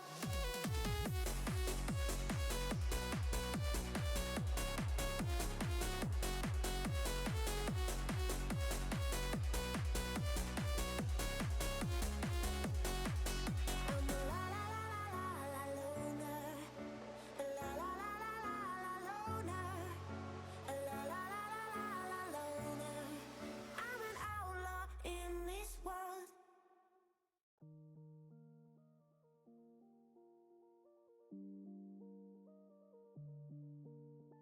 Tudo repete como se o tempo parou, tua imagem gira e nunca cessou num loop lento. A vida ficou e meu coração. Welcome back to the Fall 2025 C3 LAN. It's the finals Saturday edition here. Of course, we're through the group stage, and we've got a couple more rounds here for you. But joining me here on the main stage for the first time, we've got Skyline. Welcome to the big boys. Hey, I've been holding down the fort on the B stream, but now we are here on the A stream, and a good matchup to be held on here. We have UNC Greensboro versus the NC State Wolfpack, the home of the LAN itself. And these boys got rowdy after their last match where they ended up winning in a sweep against UNC Asheville. So they'll be looking to take down Greensboro, who has been the top team of this bracket so far, not dropping a single game, not just a series, but a game so far. They are 6-0 on the day in games and 2-0 in the series, so they're going to be looking to continue their run. And those are some big wins, too, against some really stellar teams. So certainly they're in a good mood. And I talked to Rocket, though, from NC State, and obviously I talked to him about the home field advantage. He said it's maybe not as much. He says he loves the lab here, though, that NC State brings here, and rightfully so, too. Again, a big shout out to all the staff members who are here that have put this together in every single way, from being supportive and making sure everybody's having a grand time. For sure, NC State, shout out to them for sure in the staff, but also the team for coming off that 3-0. If you're going to have a chance against a team that is that hot, like UNCG, like you're talking about, you have to be ready from the get-go, and you have to be coming off a win like that builds your confidence. Yeah, and both these teams are basically fighting for the 1 seed spot, because I believe right now NC State is 1-1 and UNCG 2-0. So if NC State get this win and go 2-1, with UNCG also being 2-1, they would have that head-to-head to give them that 5th seed, who would possibly play. I don't know. It's been such a toss-up with the first division, or the first group, I should say, with Winthrop upsetting Charlotte in a sweep and then getting swept by Clemson. South Carolina, which not shocking to me, South Carolina being the #1 seed. I mean, they've been ranked top 30, and I don't think they're currently ranked top 30 in the country, but they have been in that point within the past month. So they are a really strong team to compete against, and even though they come into this tournament as the 3 seed, they still are expected to do big things. All right, well, let's gear it up now as we've got things cooking. UNCG facing off with the home team, if you will. The Wolfpack Esports at NC State starts right now. Game number 1. Can the Wolfpack hang out with the Titans that are UNC Greensboro? Yeah, UNC Greensboro looking to keep that aggression that we've seen the past 2 games. We've seen a lot of heavy team play from them, as we'll see Flaky and Nutella kind of linking up, and Fatu being that demo hammer for the Spartans, excuse me. The Spartans right now already getting stuck on their back half by the Wolfpack, as looks like Nutella trying to take that one forward, and the pressure now mounting as the Wolfpack are a team that like to execute in the first minute. They get a lot of pressure and have gotten multiple goals within the first 30 seconds to a minute, but then kind of slow down as the game goes on. So they're going to be looking to kind of switch that up, as the Spartans are a team that are known to be staying aggressive the entire game through, and they do not let off that gas pedal, so they got to adjust if they want to beat this team. Yeah, NC State has been great in that first minute, like you had mentioned, against UNC Asheville for sure, and certainly wanted to step up the plate in their first series as well. Although it didn't go their way, they're certainly looking to build from that as well. We'll see if they can at least hang here in the first little bit. It's looked a lot better than maybe anticipated against UNC Greensboro, as this one will hang down at midfield. The demo starts out a little bit scrappy between these two teams, but Ventus right up to the ceiling, looking to see if he can play off the back wall, but Flaky's got that shut down. Maple will just try to chip it in, but no support from his teammates, so NC State will have to turn back and regroup. Yeah, and I know Raleigh just hosted the State Fair here soon, but we're going to see a lot of bumper cars coming out in this game from both sides, as Greensboro, again, a team that loves their demos and they love their pop shots on target. Nutella taking one out of the book and just putting it home, as no one to be found home for the Wolfpack, and that's just going to be an unfortunate pass from Rocket trying to clear that one out, but a good read on the back end to get the first goal for Greensboro. I think that was one of the situations where Rocket was already looking for your teammate to get out of the zone and didn't realize until you touch it that they didn't have any boost, and it wasn't communicated prior to, because maybe it didn't feel like it needed to be, and so you get that touch, try to anticipate what your teammates are doing, but unfortunately you ran into a Spartan, and UNC Greensboro have this 1-0 lead, but NC State certainly hasn't shied away from this challenge by any means. They've had a couple of opportunities, and in fact, Ventus will find Maple. That's a good passing play, but shut down by Nutella here on the back end by UNC Greensboro. Left loose, and Rocket will tap that one in. A mistake there from the Spartans will open the door. Yeah, I was about to say, it was good patience on the back end from Nutella to be able to play that one out, but Flaky just too heavy of a touch as third, trying to keep that control, and a little too far off. His car is going to go straight down off the ceiling, and a good read from Rocket to send that one home. So we have NC State tying this one back up, and last time that we saw these two play in the C3 was a Game 5 win from UNC Greensboro. Every game being a 1-goal game except for Game 4, which was a 2-0 win from the Spartans. So they're going to be looking to get that win right back as they did earlier in the season, but the Wolfpack, they're looking to have something to say about it, as they want their revenge match here and to take over this series to possibly secure the 1 seed of this group and the 5th seed overall. Well, UNC Greensboro, you describe them as calm, cool, collected. As individuals, generally speaking, they sure seem to look that way when they're on the pitch, and just certainly not ones that panic by any means in any situation. So we'll see if that plays a role, especially if it gets to that close match like you were mentioning. When you get to a Game 5 or even in overtime in a Game 1, for the example, those heated moments really take those players who can step up with that clutch gene and really be able to make something of it, as you have Nutella with a little bit of support there. The attempt on the bump will be enough, and UNCG will be up Y1. Spartans taking it home with a bump. Again, Flaky being the one that caused the pressure. Ventus just cannot get around it, and that's just going to be a wide open net, essentially, for Nutella. All he has to do is put it on target, and that's exactly what he does. Greensboro, again, getting that aggressive play, pushing for, trusting that first man to hang on to the ball and just be able to put the shot on target off the bump from the third. And exactly what happens there. Another great play from the Spartans, but they got to keep that pressure up, because once again, the Wolfpack know how to make these comebacks happen. But the Spartans are looking to take it right back onto that orange half. Here comes Fatu trying to go for the demo, but not able to get it through, so he's going to be forced to back off. A shot might go on target here as the 1-2 from Rocket to Maple, something I've seen earlier today, and they continue to strike. I like that from Maple, who's had some moments that are ones that he would like to forget, but certainly has been making some impact plays here too, and showing what they are capable of. If he's popping off, all the rest of the players too have been incredibly strong here. We've seen Rocket and Ventus in action as well. If all three are clicking, you better look out. NC State might have that little bit of an advantage, but look out, nobody back here. Ventus needs a big touch, gets it from the back wall, but Nutella follows it up from the back wall too. But Maple will get a big clear here for NC State. And right now, all three players from the Wolfpack are looking to press the advantage, as we saw all three pass the half-field line, which can also be a detriment if you don't play that correctly. It could be a very easy bang over your head and right into your net. They got to be a little bit safer, but I could say the same about Greensboro. We've seen that third man trying to play aggressive, but it doesn't matter when your first two just send it home themselves. Flaky from Nutella, once again, we saw that in the first series of the day. It was 4 goals from Flaky, 3 passes or assists from Nutella. And once again, it's just that connection on this lane stage has been so important for this Greensboro team to succeed. UNC Greensboro, one of the few teams that I've seen that love to be able to challenge into that corner pretty frequently and pretty much trap you into it until you fall into submission. That's another great example of the Spartans feeling very good here on land. Fatu is going to go and hesitate very little. Back to another challenge here for UNCG. And Maple will look for Rocket, but he's out of boost. A little bit of a wave dash to get up and get a shot off, but Nutella is able to easily handle this one. Ventus ran out of boosts, otherwise looking for that back wall challenge has Maple swinging around. All 3 members of NC State will be pretty low on boost, so now a grand opportunity here for the Spartans, but they ran out of boost as well, and Maple able to get a big clear. He almost had an open net if he was able to get to it, but just couldn't quite find the grip on it. And with only 20 seconds remaining, Greensboro just looking to hold the lead, maybe even increase it by 1 to put the nail in the coffin for game 1, as we see Flaky going for a shot. Ventus just waiting in the net, as here comes the counterattack from the Wolfpack.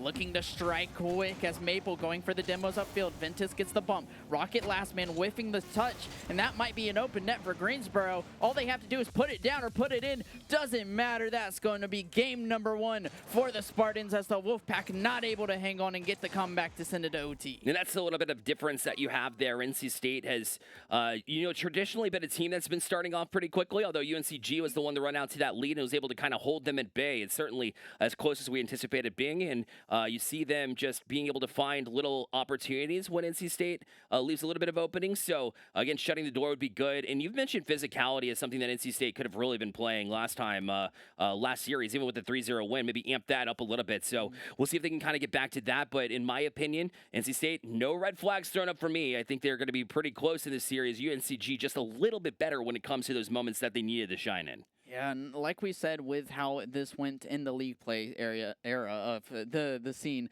is that it was a close game, 1-goal games, and as we see still kind of repeating, UNCG only winning by 1 goal in this game 1. But again, the land difference is that they feel more confident. Like, you can see that they're getting aggressive. They're staying in. That second man is playing the role that they need to without being hesitant of knowing when to dive in or to dive out. So that is what I'm looking for Greensboro to continue to ramp up on. But State, they're also a team that whenever they push heavy and trusting each other and just go quick at the ball, they're going to be good on it. But they're so hesitant on it. Like, they don't know when to push in at the right time sometimes, and that allows Greensboro to kind of regroup themselves rather than actually pushing out. So Greensboro, again, they just have to be more settled, trusting each other. And NC State, if they want to come back into the series and beat Greensboro, they have to be more aggressive. They have to get into this quicker. Yeah, need to be able to kind of gain that momentum and swing with it here as we head into game number 2. And already a goal 2 seconds in. That might be the quickest goal we've seen all day, even all semester. Yeah, I mean, Nutella tried to follow that one on Greensboro's side and just not able to read that one, just a little too quick. What could have been actually a good opportunity for Greensboro ends up turning perfect for the Wolfpack. So 1-0 lead to start out for State, as we see them going right back into it, and Greensboro going to hold control of the ball just a little bit as they try to keep the pressure right back onto this orange half, as Flaky goes for a shot down low, but Rocket with a save out to the side, and Fatu's going to recover it on their half. And Rocket is up in a hurry, but unfortunately below him, Fatu is almost able to follow that up. It doesn't matter because you got support there from Flaky to equalize with 4:37 remaining. Yeah, once again, just the mistakes. You see all 3 going up, just looks so pressured as Greensboro just advancing the ball. Fatu, a great touch, looked like a shot. 2 players on the back line committed because they thought it was on target, but it's just enough to where Flaky can follow as that second man, and he's done that perfect all day. He's been that man to just sit and wait for the play to develop, and then the second that ball just rolls into him.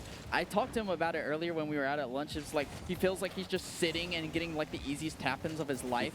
And he's just like, that's the only way I'm scoring goals. It feels like I'm doing nothing. But that's the perfect way to be playing. Like, if your teammates are able to set it up and Flaky's just tapping the ball on the goal line, hey, you're winning, you're playing your role, and that's all that should matter. You know, it's funny because they say, you know, let the play come to you, for example, but there's no literal example of that except for what I just saw with Flaky right there. Okay, you know what? I'm just going to sit here and let the ball literally come to me and tap it in. That's how you know you're in good vibes. That's how you know you're in good position. You bring up a great point, so you continuously see him in that spot. Somebody needs to be there. But Rocket's there here for NC State. So a couple of freebies, and we went from 1-1 to 2-2 pretty quickly. Yeah, the land nerfs once again striking hard as Flaky just had such a free read on the backboard, but not able to get it in time as it was a little too quick. And, you know, you get in these, you know, this mindset where you're just like, okay, there's cameras on us essentially, you know, there's people around us. How are we going to like push through this? We need to be confident in ourselves, but sometimes it just still gets to you. The lights are too bright in some situations to where the easiest of touches can hurt you. And anyone that watches RLCS, the number one thing that comes to my mind is first killer at the major versus, I believe, is Carmine Corp in the winter major where he misses a backboard touch. But speaking of missing things, that's going to be unfortunate for El Flaky and Nutella as they double commit. And that's just going to be pretty much an open net to follow through as NC State plays in one to give them the lead right back. Yeah, Rocket was very thankful that, you know, out of his right side vision was Ventus, that he could just kind of tap it over to you because he was out of boost. Fresh out as well, as he had to kind of get onto that challenge pretty quickly and said, I'll just tap this to you as long as you can finish. And sure enough, NC State is able to gain that lead. And a lot of goals here. We're used to defense here, especially today and generally speaking, but 5 goals here in the first minute and a half, even before that point in time. And in a barn burner like this, you want to just create more and more chances and really test the defense and put shots on because you see free opportunities like that. But UNCG is good for the challenge, at least this time around. And the Wolfpack still staying aggressive. You see that third man committing heavily. Could be a detriment unless it turns around as the Spartans now overcommitting. Maple tries to get the touch around but can't. That's going to go past Rocket. So 1v1 for Ventus. Ventus gets the beat over Fatu. So Flaky once again trying to take control in the corner. And a DC looks like Dionyx just Thanos snapped. I believe it was Rocket out of thin air as that's going to be a pause. And I don't know exactly what just happened, Bearlight, but that's very interesting to see. Yeah, we'll have to check and see because, you know, typically it's a game crashed here as we're getting in our ears right now. So you have to think about that as well from the perspective of a player. And I know, Skyline, for example, you have been a player on LAN. Have you ever experienced that, like a tech pause, not necessarily just for you, but in general? And what does that do to the mentality of a team? So with tech pauses, it's just... for me, it hasn't been like game crashes, but there has been times where like the computers will stutter or like you'll get frame drops and it's to the point where like it's unplayable. Like you'll literally see the screen freeze. So what they'll have to do is that you just have to pause the game and it'll take sometimes up to an hour for them to get the thing settled. And by that time, like you're cold. Like even if you're on like a 2-0, you know, win streak right now and you need just one more to win, then that could be very heavy to like switch the tide because of that time.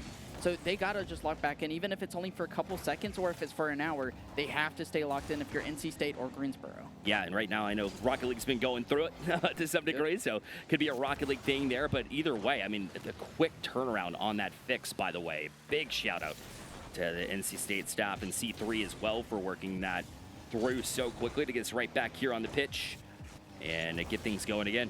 And that's a shot, a laser there from Fatu to tie up the game here with 2:22 left.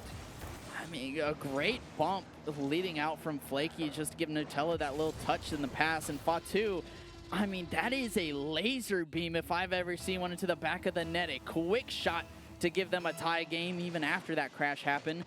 So with 2:22 remaining, a little under half the game, we are right back tied where we started off at 0-0, 3-3. Pretty much the same thing at this point. As Flaky going to be looking to extend that lead, getting it back up to 1. But State still holding on strong, trying to get her right back out of their half and take the counter, something that they're strong at. If Greensboro overcommits, what it might look like is happening. Flaky does get the touch, though, to relieve some of the pressure.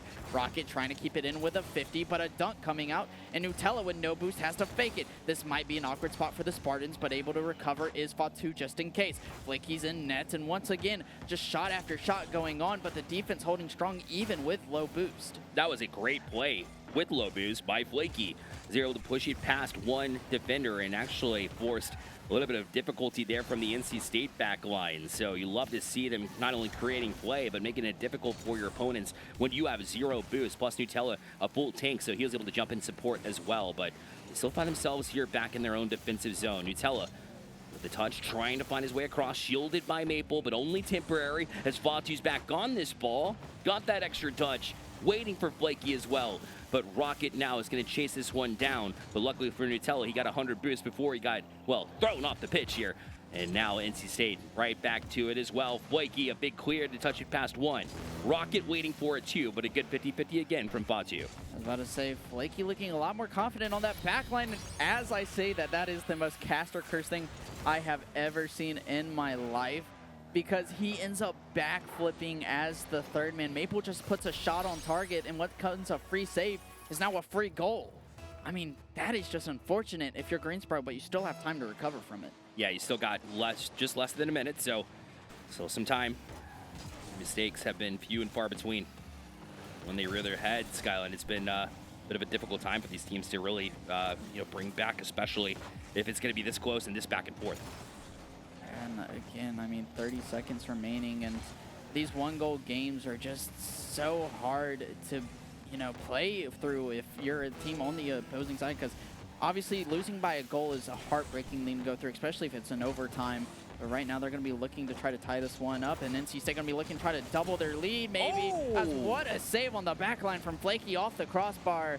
And once again, it looks like they're going to be looking to go quick. The Spartans have to go if they want this goal to send it to overtime. Rocket and Ventus are both awkward in the corner, finally grabbing boost, but no one from the Spartan is on quick enough to block it. So a double commit comes out. It's a 3v1 on the other end, and the Wolfpack are in an awkward spot. Ventus gets bumped. He still gets the save. Nutella able to keep it up and grab the boost. We're still up with 0 seconds, but they're taking it the wrong way. Now here comes the Wolfpack, trying to get it down, but Fatu able to go in the air quick. Flaky playing on the left side. Fatu gets the flip reset. Flaky gets demoed, and just like that, what looked to be a counterattack opportunity for the ages for Greensboro goes right back into the hands of the Wolfpack. Man, that was close. That was super close. You felt them kind of cooking something a little bit. It was unfortunate because the only way that Nutella had was backwards there. Luckily, had some boost in the tank to try to get there, but couldn't quite manage to get it around, and definitely struck a couple of times in opportunities that got shut down and denied the other way. So this has been a barn burner, especially in the last little bit. Those goals are going in pretty frequently, and it doesn't even really necessarily equate to the physicality that we've seen. It's just been limited here too. So not as scrappy as we imagined, but still finding ways to find goals. A couple mistakes here and there have opened the door for both teams. So really, it's a team that can be a little bit more opportunistic here in the next couple of games is what I'm eyeballing, is giving you the real shot here to win and close out the series. Yeah, at the very end there, I thought they had it, especially with that bump on the last guy, and then going back and them having another opportunity after having to go all the way back down to their half and then go all the way back down to the other half. And Fatu had a really good set play with the flip reset, but just the defense, the awareness to be able to get that demo, and Flaky realizing he was the second man in that position to play that shot, and then just being able to, if they didn't demo Flaky, that probably was a shot on target. Yeah. But being able to get that and realize in these situations, like, hey, I see this, before it even happens, I'm going to put myself in the right spot and make the right play. That is something that the Wolfpack are so eccentric on. But again, it's a consistency. We talk about consistency over and over for every team, but the more consistent team is going to be the one that wins more often because they're able to keep themselves in that mindset of knowing what to do and when to do it. Well, the first loss here in a game by UNCG all day long will go to NC State. The home crowd probably pretty pleased here at this point. We head into a game 3 dead even. It's been very sweep heavy here in the group stage. It's not uncharacteristic of a lot of group stages out there, as you really just look for the seeds to kind of, settle in a little bit. But Rocket here at midfield, Inventus will be the target, but he wasn't able to get there in time, and Maple, by the time he plays it, couldn't quite find the angle, but still sticks with it to get that extra touch. But unfortunately, the only person he found was Nutella, who's going to just toss this right back into the NC State zone. Again, NC State trying to keep pressure on here. As we see Fatu getting the clear out, but Rocket's going to go right back into the air. And just like a rocket ship, he's soaring through the sky, but Nutella gets that one cleared out, and this might be just a shot on target. Ventus tries to play it out over Fatu and is able to get the read. The demo comes out, but an unfortunate touch is going to lead to the other half. Once again, Rocket trying to go quick, but Fatu already reading that one through and through. Nutella tries to go for a shot on target, and Flaky playing the second man, going for bumps. Again, Greensboro tries to get so aggressive here as that press is stuck on the orange half, but for right now, it's still leading as Wolfpack are doing so well on the defensive end, but it might fall short as Fatu trying to dunk that one through, but not strong enough to get it home. And they're just trying to find ways around and really make them sweat here, back and forth here. If you're NC State, they still find ways to get through the gaps and find a way to get the defense where it needs to be at the exact right time. So NC State will keep themselves in a striking position here. Fatu will fight it off just enough. Wakey now looking downfield. His teammate was demoed off the ball, and actually Rocket's got a great chance to play it to Maple. He ran out of boost though, and Rocket will have to settle it down instead. Despite that, the backflip here from Flaky. They weren't able to find any progress, although that shot just off the mark. Just again, Wolfpack are putting so much pressure on. It's so back and forth right now through this game. It's so shocking to see like all the pressure each team's able to put on, but the defense is just holding so strong and so stout for both sides until right there, Nutella, no one challenged him on the back line, and that's just going to be a top right slot as Maple making an unfortunate read off that corner, and that's just going to go right into the hands of Greensboro. Yeah, Nutella was just ready for it as NC State just trying to get any touch they really could in order to make that happen. So you want it as, you know, regroup here at this point in time. You didn't really get the look that you wanted, so, you know, at the end of the day, you got to create more chances, and Ventus was able to do exactly that, and NC State able to equalize here again. I'm about to say I was looking away from my screen for a second, and all I saw was a goal for the Wolfpack, as it looks like the kickoff goal just leading to a strong comeback. I mean, you go down by one and you get it right back within, what, 5 seconds? So the Wolfpack have no worries whatsoever, even when they go down. They're looking to continue this uproar from themselves, but they got to keep it going quick, as we know these Spartans can clash quickly, but they have to go on it quick and now if they want to, because the Wolfpack are looking to strike back. Oh, and Maple just off that mark too. Halfway through this game number 3. Both teams looking to settle in, but still a little bit of chaos. Maple will have to clean up behind the rest of his team here. Nutella is just kind of paused, was waiting for maybe a teammate touch there, and it wasn't going to come, so Ventus now has the opportunity to jump in, but that's going to go off ceiling. Fatu had the opportunity, but it'll be shut down by Rocket again. Just, again, Spartans are creating so much pressure, so many opportunities. This backline is holding so strong. It's just, again, brick by brick, they're laying down this wall on that back line, and so far, this sledgehammer not coming through just yet for either NC State or Greensboro, except for the one time each. But it just, again, it's building so much for both sides as we see the pressure going right back on for the Wolfpack. This is an opportunity as Nutella is awkward, but it doesn't matter. Leaning backwards with his car, and he's still able to get the reach through. Call that an Odell Beckham Jr. catch. But it doesn't matter as Maple intercepts that right out of his hands and gets the goal himself. Nutella, again, just wanted to kill it to the corner, but then that extra touch that allowed it to the top of the box, and Maple was just lurking in the waters, waiting for something like that to develop. It certainly did. NC State and the Wolfpack now are cooking. They got the last win in a game and now have the lead late in this game number 3, and are really switching the narrative of today. After a little bit of a rocky start, they've been really good. But look out, double touch available. Nutella, bar down, doesn't go. Rocket's able to bury it off of the back line and get it out. I mean, it just rolls in too. No one's found home for third. So that's just going to be a free goal after a great save and an unfortunate shot coming out from Greensboro. And this is kind of looking reminiscent to the league play with the best of 5. First game was won by Greensboro, then the next 2 by State, and then Greensboro came back for the next 2. So I'm not saying we're getting deja vu here, because anything can happen on land. But right now, NC State are looking to hold this lead, and if anything, continue it. Because like I said, whenever they start getting complacent like they did with Asheville, whenever they started trying to slow down and just hold the lead, that is when they made themselves uncomfortable and just allowed all those goals to go in. But right now, Greensboro, they know they have to vamp it up because of this, so they might be able to push through and actually get these goals and make this a comeback, if anything, for this game, if they can just play their cards right. Because right now, it looks like they're folding their hands when they need to be getting a stretch of 4 aces. Yeah, no doubt, Flaky. They're back from the ceiling. Finds a teammate. Fatu was there, and Nutella's going to be up in a hurry. We'll hit it off the ceiling to get past one. but Flaky in the corner wasn't able to do much more with that one. And Fatu was busy getting that mid pack. He's gonna have to use it just to get past the striking NC State squad, who has been relentless when they get on the forefront. Rocket's gonna play it high, try to kill some more time just by himself. That's a couple of self-touches that'll just kill it. As UNCG, they want some momentum, but they're having trouble going forward.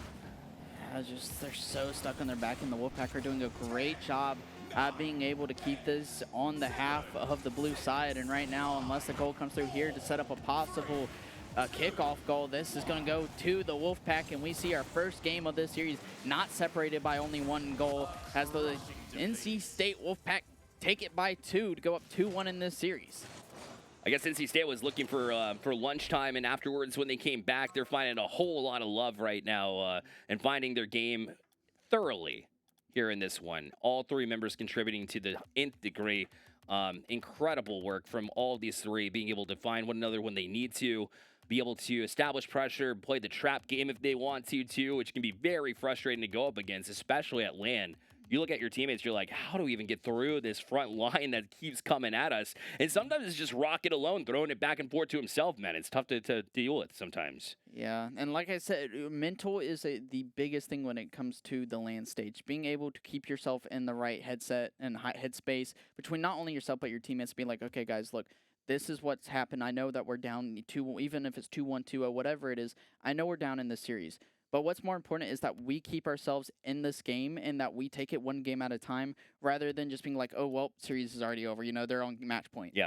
We've seen reverse sweeps happen so much in all of Rocket League history. We've seen on the biggest stages in the world, reverse sweeps happen in best of 7s, let alone best of 5s. So only being down 1 game in a best of 5 when they're on match point, but you only need 2 games to take it back and win. That, as long as Greensboro can keep themselves in that right headspace, like, okay, we know we only need 2.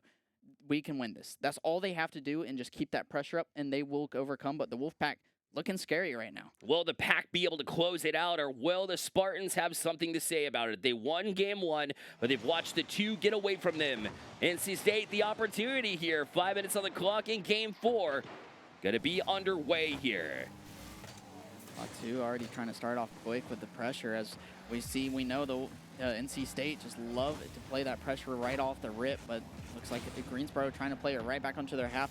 I'm still staying up with no boost, as you see Fatu just trying to cut every single angle, and they're looking to go back to their roots that have led them to sweep the past 2 series. And even though they're down 2-1, like I said, these are the first 2 games that they have lost today. They're not looking to go without a fight. Fatu is going to be looking to throw all his hands into the ring, but right now Maple getting the pass from Ventus, and that's going to be off target, and Fatu making the save into the corner with no boost. I thought it was a great idea there from Ventus, because Maple was in the right spot, it felt like. It just kind of handcuffed him, like it caught it by surprise. So whether or not he needs to indicate that that pass is coming, or whether or not you just kind of receive it in the moment there, it felt like NC State had a grand opportunity. But again, no harm, no foul. Still scoreless here. And uncharacteristic, let's say, game number 4, because if you're just joining us, the series has been very goal-heavy, been very offensive-heavy as well, but this one seems to be a little bit more defensive as both teams look to have that responsibility in the back line. I say that, and right when I do, Rocket's able to find that little bit of space and give NC State the 1-0 lead. An unfortunate own goal coming out on UNCG. Flaky tries to get the read past Rocket as he was going for the shot, but he didn't have it. If Flaky would have just taken a little bit more time and realized this, that would have been a free save, but unfortunate for the Spartans, as now they're going to have to try to come back in this match point set for Wolfpack. It's only 1 goal, and you still have 3.5 minutes in this game, but that can feel like a lot if you don't keep the pressure on this orange half.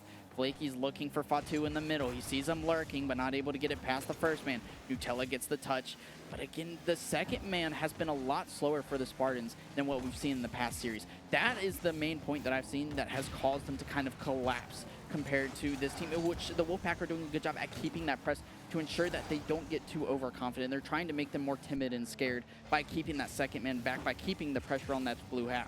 But the second man has to have faith in his first man to create that space, because we've seen a lot of balls go right in front of the net and no second man to follow. And the Spartans, who have been so good about that all day, have just been so lackluster on that end now, to where the Wolfpack are just capitalizing it with the 1-2 on their half. Yeah, and it's only like, you know, I'm talking a little bit about boost control here in this moment because NC State has done a good job of it. It hasn't been completely locked down where they've been completely boostless on the UNCG side, but it's done enough to make them think that you need to fall back and get that 100 back. And when you do that, you're not really allowing yourself to stay in on that play. Nutella is kind of trying to turn that around. You can tell that in these moments, even without boost, he's trying to create these plays. There's another example of that as he got out to that challenge. And this one will hit the ceiling, though. They'll need to be responsible to get back here. Fatu knows they're the last back, needs the touch, but had a little bit more room than that to operate. So that'll allow a demo from Rocket and Maple to stay up on this play.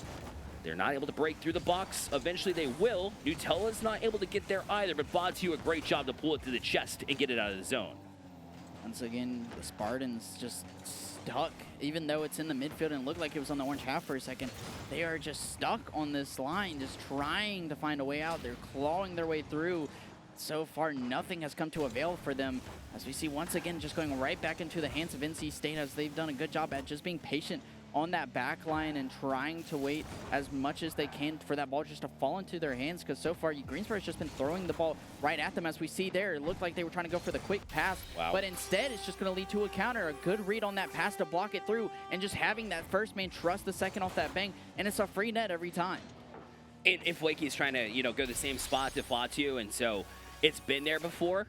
And this is really the first look where we've seen that intercepted, so you have to be able to learn from that mistake, especially late in the series, you know, and be able to kind of transition from that. So that's the one sign that you need, that know that that pass is going to be denied. They're obviously reading the play just a little bit quicker, are the Wolfpack, and UNCG needs to be able to just kind of close this out. NC State finally, again, right back at them as Maple's going to backflip here.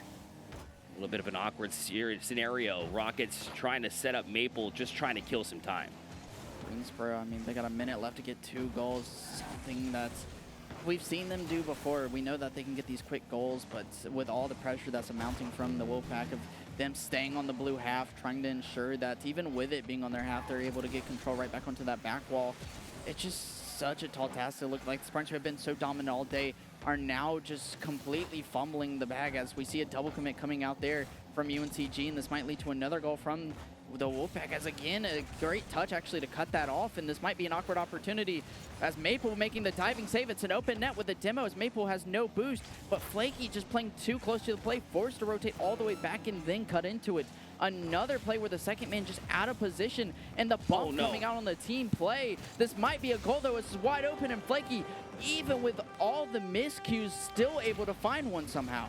I'll be honest, they did not deserve that goal by any means until Fatu jumped out and was harassing Maple. But I don't even think that should have developed in the first place. It was very awkward. NC State was playing a little bit too far out of that play. So UNC Greensboro, regardless of the little bit of those miscues, like you mentioned, of the position that was a little bit off, you still have this opportunity, or is it taken away? No, it's still gonna stay out here. Fatu gonna have this opportunity, tries to fake one, but Rocket's able to get a big touch out. Ventus leaves it for Rocket, but leaves it wide open, and he hits it off his own man. Oh no, great opportunity for UNCG, and now they have to try to keep it up, but they have to deal with Ventus at this point in time. They had every opportunity, but it is gone away. NC State is able to beat UNC Greensboro by the count of 3-1.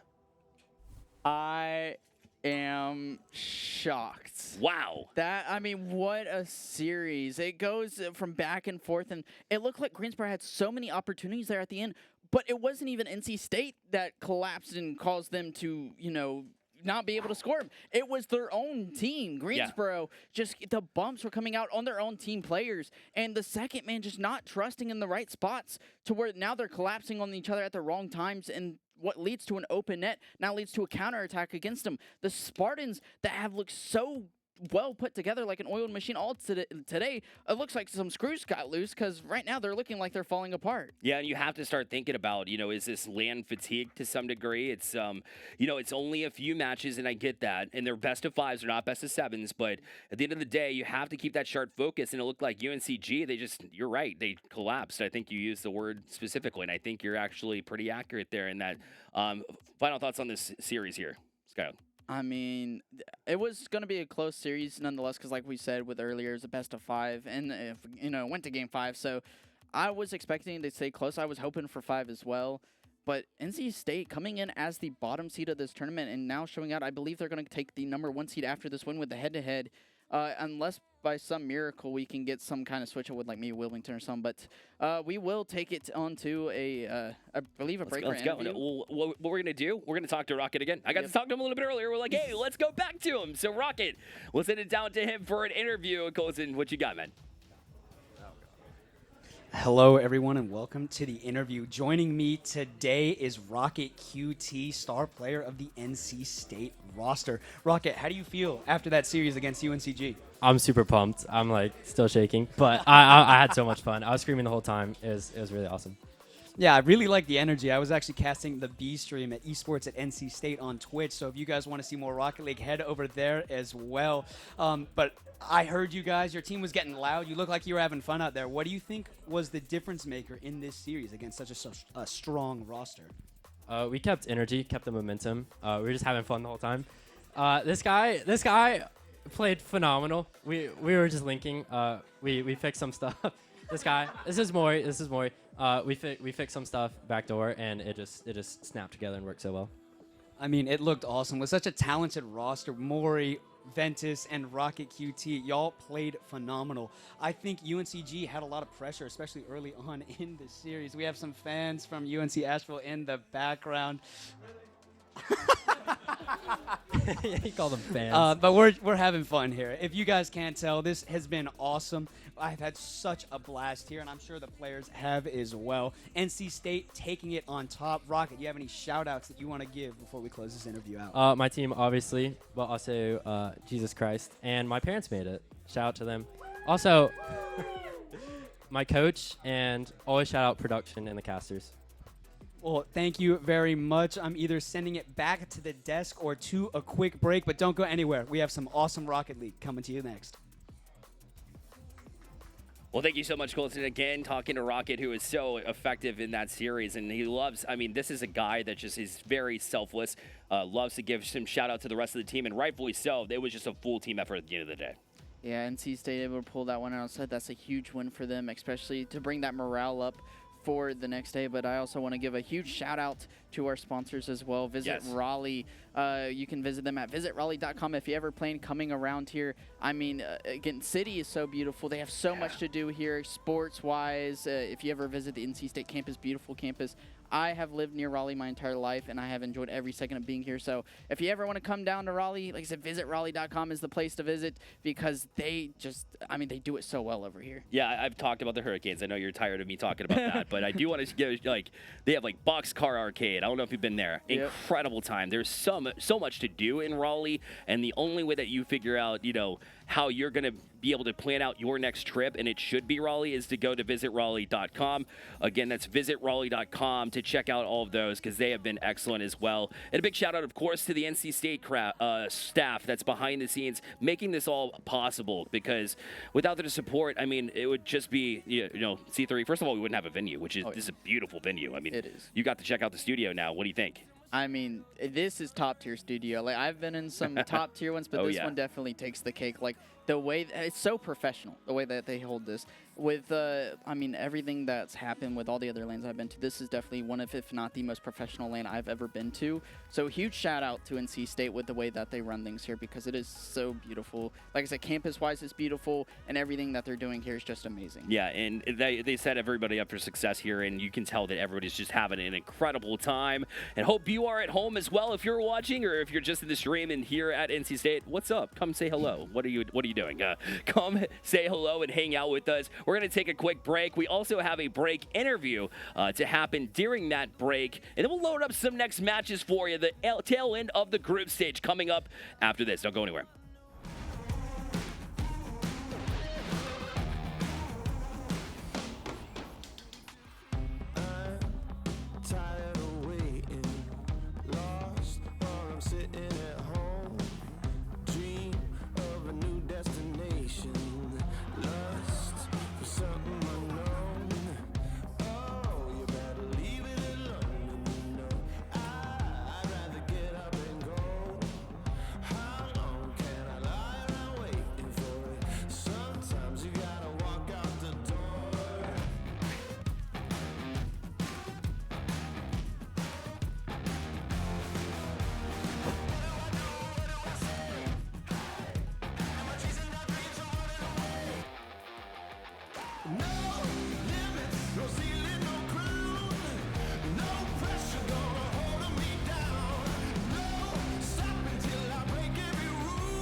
from my mistakes, and I'm trying to make it better. But I'm only human.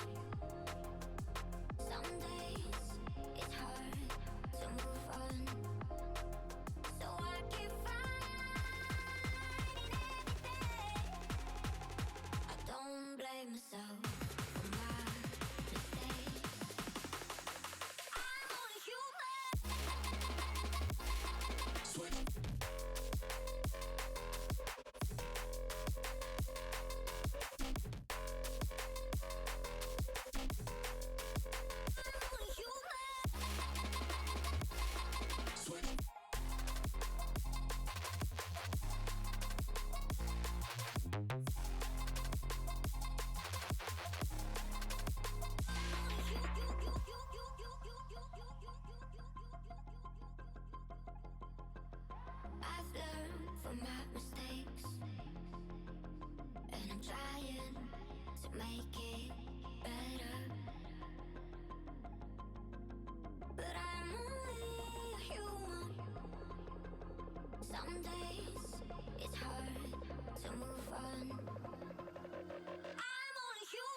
la mina ngizosakhela la ngizophola mina kuzodlula ungakwatela la mina ngizosakhela la uzophola mina ngizodlula. You let me down, you let me feel like I am alive to figure out. I guess now we can be done, we can move on about a little lives, a little lives. Ungakwatela mina ngizosakhela la ngizophola uzodlula. Ungakwatela mina ngizosakhela la ngizophola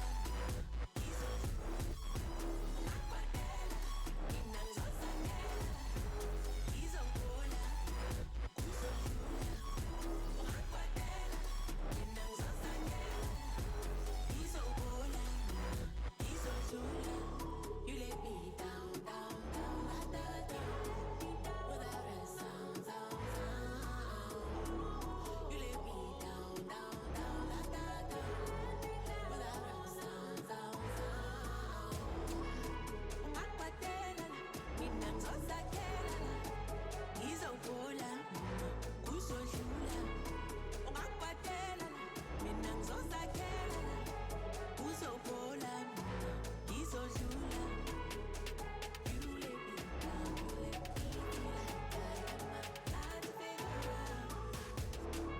I guess now we can be done, we can move on about a little lives, a little lives. Ungakwatela mina ngizosakhela la ngizophola uzodlula. Ungakwatela mina ngizosakhela la ngizophola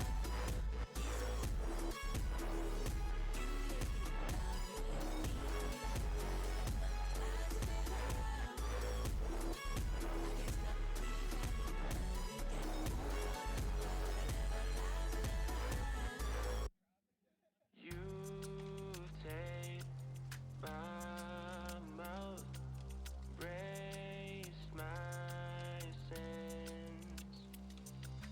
I can't breathe or shout, overheating.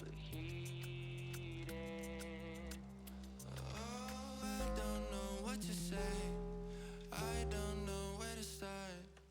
Words feel like we're strangers, drifting only apart. I'm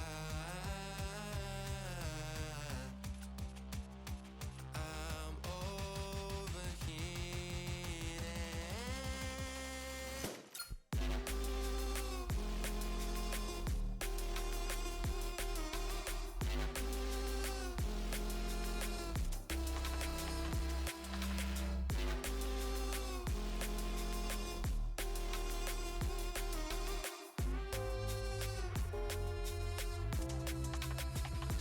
Oh, I don't know what to say.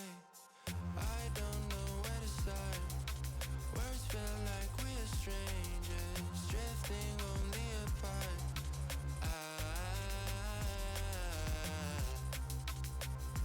I'm overheating.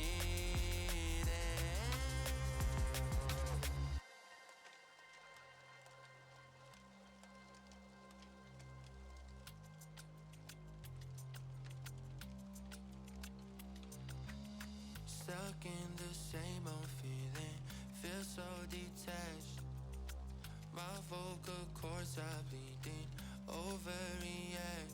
Oh, I don't know what to say. I don't know where to start. Words feel like we're strangers, drifting only apart.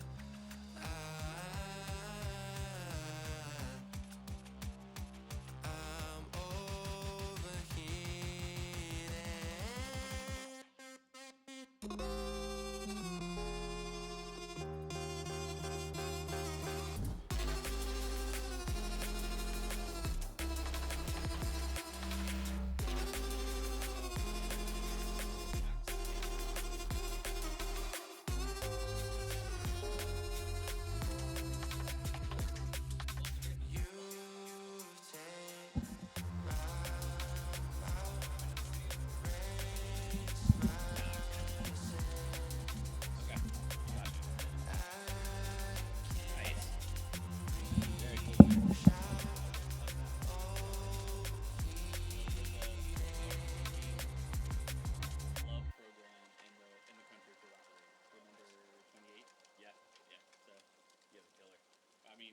1 seed here. I mean, we beat everybody. Yeah. So I've seen you guys at a lot of lands for Stay Plugged In when I used to work with them full time. Yeah, no, for sure. Yeah, that's cool. That's cool. Yeah, we beat Kennesaw. And we shouldn't even, like, I don't know if you know the controversy. No, that's not what happened. So, like, Kennesaw and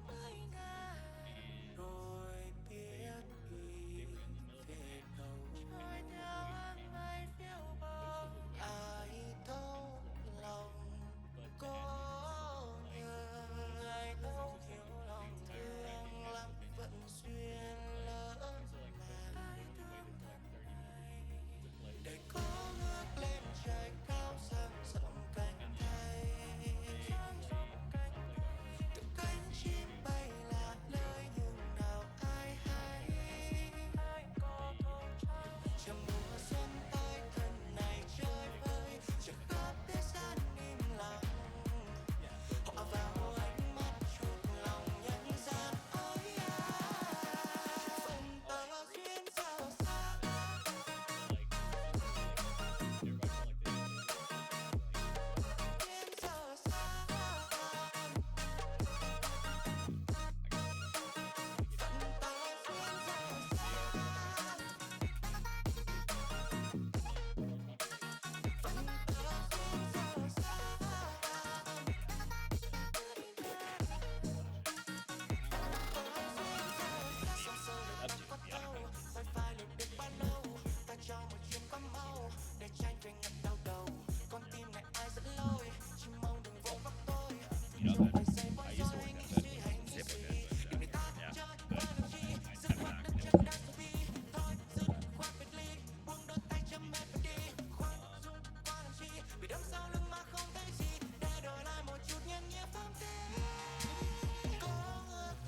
Casting since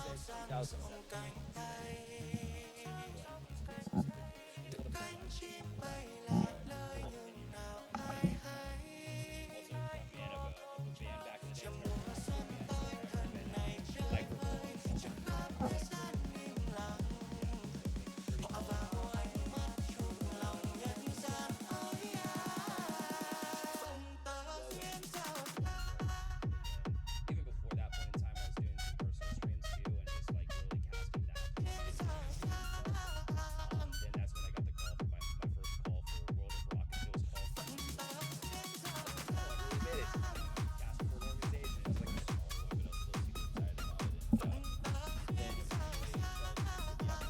Rock and Bill's call for we made it. Cast for an organization. It's like a small one, but I was still super excited about it. And then from the Charlotte area, so they brought me in as a content creator. Yeah, man. How long you been casting?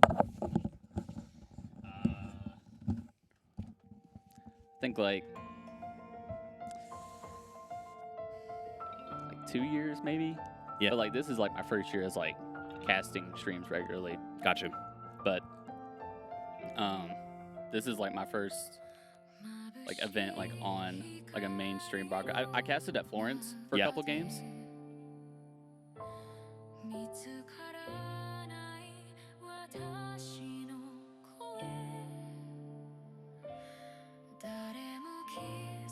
Welcome back to the final matchup of the day, where we will have the UNC Asheville Bulldogs going against the Wilmington Seahawks. This will be a battle for the ages to see what the seeding will outcome.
Welcome back to the C3 LAN. It's Fall 2025 Championships. And it's been a great group stage here. We are in our final rounds, and we're going to introduce somebody new here to join the casting booth. Axe, thank you for being here, man. Yeah, it's great to be here. This is my second LAN, but my first big major event casting. I've been casting a little bit on the side for USC. Doing a lot of work. I've really loved this USC team. They're all my friends. But the Winthrop team, they're also so good. Also casted so many games of them. I'm really excited to see this matchup. It's going to be cool because you got Winthrop coming in, and of course, they're one of the favorites in the entirety of the event, but so is USC. So the 2 versus 3 matchup, if I'm not mistaken, is happening to end out day 1. What could you ask for that's better than this here, Axon? You get to see if they're up for the challenge here. So far, I've seen you behind the boys, and they've been performing pretty well, but what gets them over the hump to get them a W here in this match? I think not getting in their own heads. They're really... A lot of them are really good at when they have good momentum, keeping that momentum, but they're also really bad when you miss that goal, that Game 5, the open net shot. You're like, I should have scored that. I'm better than that. They're all SSLs, B, B+, and then AUGs, A. And then when you get so close and then you stumble at the finish line, it can be so hard, but mentally resetting game after game, it's so easy for them because they have so much experience. Yeah, it seems like when they get into a game, it's almost like they can default. I don't want to use the word default because it's not like they're going on autopilot by any means, but you have the SJT AUG combination that's been happening forever, and Turnip has been a part of that equation as well. Just the 1-2-3 punch, and that's something we'll get to see against Winthrop, and it should be able to come alive. But it's very, very awesome to be able to have that. That's an aspect of a team that not a lot of teams actually have. Right. Yeah. SGT and Turnip, they have been playing a lot together, but Turnip is new to this roster this semester. He's brought a lot of firepower to this team, especially with bumps and demos, and already getting into this game, we see no team has much pressure so far. Turnip already going to take off the sidewall, has 100 boost. What is he going to drop down to SGT? Can't get much. Burger goes over. Tech sitting on 0 and net, just rolls right up to them. 2 teammates on 0. AUG will take this one for himself. A lot of firepower out of USC so far. They have a lot of pressure. Winthrop need to respond to something quick here. I think USC have found their footing in this matchup. Yeah, even that touch in the defensive zone where they went off the wall, instead of maybe moving forward to regroup, they knew that they had time. Good communication and that pressure. It allows you to get right back to it and force Winthrop to try and step up in their place. And when they do, that's when you can find a little bit of a hole. We'll see if they do that, but Tech is up for this one. No boost in the tank, but it was enough to fool Turnip, and rightfully so, as they didn't know the boost was, he was out of boost here.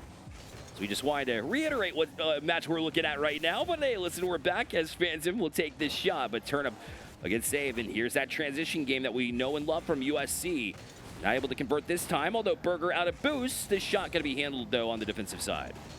Yeah, I think so many people think USC have so much trouble on defense. They're such an offensive heavy team. Like, oh, let's just get off defense, focus on offense. But USC are just as good as defense as they are offense, and AUG is a good key founding member of that defensive team. I mean, he has so much work on that side, defending everything that comes his way. I mean, with that much experience, it's to be expected. And Turnip is in his left corner, trying to get a 50 in his favor. Burger is patiently waiting. Tech's going to take over. Bumping net coming out from Winthrop, but not much is going to come of it. Low boost out of USC. Turnip, the only one with boost, needs to get back for his team. Turnip, an unfortunate touch there. Just going to wait for Phantom to hit it right to him, and he does so. Turnip going to take this along the side. AUG going to put a shot on net. Burger makes a great save, saves above his backboard. SGT put into the corner. Seems like a tennis match right now. Both teams can't really control the ball. Trying to get a feel for their opponent. What can they get away with? AUG going to dribble this down. Phantom puts it to his corner. Winthrop have looked good so far in this series. I mean, USC taking down Charlotte earlier today. You know, most people are saying the #1 seed. I mean, they've done so good. USC and Charlotte have gone back and forth all this season, and who's really going to be the king of this land? And Winthrop is putting their name in the box, but what can you do right now? AUG gonna pass. Looks like the shot was off, not quite entirely sure who he was going for, but Turnip's gonna take this back to his corner, and they're gonna reset. Yeah, and again, Turnip with Phantom in his face, doesn't allow him to do much. Tech is gonna try to swing around. AUG Now back on it himself and is thinking about the carry here, but Phantom's going to be putting it back down. And great dunk. That's going to make it awkward for him. Somehow Phantom able to dig it out, though, from Winthrop. That's the best look we've had all game long. USC couldn't quite punch it in because of the great defensive play from Winthrop. Yeah, almost there, but USC, they will pepper your net with shots. They are relentless, and most teams are not expecting for that. SGT has a good shot on net, had to keep it high. One was on the backboard, turn up on 0, just keeps it in for pressure. Og is already there, putting it over Burger. Burger is going to have to make an unfortunate touch to his own corner, uses a lot of his boost in the process. USC also really good at stealing your corners, boost starving you, especially a death of 1,000 cuts is what they do best. And a lot of teams really struggle to find the matchup. Phantom going to put it to his corner, going to take it. SGT 50s him though. Turn up, tries to get the 50 straight in, but Og is going to be there. Really low boost out of Winthrop right now. Burger and Phantom on 0. Tech only has 50. Tech just going to pop it up for SGT. SGT gets one touch. Burger gets a shot on net, but a demo on Og. Almost a goal out of Winthrop, but they were somehow able to survive that, and a great counterattack coming out from USC. So far, I haven't had a really good look at nets. I think only 1 shot per team, 2 shots per team. Not a really great offense coming out. I think this game 1 is it's going to shake some things up. Yeah, for sure. You can't expect it to be a defensive struggle the entirety of the series, or maybe it will be. It certainly has in this game number 1. So things in mind, you got to be, whenever goals are coming at a premium, able to take that advantage and maybe find to create chances to just get a shot off. Might give you that advantage. But we're down to 10 seconds left here in game number 1. Phantom dribbles right into SJT, right below them. Somehow that one will stay out. Turnip just wants to kind of kill it, but it'll stay from the edge of the corner to keep it alive. Do they want to play into it? No, sir. It'll be overtime here in game number 1. Yeah, USC had such a great look there, but Winthrop was able to survive it, putting it down, securing their fate into this first OT.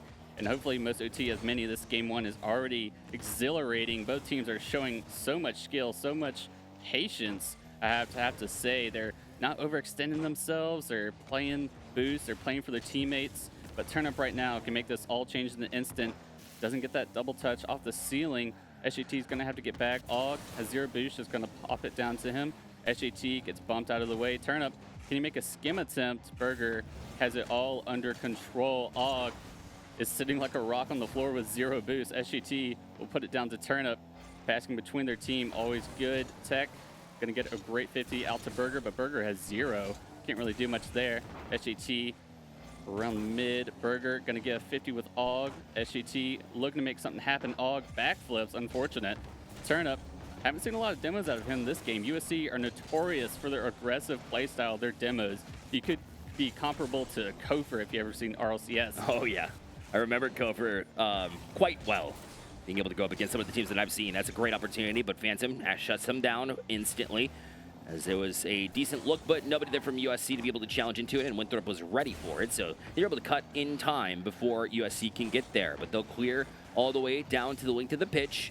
Phantom from his own corner, but it's going to be read by Og. He tries to send it back in, but Burger is able to just punch it out the center. And now Turnip to try and catch, but he's basically has to take his time the way that he got that touch off his car. And now Burger try to get it in for Winthrop, but it'll go past midfield here. And we play into about 2 minutes into overtime, and still nobody able to find the back of the net. Not until right now. No, Burger able to shut him down again. Yeah, Og had such a great shot, but I mean, an even greater save out of Burger. That could have been the dagger. But 2 minutes in, I mean, this is just getting longer and longer. How much longer can both of these teams last? I don't know. Og is last on defense. Got extraordinary there. Usually there's a teammate to back him up. Og has to make a 0 boost save to the backboard. SGT bails him out. Turn up, misses. SGT has to pop it to his own backboard. A double commit on the USC defense, and Turnup has to get back to this one. There's so much pressure coming out from Winthrop. Just need one passing play. Tech did not get a second touch on that. It was so close. Yeah, it was so chaotic of a sequence. USC thankful to be able to get out of that little bit alive. In the last 30 seconds, they were basically in desperation mode, just trying to get it out. But Og now has his opportunity, shot from a tight angle, and Burger had to get there because that one was on target based on the way that he was credited with that save. But Tech now will look to settle it in. Finds Phantom with this touch.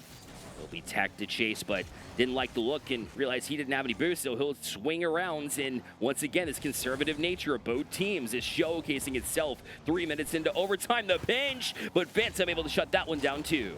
Yeah, Og, such great mechanics there. Almost pinching it straight in the net. Had to be going at least over 100 kph, but again, great defense. Knocking at 3 minutes. What can either team do? They need to come up with something.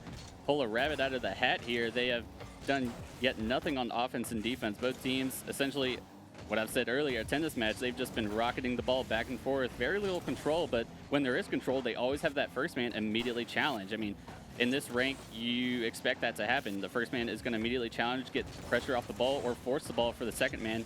Challenging for your teammate behind you is always a smart thing to do. But Tech right now has 100 boosts and gets bumped again. Like I said, they are not allowing either team to have pressure, and that's really where letting the ball loose, just banging it back and forth kind of comes from. Now, even in these tight situations, you find that passing play. I was just about to talk about SJT to Og on the defensive way out. How about talking about them as an overtime winner? A little unfortunate, a double commit out of Winthrop, and the pass from SGT to Og lets it happen, and USC will take game one, a 1-0 fashion, the fabled 1-0.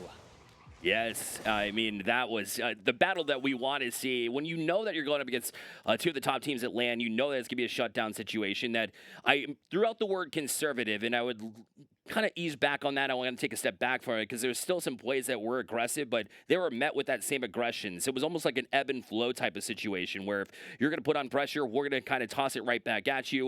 We're going to make sure that we play defensively at the same speed as your offense, and that showcased itself whenever we saw that there's only going to be one goal. It's going to happen 8 minutes from the beginning whistle. Yeah, it's kind of an unstoppable force meets an immovable object. Yeah. But finally, one of them had to let go, and it was USC. Yeah, exactly right. So now a 1-0 lead. And again, USC has been creating those chances. That 1-2 punch I was talking about manifests itself twice in a matter of 30 seconds. So you love what they're doing there too. Turnip was playing very well, but you mentioned it as well where it's not seeming to be like, you know, a lot of possession time here. Does it benefit you more to catch the ball, play possession? It didn't look like there's a whole lot of opportunity to do that either though, but how do you find a way to do that? And then is that going to benefit you as much as I think it might? Well, when you're going against such an aggressive team, I think playing possession can almost backfire because you're allowing your enemies to steal those corners, get bounce and demos on your teammate, and then you allow them to actually get time back while you're wasting time in the air.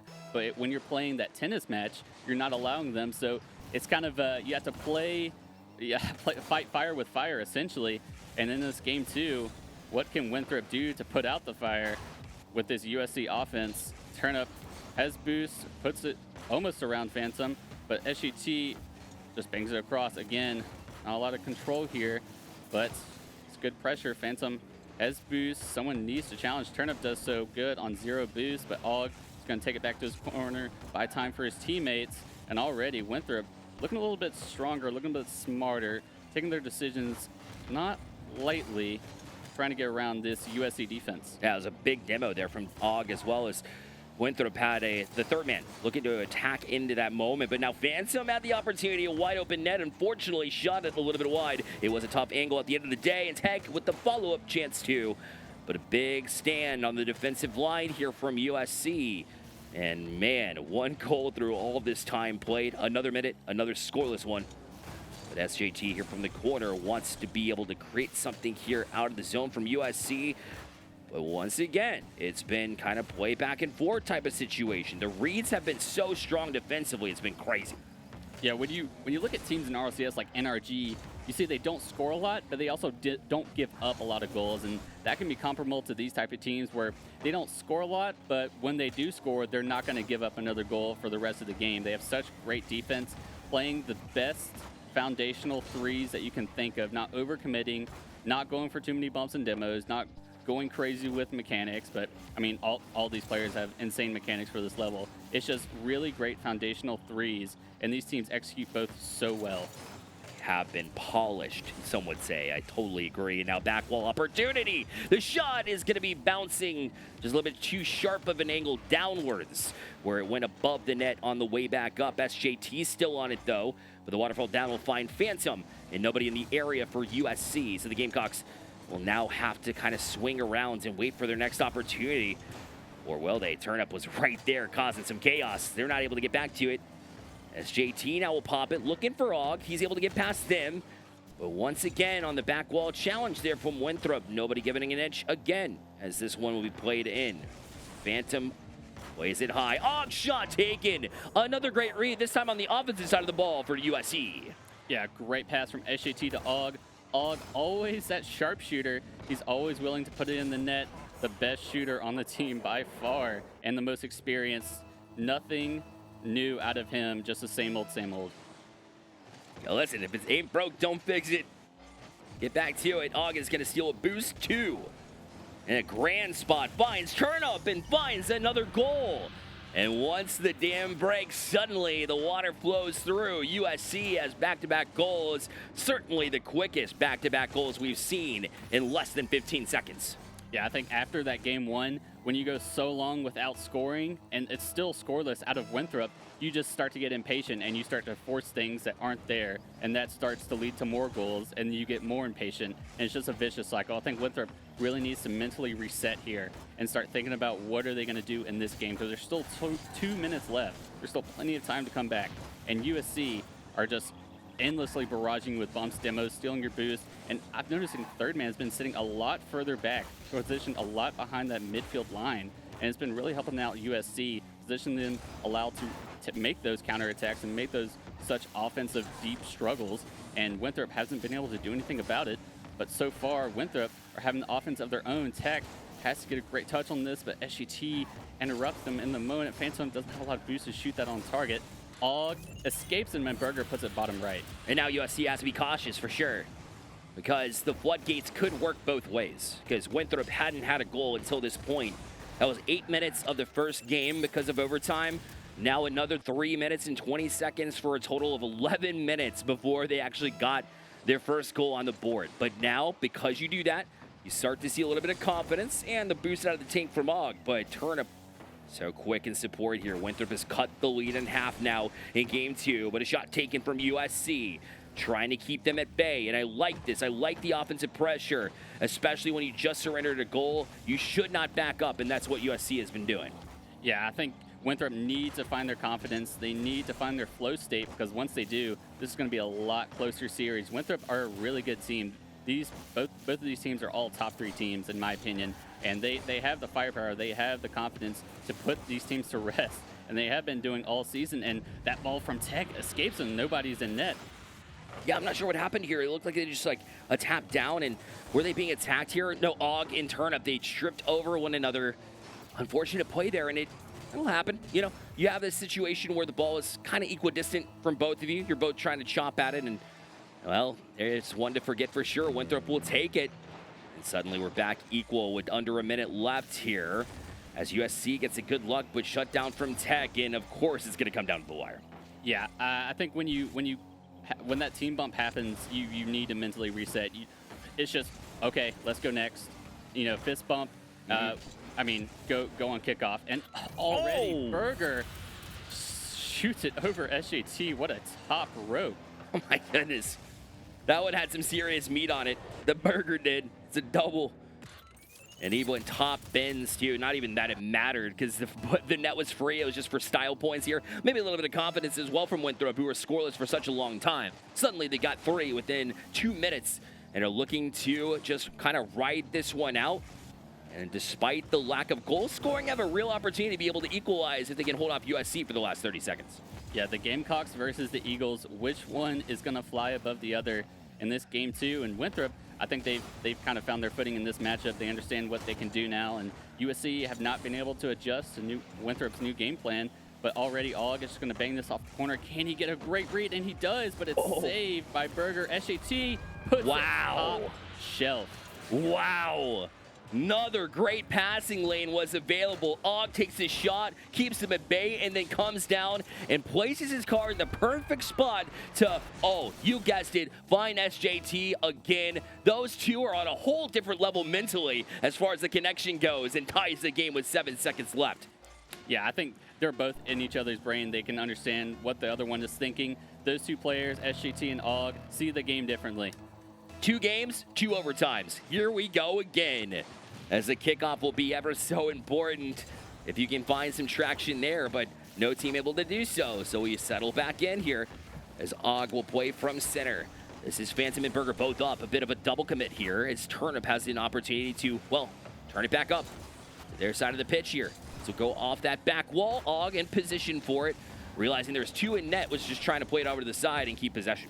Yeah, it was a really close attempt, but Turnip's going to keep that pressure going. USC are not done with this offense. Offense can last for a good minute or 2 before they fully convert to defense, and that's just something about USC that they're so good at, keeping you on defense for so long until you can never escape or you get scored on. And already trying to put this OT to rest. Okay, we're good now. And it shoots it at net, and a great save out of the defense. Turnip gonna take this ball for himself, puts her on Burger. SGT is already up, but gets deflected mid-air. Gonna put this over for SGT again. Misses out of SGT. Burger has full boost here, but Turnip is gonna go anyway, waiting for his time. Tries to get a good 50 and does. USC are not giving up in this game 2 overtime. Bit of an awkward exchange. Rule, what do we call that? Rule 2? Something like that. Locking the side of the car. SAT at the demo. No time to play games. That happened early in the group stage. Now we're down to business. As Og has this opportunity to play back by SJT, but gonna be read here by Tech as he's gonna go forward himself. But was looking for Burger, shut down by SJT. And I saw what he was thinking. He was looking to try to pop it up to a teammate, but the teammate was able to get across in time. And Burger now will try to find Tech, who really had that opportunity. Turnip was playing well far back, but it didn't hurt him, as now they'll be able to have some offensive zone of their own. Yeah, right now USC have very little boost. Og just grabbed 100, SGT on 100 as well. USC on defense trying to convert to this counterattack. A great 50 into the corner, goes right down mid. SGT misses on the sidebar. You need to reset after that one. It's unfortunate, but it happens. A fake out of SGT. Turnip has full boost and full control. Gonna take this one slow. Burger already up to stop him, but it's gonna go to his own corner. That's where you want the ball to be. If they have pressure, the corner is the safest place. Phantom trying to get back for his team. Burger gets eliminated off the pitch by Og, and SGT gives Og another open net. SJT to Og, SJT to Og, another overtime winner here as the demo from Og was what set him up in the first place. That set the panic there for the Eagles of Winthrop, and then the rest was history here in Game 2. The second overtime win in a row for the Gamecocks. And they'll be up 2-0 here in the series. And man, oh man, if this goes to a sweep, the amount of just tension that's in this game, the close nature of this match is something that we anticipated. I didn't think it was going to be this hard, but you're got to be feeling good as USC supporter right now that those tight games, you can always rely on the SJT Og. There are 3 things: death, taxes, SJT to Og. Right, yeah, USC, they're so good in those overtimes. I mean, I was talking to SJT earlier. He says we're not a Game 5 team, or we're not a Game 6 or Game 7 team, but when they find themselves in those Game 5s or those overtimes, they always do well. And SJT and Og, I mean, it's like peanut butter and jelly. They mix so well together. It's so true. I mean, they are literally that seamless. It's been crazy to watch this develop year after year and continue to just be incredible. So just getting to witness here live on land is a totally different feel as well. Obviously, you love to be able to give them the fist bumps too. They're already good enough as far as the virtual situation goes, but like when you get to give them the fist bump, that's pretty dang cool too. So bit of confidence here for USC. Now that you're looking from it, let's flip the coin a little bit from Winthrop's perspective. How do you manage to, number 1, lock down that combination, number 2, win in the close ones that we know this game is going to be here in Game 3? I mean, Winthrop have beaten USC in NECC, and then USC beat them in C3, or it may have been the other way around, but these teams have taken rounds out of each other, and I think they just need to understand, they need to reset mentally. They understand that we're the better team, we can beat them. We need to figure out, a new game plan from the old one. Phantom trying to do something here, but Winthrop, I mean, Burger, Knight, Burger, Tech, and Phantom, they're all 3 exceptional players, and they all rival the USC team, and I mean, how can you not? Yeah, I totally agree with that completely. Because SJT throws a nasty fake. Oh my goodness! Axles broken and all. Yeah, that was a great slot from SJT, going past 2 defenders. Burger had nothing, just puts it bottom left. Man. All right. Well, get in their heads. That's a good way to do it. Just throw a simple head fake. You know, it's simple. It's actually easier than having to work even more moves. Just let them do the moving. You do the rest. And now they're right back to it as well. 2 up there for USC. Look out the other way, though. That's going to open up some space. Phantom wanted to be able to expose that, but nothing doing here as nothing was open. And now Burger plays it off the corner. Should be some support, but the shot off the mark. Follow up here, and Burger will dunk it twice. It took 2, but it doesn't matter how many. It matters that you got it. So it'll be a 1-1 game. Yeah, Turnip had the save there, but Burger had the second touch, and it goes bottom right. Winthrop are showing some life in this game, and maybe can they make the reverse sweep. It would be amazing to see a Game 5 out of these 2 Titans clashing. And already SGT going to grab that mid boost. Phantom going to bang it out of his half. Tech is harassing the back line and gets a demo on Turnip. Og puts it on net. Phantom going to grab that back left boost. Gets to around 1. Probably not going to get a second touch. Turnip waiting for something a little awkward and does score it.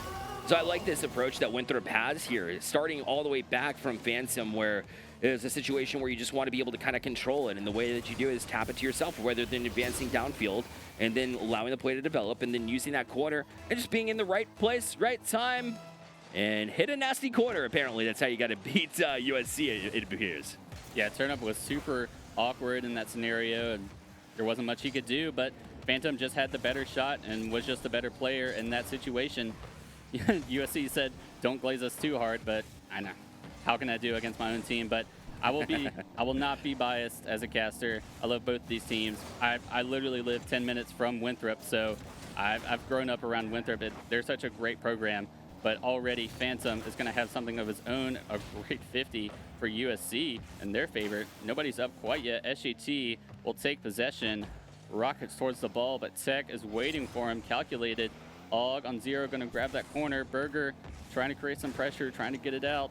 Turnip takes a touch, trying to leave one of his teammate. SJT is going to claim that. A double commit out of USC, a little unfortunate. What can Phantom capitalize on here? It needs to get past Og. Has a little bit of boost in the tank, but not much now.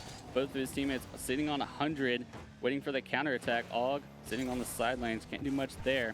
Burger, what can you do in this scenario? Tries to get a great 50, but not much coming out of it. No, and Phantom was trying to throw a taste of your own medicine there with the head fake earlier and trying to switch up the gameplay to some degree. Burger's been trying to do the same, just trying to find creative ways. It's what you have to go to if you want to find your way around the Gamecocks. They've done it twice already. They have the lead.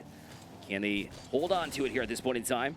Burger wasn't able to get that touch. SJT jump into the place of Og. Tech's going to get to this one.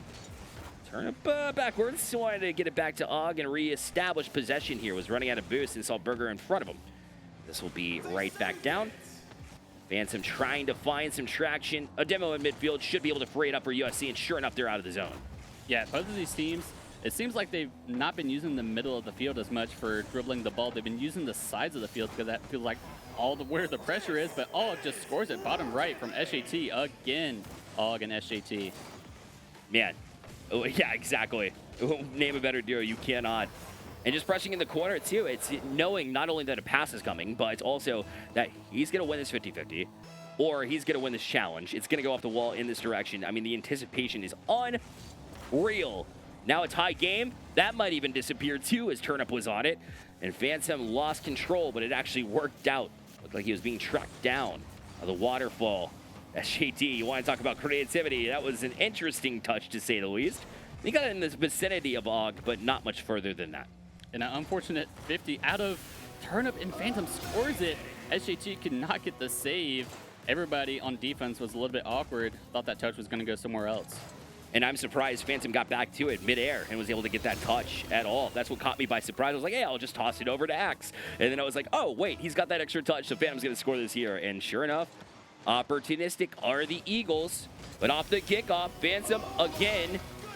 So suddenly you blink and Winthrop is really trying to hold on to the series. Yeah, this is one of the few times that Winthrop have had the lead in this series, and I feel like you need to lock out USC out of this Game 3 if you want to stay alive in this series. There's so much pressure coming out of USC, but so far on defense, the last minute and a half, they've been struggling. They've been having these weird, awkward touches. They haven't been able to touch the ball. Phantom has been doing a lot of the offensive heavy lifting, and he's been great on this Winthrop offense, doing a lot, but Turnip needs to do something right here. Gets a touch behind him, and another bad touch. Oh. Are they going to score it? Og, what was that? Was that Phantom? Or was that Og? That was Og that got the whip here originally. So watch it go off the crossbar here. Og is like, but it went right into the ends of Phantom. So I love the effort there from Og. But Winthrop, it seems like they're doing exactly what you said they need to do, which is lock it out USC. Yeah, already 3 goals up. This is going to be a tough task for USC. Phantom already on the ball, but USC need to do something here in response. Winthrop just keep doing the same thing you've been doing. Most teams think when you have a lead, you need to turtle up, play defense super heavy, but other teams can't do that against. USC is one of them. They will take that offense and they will convert it into goals and goals. Winthrop need to keep the pressure going, and already a tough save. Unfortunate out of Winthrop, but SGT going to take a great 50, buy time for his teammates. Not a lot of boos for USC half. Need to do something here. Need to convert to offense. Only have 30 seconds left to score 3 goals, and Winthrop know it too. Yeah, no doubt about it. And in my reaction was Winthrop would have just secured that essentially with that goal. But nothing doing. It's going to go skyboard. Even more time off the clock here from Winthrop, who are more than certainly going to be able to extend this series here at this point in time, and rightfully so. So the close ones have been going to USC, but this one was a bit of a more one-sided affair. Winthrop was able to find the weakness to some degree of USC. It'll be their time to try to adjust, as Winthrop will put another one for the road here for game number 3, solidify this again, and listen, X, we'll be at a 2-1 series. Yeah, this is insane. Already a 4-goal deficit, Winthrop and USC. Yep. When game 1 they were only 1-0, and Phantom, I mean, 5 goals out of Phantom. Yeah. I mean, he's done a lot of the reversal this match, trying to keep his team alive, being that team core player, and it's worked out for them. Yeah, exactly. And sometimes you need that person to rely on to be that leader. And of course, you know, you don't get anywhere unless everybody's performing to some degree, but to be that voice in the comms is super important, but to be also just being able to, by your own plays, create chances, and that's what they were able to do, and got creative. I'm not sure exactly where they were throwing USC off defensively, but they looked chaotic to me, so I'm wondering if you were able to kind of pick their brains and see what they were doing that made that adjustment possible. Yeah, I think you just need to get into the opponent's head. When you're playing against USC, they're so aggressive and bump heavy, but when they start to mess up a little bit, you start to see that pattern start adding on, and Phantom was able to score against Turnip in the corner. He was on the backboard, couldn't do anything. Yeah. And it seems like they kept replicating those awkward scenarios where it was a 1v1 or 1v2, and Phantom was able to put it around him or score an unfortunate touch. They were just doing really good on offense on making those touches and taking advantage of those opportunities. Yeah, there's a couple of times where I saw Phantom as well just take off down the field, knowing that you have the support behind you. I mean, it's an obvious play to some degree, you know, if you're just like at home and ranked or whatever it might be, and you get to land time, you kind of get into your game style, and then you realize that there's some things that you added to your game, maybe even just like a week ago, right, that you can like really throw in and throw a curveball, and then you're not utilizing it. You realize that, you turn on, it seems like a light switch that Winthrop was able to get back into it. So we'll see if they keep the series alive again. Remember, USC was at triple match points, so we'll see if they can close out. They'll have 2 more opportunities to try and do so. Yeah, it can be as simple as when you're driving up to your opponent, faking a challenge, and that can just throw the entire enemy team off. It can be as something as going a little bit farther back on defense, and you're saving your team from additional goals. It can be so simple, the problems that both these teams encounter, but USC are encountering a revitalized Winthrop. They have that game win behind them. They have that new wind. What can they do with it? Og tries to put something for SGT, but it's not going to work out. Winthrop have kind of in their element right now, but Berger on 0 boost. Og needs to do something here. Tries to get a great 50, but I think we're going to have to see more of this game to decide who really has the power to go all the way in this best of 5. No doubt. Already been a great one. If you're just joining us, we started off with 2 overtimes in a row. USC was able to march out to that 2-0 lead, but then Winthrop broke open the floodgates. Able to win a 5-2 barn burner in game number 3, and that's where we sit at this 2-1 matchup now. As Ogg's going to try to find the back line. Tech is going to clear it out. Turnup will have his hands full a little bit, but Tech wasn't, no boost in the tank, so no ability to be able to create a play any further. And now Burgers by himself, no boost. Opportunity to be able to swing this around. Ogg knows this, but Phantom just a little bit better in his defensive sequence there to get it out. Yeah, I think what USC have been doing really well is they've been hitting these balls in such awkward scenarios where it rolls up the corner or bounces out, and Winthrop haven't been able to get to it in time. But now Winthrop had doing the same thing where they've been getting these awkward touches, and USC have not been able to do anything about it. They were able to win game 3 off of it, but now USC need to do something in response. Oh, just going to put it wide open. Berger, not sure where he was, but a little unfortunate there. Yeah, wasn't able to kind of match up to it. Turner played it high. Yeah, Tech looks like he's thrown off. Maybe he didn't read the play, the touch right. Either way, left it wide open. USC will take that all day, every day, especially in a world where there's 3 minutes left. You can catch Winthrop chasing here. The Eagles will certainly feel like that clock's ticking down pretty quickly, so they're going to want to find one sooner rather than later. Yeah, I think USC, what again I said earlier, is they have such a weakness of getting into their own heads, but once you score that first goal, it sets them free. They need to reset mentally, and that ball is going to go all the way down to the crossbar, and Phantom will find the 1-1 to even this game up. Right there, that pinch, I think, threw it off, and SJT was like, oh, I got to get over for this one. And when you miss by that much, it was so close, and used all the speed he could, to be honest. I think he couldn't have played that any better, but unfortunately for him, nobody back on the other side for USC. They're expecting maybe a less of a pinch, the ability to be able to kind of get back in the groove, just weren't able to do so. And now the Eagles will even it back at 1. This has been a tight one, man. It's been super tense, and you imagine it might get scrappy here with some bumps and demos to try to free it up and give your team any advantage you can find. Yeah, when you talk about bumps and demos, I mean, game 3, USC, they weren't really playing their aggressive play style. I feel like they were more trying to get back to that game. It got away from them a little bit, but Ogg looking for a double. No, he's going to leave it for one of his teammates. SGT on Turnup, both on 0 boost. Need to do something here. Turnup has full reign to do whatever he wants. Tech is going to challenge him, but it leaves right down in SJT's lap. He's going to try to take this and cut it out mid, but Phantom had that option covered. SGT going to get a flip reset, or at least try to, and then Turnup's going to take it off him, tries to put it around. SGT is on the far post. Phantom is harassing Ogg as third man. Need to get back out of USC. A counterattack out of Winthrop. What can they do here? SJT is just going to put it to the right side of the field. Turnup will take it again. Winthrop have kind of been struggling this past 30 seconds to get back on offense, but already a 1v3. SJT misses a great goal out of Phantom. Great job to hang in with that play, because you're right, USC was all over them, so that's by no means a miscalculation there. Phantom with no boost, and SJT was like, I dare you to.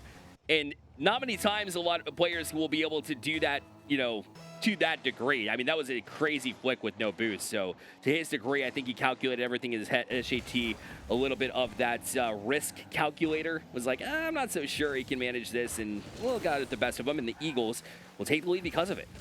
Yeah, I think that 1v3 scenario is super unfortunate out of USC. They did not expect all 3 of the Winthrop players to throw the house, essentially, and go full force, but that's what kept them alive in game 4. And SGT tries to put it on. It was off.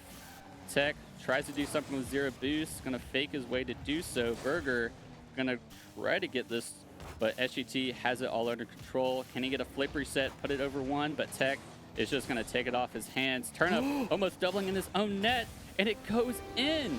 Man, bad time for a mistake, unfortunately. It happens to the best of us, though. Turnup, I get what you're trying to do. Push it off the back wall, and you don't expect it to come right back at you and hit the backside of your car, and then you're scrambling left without anything to do, without an oar, as your boat is sinking in water. Nothing you can do. Now 3-1 for Winthrop. Looking closer and closer, like we might have that game 5 you're asking for. Yeah, I absolutely want to see a game 5. I am not opposed to either team putting in all they can to make this game 5 possible. A game 5 overtime would be absolutely insane. Yeah. All the way back to game 1. Game 1 overtime lasting 3 minutes, a Game 5 overtime lasting that long would be such a thriller. But again, Turnip, he had that touch. He had it in his mind what he wanted to do. He makes that touch a million times. But SJT follows in Turnip's footsteps and double it in his own net as well. Yeah, and that's so the reason I'm panicking, I'm like, you don't really want to start this way going into a Game 5. Yeah, when it seems like it's inevitable here at this point in time, when we go to Game 5 now, which is looking like we will, you don't want that lingering in your brain. I know it's a reset button that you can press, but it still doesn't feel good when things like that are happening. You just got to laugh it off here at this point. And if you're Winthrop, you got to have a big smile on your face because you forced Game 5 here in the last stage of the groups. Yeah, this is what we've all been waiting for. All the excitement leads to this point. What can USC do to stop this 3-0 reverse sweep? Man, it seems difficult because the ones that you have been winning are close. The ones that have gotten away from you have been runaways and a little bit of breakdowns. It's just about that consistency and playing conservative. I think it's the way that, Game 1 kind of played out. It's how Game 2 looked as well. It's not that full court press, super aggressive nature. I get it. That's how you like to play. But I think the defense first mentality served them wonders because you could still see that same SJT and Og combination that's kind of gone away to some degree a little bit. I think you see it more so started from the defensive side. Then you have some offensive room to work with because you're creating plays from that side. That's what I personally would like to see, and wondering if you agree as well. Yeah, I think USC, the passing plays have been working for them, but then Winthrop have been catching on to them, and then USC need to start making those solo plays like Phantom's been doing this whole time. It's been really benefiting them when you have that second and third man back for offense or back for defense. And when SGT was left in that 1v3, that was because of that overcommitment on offense, and Winthrop has just been, taking advantage of them. Yeah, they certainly have, and well, you got what you wished for. Here we go. Game number 5. Cook it up. Last round of groups. We would have it no other way. Winthrop and the USC Gamecocks. Who walks away with the victory here? Man, oh man, might just well be a sneak preview of a semifinals or finals matchup. Both teams have been hot. Here we go. On Champions Field here, this is where champions are forged.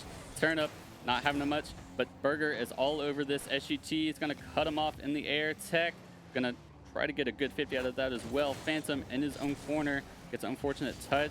Tech just going to lob this over one. Can he get a second shot? SGT will shut that down. USC have been, oh my goodness, what is happening? Phantom just puts it in.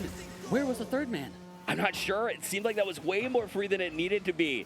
Burger had that touch. SJT was up. Yeah, there was no Og. Might have been a little bit boost focused. Maybe in a Rule 1 with Tech on the far side? I couldn't tell. I think he might have been getting bumped by Tech when he was on the back post. I think there was some aggression out there, but it was a great play out of Winthrop regardless. They were able to score, and in Game 5, that's all that matters. It could be the same thing as Game 1 where you go the entire game and you don't score, but already it could be a 1-0 game. USC need to do something here. I mean, I'm rooting for them. I'll pull my bias out right now. I want them to win, but Winthrop are right now, they're showing they're the better team. Yeah, they have been in lots of circumstances. As a whole in the series, it's been that close. In the past couple of games, for sure, it's been Winthrop. That's without a doubt, so I totally agree with you. But what can you do to get back to it? Here's an opportunity shut down by Burger. And Og's not able to get back to it either, as Phantom will play at the link to the pitch where SJT is. And a back whip to really set him up, but maybe it took a little bit too much time now. Phantom is going to be able to bury it, and now the mistakes are unfortunately adding up for the Gamecocks.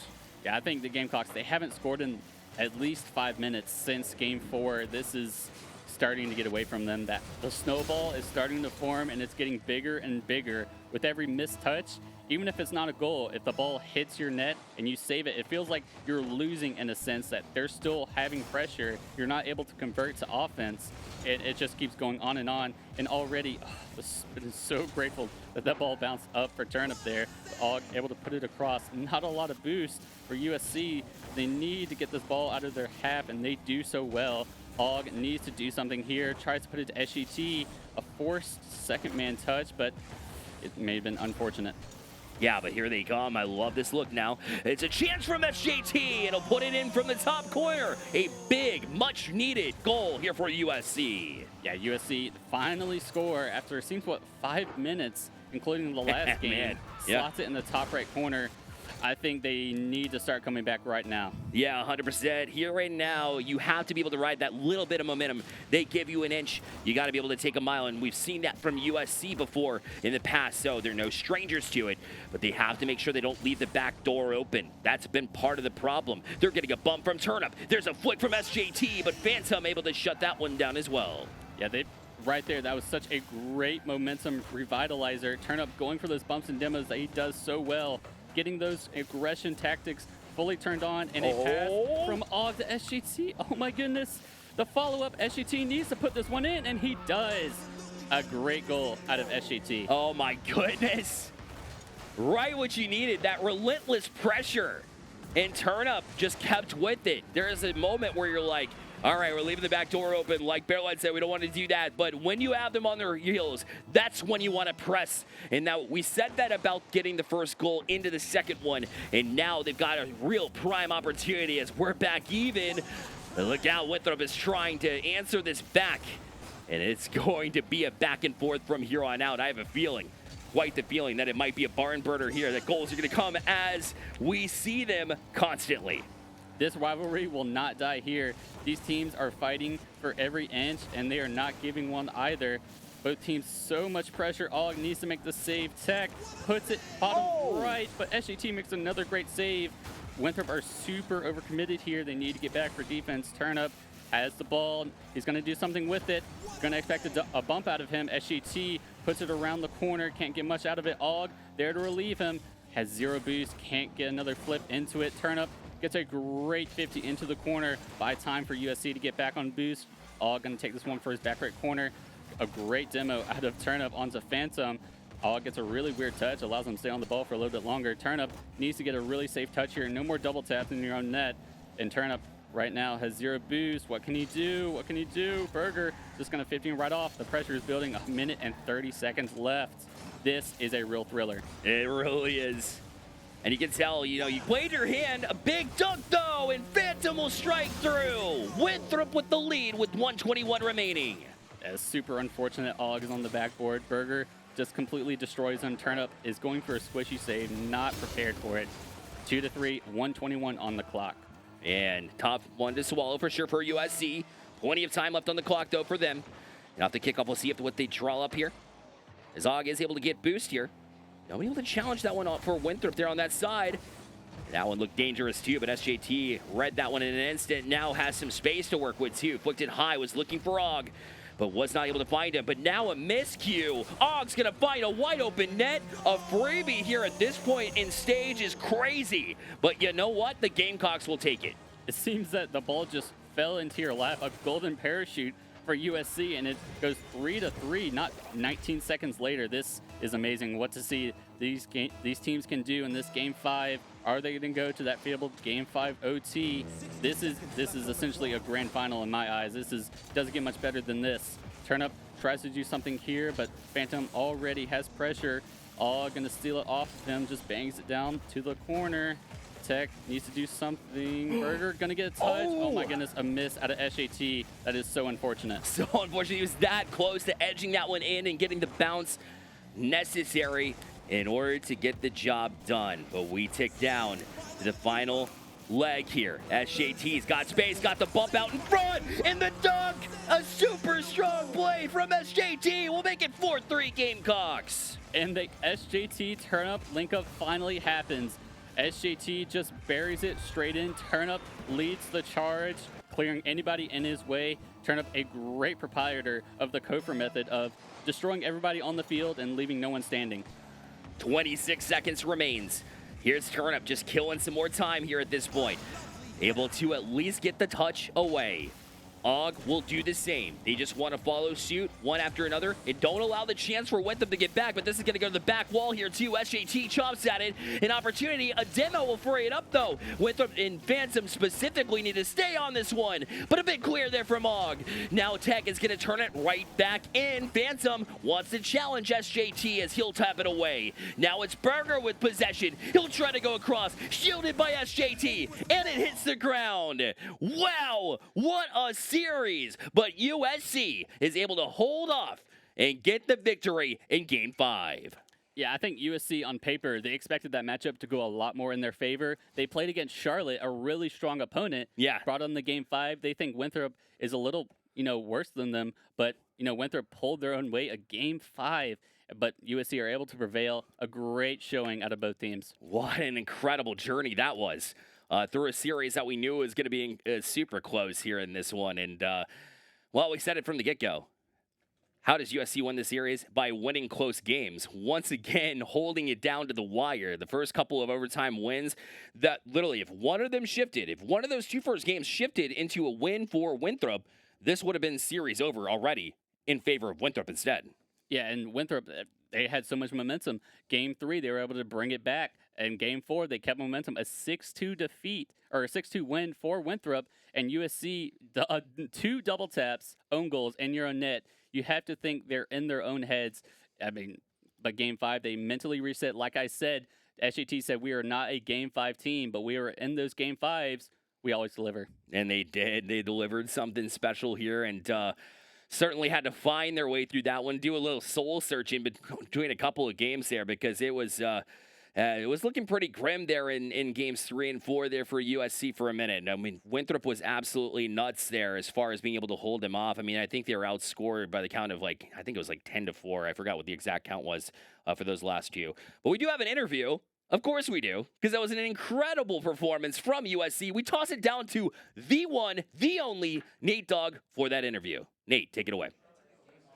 Hello, everybody. Welcome back to the C3 Esports League Fall 2025 Championship. I'm joined with SJT from South Carolina, and they just secured the final win of the day, 3-2 against Winthrop. How are you feeling with that win?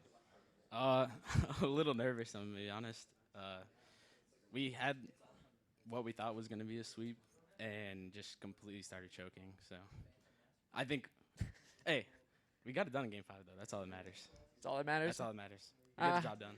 How were the vibes during that match? I heard there was a lot of shouting and yelling back and forth during that one. Yeah, I thought in the beginning of the game I'd try to get in their heads a little bit. Then when we started playing bad, obviously it backfired on me. But, it's just how it goes sometimes. Cool. So with that win, that actually secures your place at the top of the overall seeding. So going to that, I think you'll be playing Asheville tomorrow. How are you feeling with that game tomorrow? Asheville, hey, I like to call them. They're like a bro school. Hey, as long as they get, I might give them a game. Who knows? Just for the content. Hey, if they're getting loud and passionate, I'll take it. Hey, that's valid. So now this concluding the group stage, how are you feeling overall going into tomorrow? I know you had a huge win over Charlotte and Winthrop, which are on paper your biggest competitors. Do you think that's going to hold up? Because I know South Carolina has a little bit of a consistency problem. Yeah, definitely. I think as long as we play our best Rocket League, which is the games we won against UNC Charlotte and Winthrop, that it should be an easy win for us tomorrow. We just got to clean up those other games. Honestly, the games we lose is just stupid mistakes. Awesome. Well, you heard it here first. We will be back tomorrow at 10 a.m. for the Championship Sunday with a single elimination bracket. You'll see USC as they try and make their run with the rest of these rosters competing, and we will see you all later. And I believe we're going back to the casters. We sure are, Nate. Thank you for that one. A great interview here. Of course, we got to hear from SJT, who was excellent again in that series. He said he kind of threw a little bit in the game 3 and 4, but I love the confidence walking into the next day. What was your thoughts on that interview? Yeah, I think it's just SJT being SJT. I mean, he does like to throw for content a little bit. I've casted a lot of games, and he does like to troll a little bit. But I think when he locks in, he gets the job done. But I think at the end of the day, it's all good and fun here. I mean, all these teams, we all love each other. This is a great sportsmanship. Everybody comes from all over. It's just a great opportunity for everybody to meet in person and, fully encompass the Carolina Collegiate Clash. 100%. Well, it's been an awesome one for sure as far as day one goes. Obviously, we have some action tomorrow. Before we get there, though, we want to make sure that we give a huge shout out and huge thank you as well to our leading sponsor in Visit Raleigh. Visit Raleigh has been instrumental. I mean, they've been essential in setting up everything and allowing this to happen here at C3 at the end of the day, and being such a great representation of what Raleigh holds. I love the fact that they were able to team up with C3 because it's been incredible, and being a partner with NC State University as well to be able to host this event. So if you're planning your next event, if you're looking for somewhere to go, there is no better place to go than Raleigh. It's been a fantastic time here every time that I come here. And so make sure to head over to visitraleigh.com. Again, that is visitraleigh.com, or find them on social media for any ideas, itineraries. I mean, they give you everything that you need to plan your next trip, plan your next event. It is all about visitraleigh.com. And a big shout out to all the individuals here at NC State. I don't know if you got to meet some of the staff here, but yeah, I've met some of the staff, but I'm super appreciative for all the NC State. Yeah. They're lending us their campus and their esports lounge, but it's a great opportunity to finally have a super nice setup. I mean, all the equipment is super high quality, and huge shout out to NC Esports. They've been absolutely amazing. It's been incredible to have them, meet them in person, and really their support for C3 goes a long way. So big shout out to NC State for all of the things that you've been doing here today. So again, that'll do it for us here at the desk and for day one, but we've got day two locked and loaded for you tomorrow. The playoffs will be right here, same time, same place. Crank it up 10 a.m. here on this channel. You're not going to want to miss it. We will see you then. Take care.